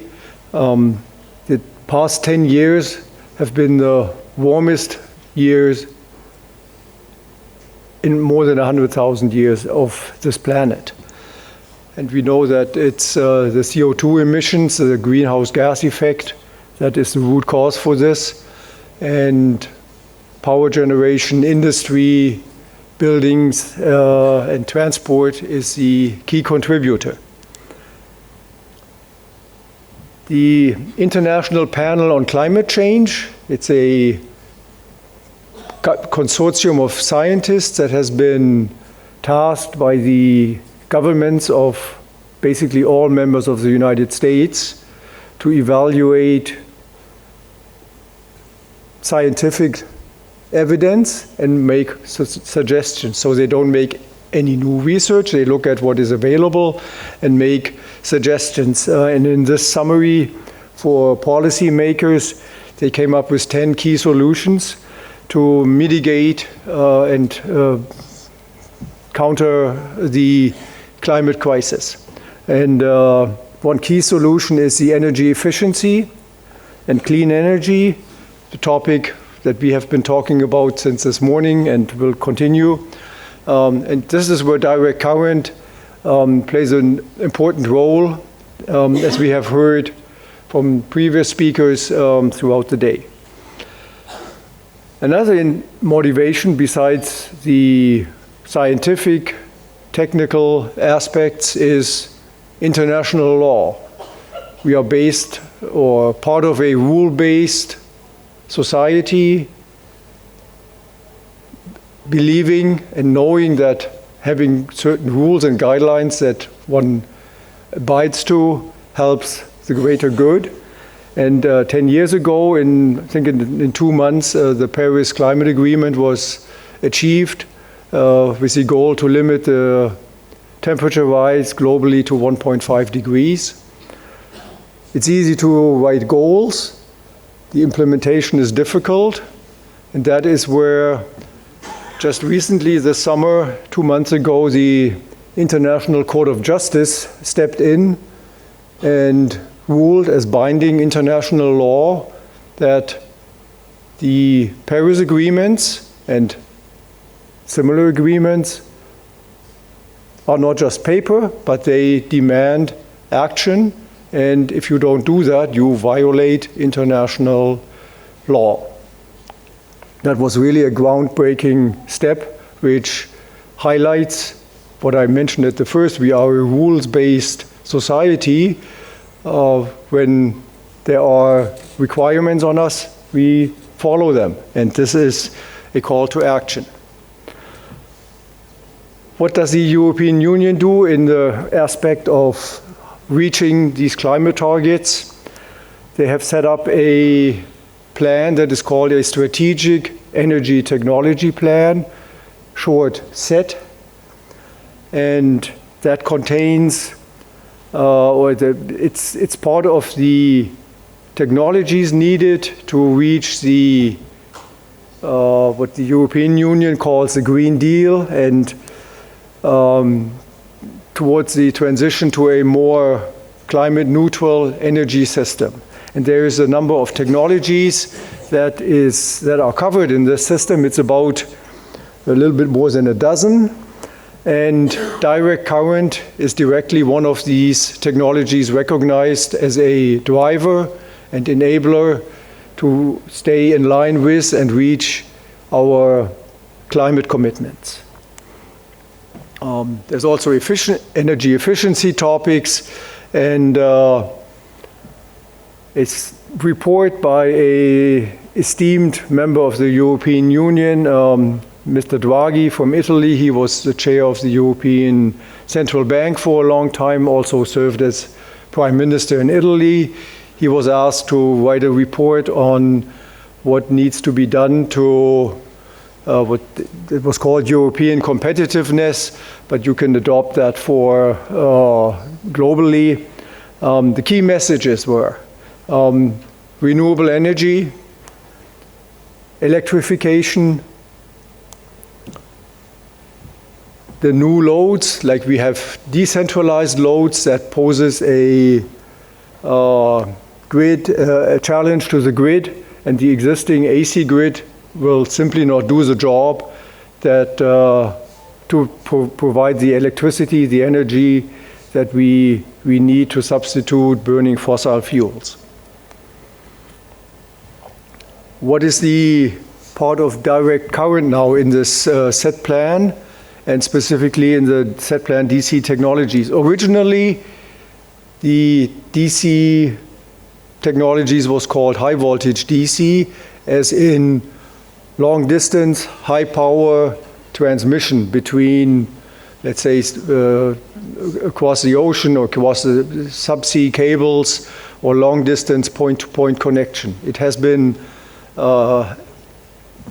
broadened to have all of DC included, specifically low voltage. And that is what I'm going to focus on now. What is the low voltage part in the European Union Strategic Energy Technology Plan? We started 3 years ago, initiated by the European Commission, which is basically the equivalent to the European Union government. Information gathering, what is available. There were webinars to inform the Commission and the stakeholders of what DC can contribute.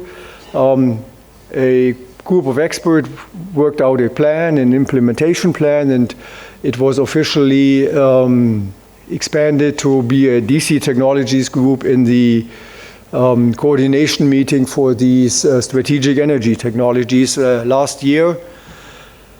What you see on the top left is a workshop that the European Commission had hosted and initiated in January of this year, with a panel discussion, with workshops, with different topics, to highlight to the Commission and to the stakeholders there, the policymakers, what can be done with direct current. The low voltage DC group has compiled a document on the what they call the implementation plan, so the actions needed to fulfill the goals that DC can reach. And there's 4 topics that were highlighted in this document. The main thing is, and I don't know if Vimal is in the room, the question we had before, is it technology or is it market? Show that it works. Make it easy for people to implement in different applications. Nothing speaks better than a successful implementation, like we've seen, for instance, in the Schaltbau example just before lunch today. A more technology-driven action item is the further improvement of power electronics. They have made gigantic steps forward in efficiency, in lowering the price, reducing the volume, but there is also still, it's the semiconductor, so there's still improvement that can be done, and that is the second item. The third one is make it easy for people to implement it.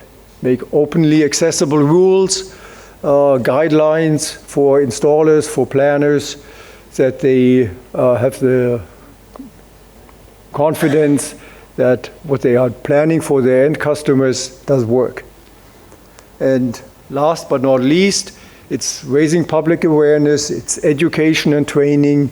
Vimal also mentioned earlier, like starting in the high schools, it's vocational schools, training people that are in the workforce already, and not least in universities, that the knowledge is there.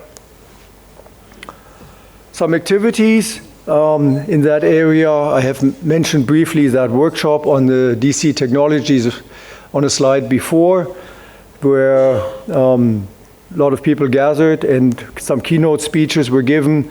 They came to a conclusion, and there's two highlights.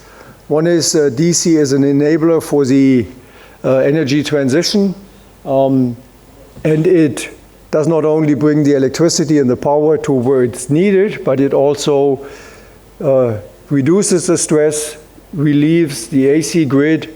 We've seen the congestion map of making new connections. That is one of the things that local DC microgrids do support. Backup power and the improved resilience with DC microgrids, with local energy supply and backup solutions that improve also the resilience. In June this year, there was a 3-day event also in Brussels, European Union Sustainable Energy Week. There were a lot of parallel panels, discussions, workshops, over 1,000 participants. I was invited to speak there.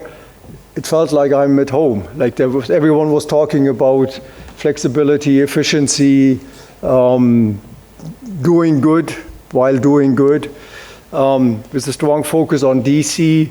One of the topics that was highlighted there was what they call energy communities, sharing electrical energy beyond your own meter. So like in neighborhood communities, in larger living quarters, that the electricity that maybe one building generates from the photovoltaics but doesn't need now can easily be shared with neighbors without any, the physics is no problem.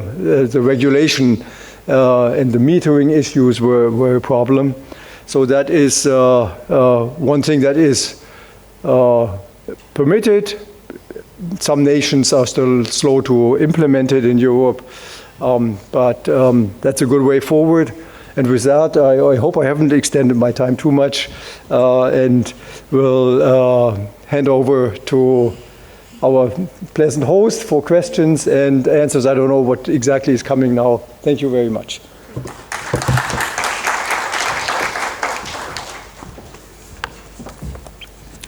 So thank you, Mr. Stamberger, for sharing these important developments. As we are already running behind the schedule, so I request audience to kindly keep your questions very brief. So we will take like 2-3 questions, and yeah, any questions, please?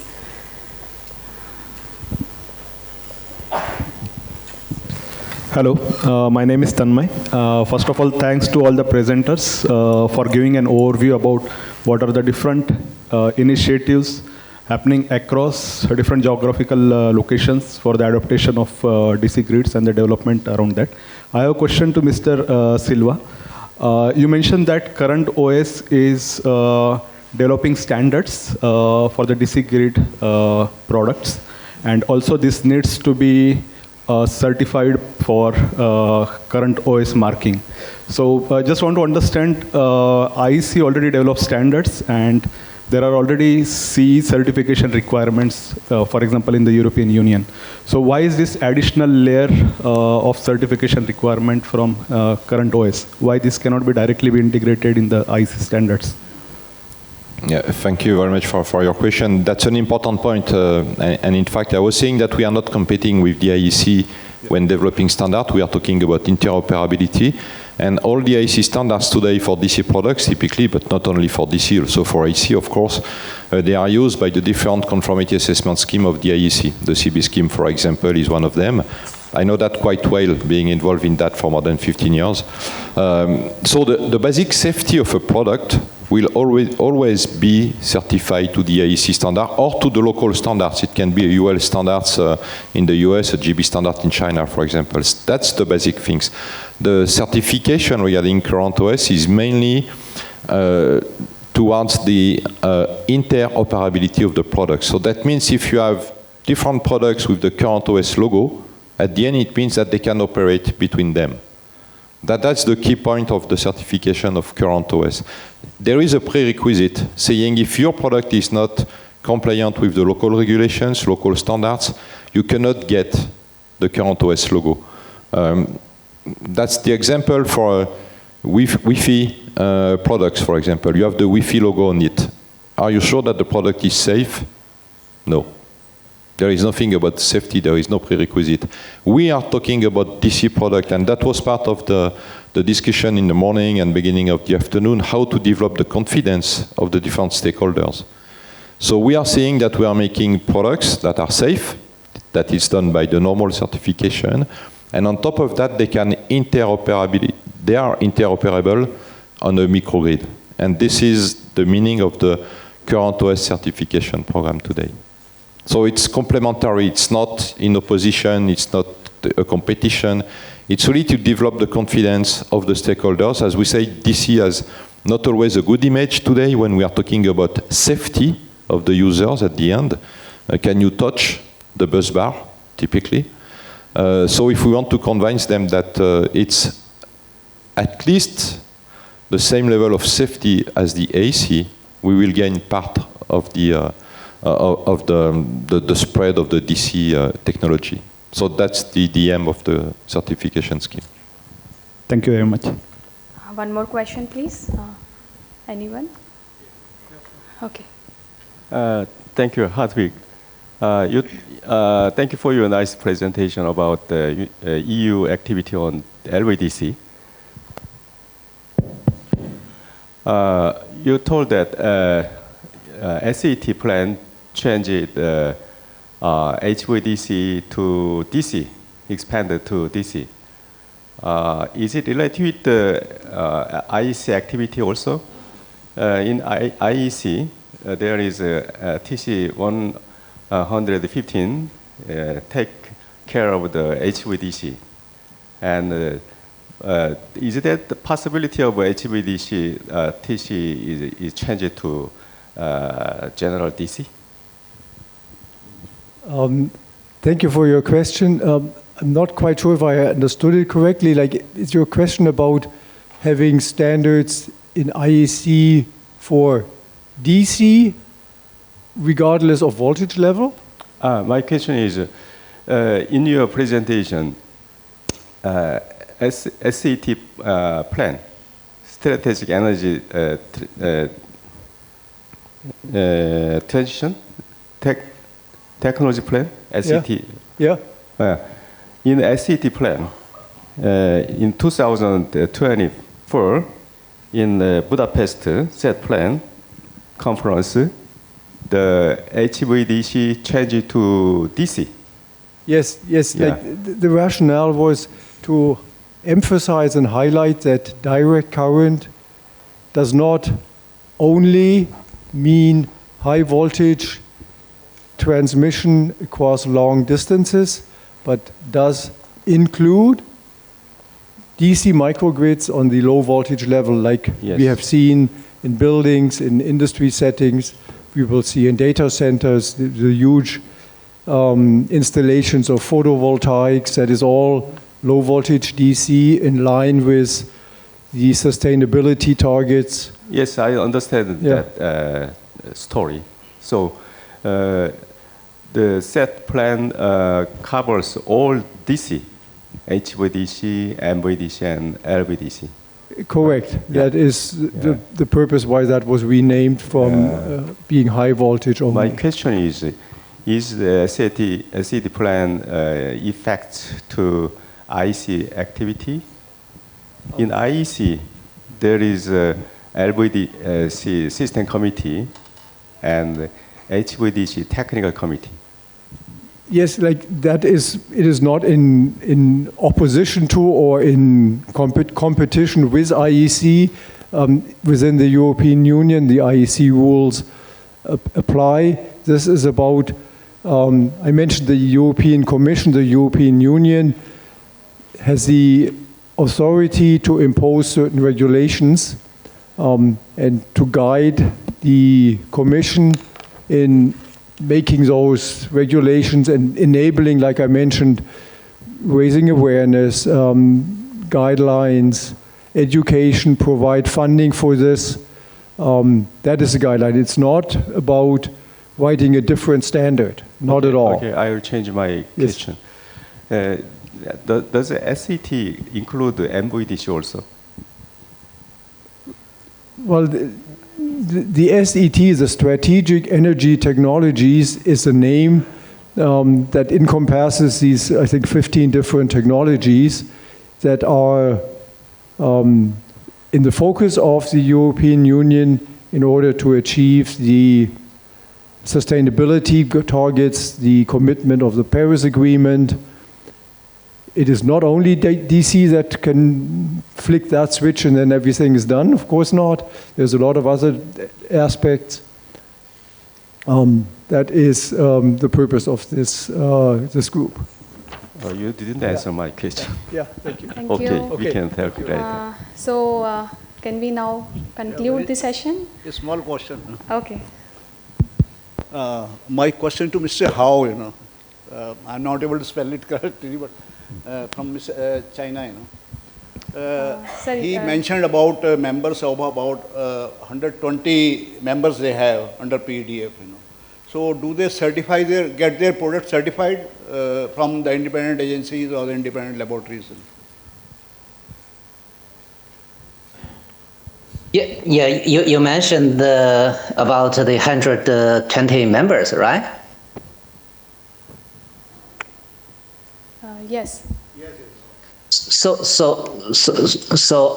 yes, we have 120 members. So the question is, could you repeat?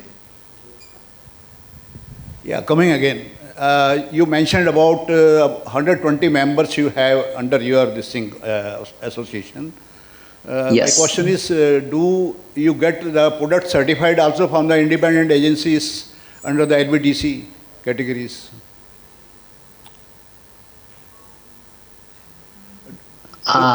Yes, the 120 included in grid and utilities, and also universities, and also manufacturers, real estate developers, and we are also developing the assessment standard for the products and for system flexibility.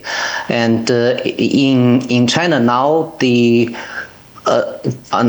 assessment criteria for the products, mainly for the converter, including the DC-DC and the AC-DC converter.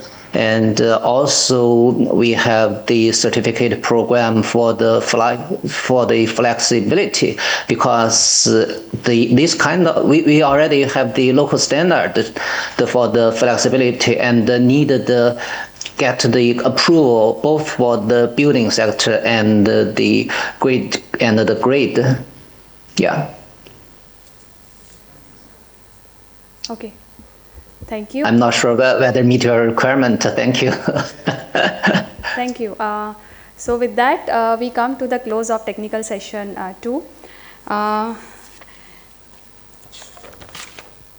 Sincere thanks to all our distinguished panelists, Mr. Dusan Brelik and Mr. Bing Hao, who have joined us online. Now I invite Mr. J.K. Gupta, Head of Textile Department, to present mementos. While we have already acknowledged the valuable insights shared by Mr. Stemberger, we would like to acknowledge the contribution made by Mr. Pierre Selva and Mr. Dominic Mayhoffner by presenting them a memento.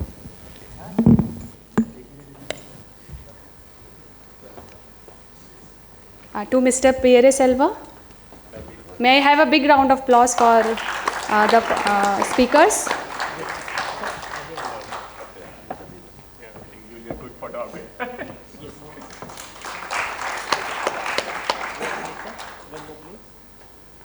Thank you.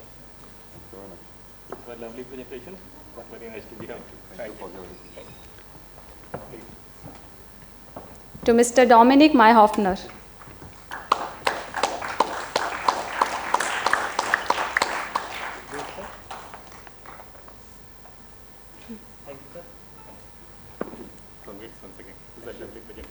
Thank you, sir. Really loved your presentation. Sir, please come forward for group photo. Sir, for group photo, sir. Yes, you can.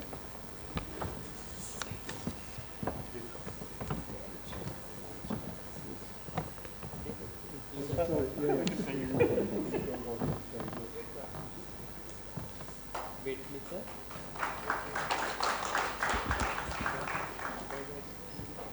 Thank you, sir. Thank you. Thank you, everyone. Thank you. Thank you. Thank you, sir, for presenting the mementos. Thank you. Ladies and gentlemen, we have now reached the conclusion of day 1 session of International LVDC Summit. It has been a day full of insightful presentations, engaging discussions, and knowledge sharing on the practical applications, global initiatives, and future of LVDC. We thank all our speakers, panelists, and participants for making this day a great success. Thank you, everyone. To formally wrap up today's session, may I now invite Ms. Uma to share her closing remarks and reflections.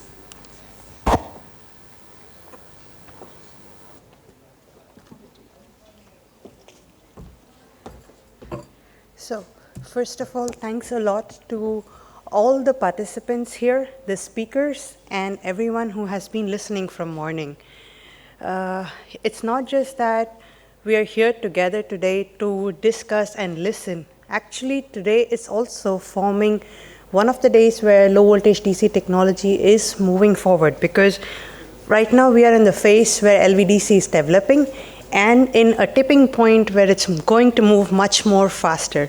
So we are kind of forming a part of the group which is going to move faster. So reflecting on the first day today that we had, out of the 2 days, we started with an inaugural session where we were reminded of the promise of LVDC, that it's not just a driving technology, but it's also driving innovations and sustainability together. And then was followed by technical session where we saw real examples from different parts of the world. And this kind of shows that LVDC is not just a concept, but we have started reaching the tipping point of it becoming to a business.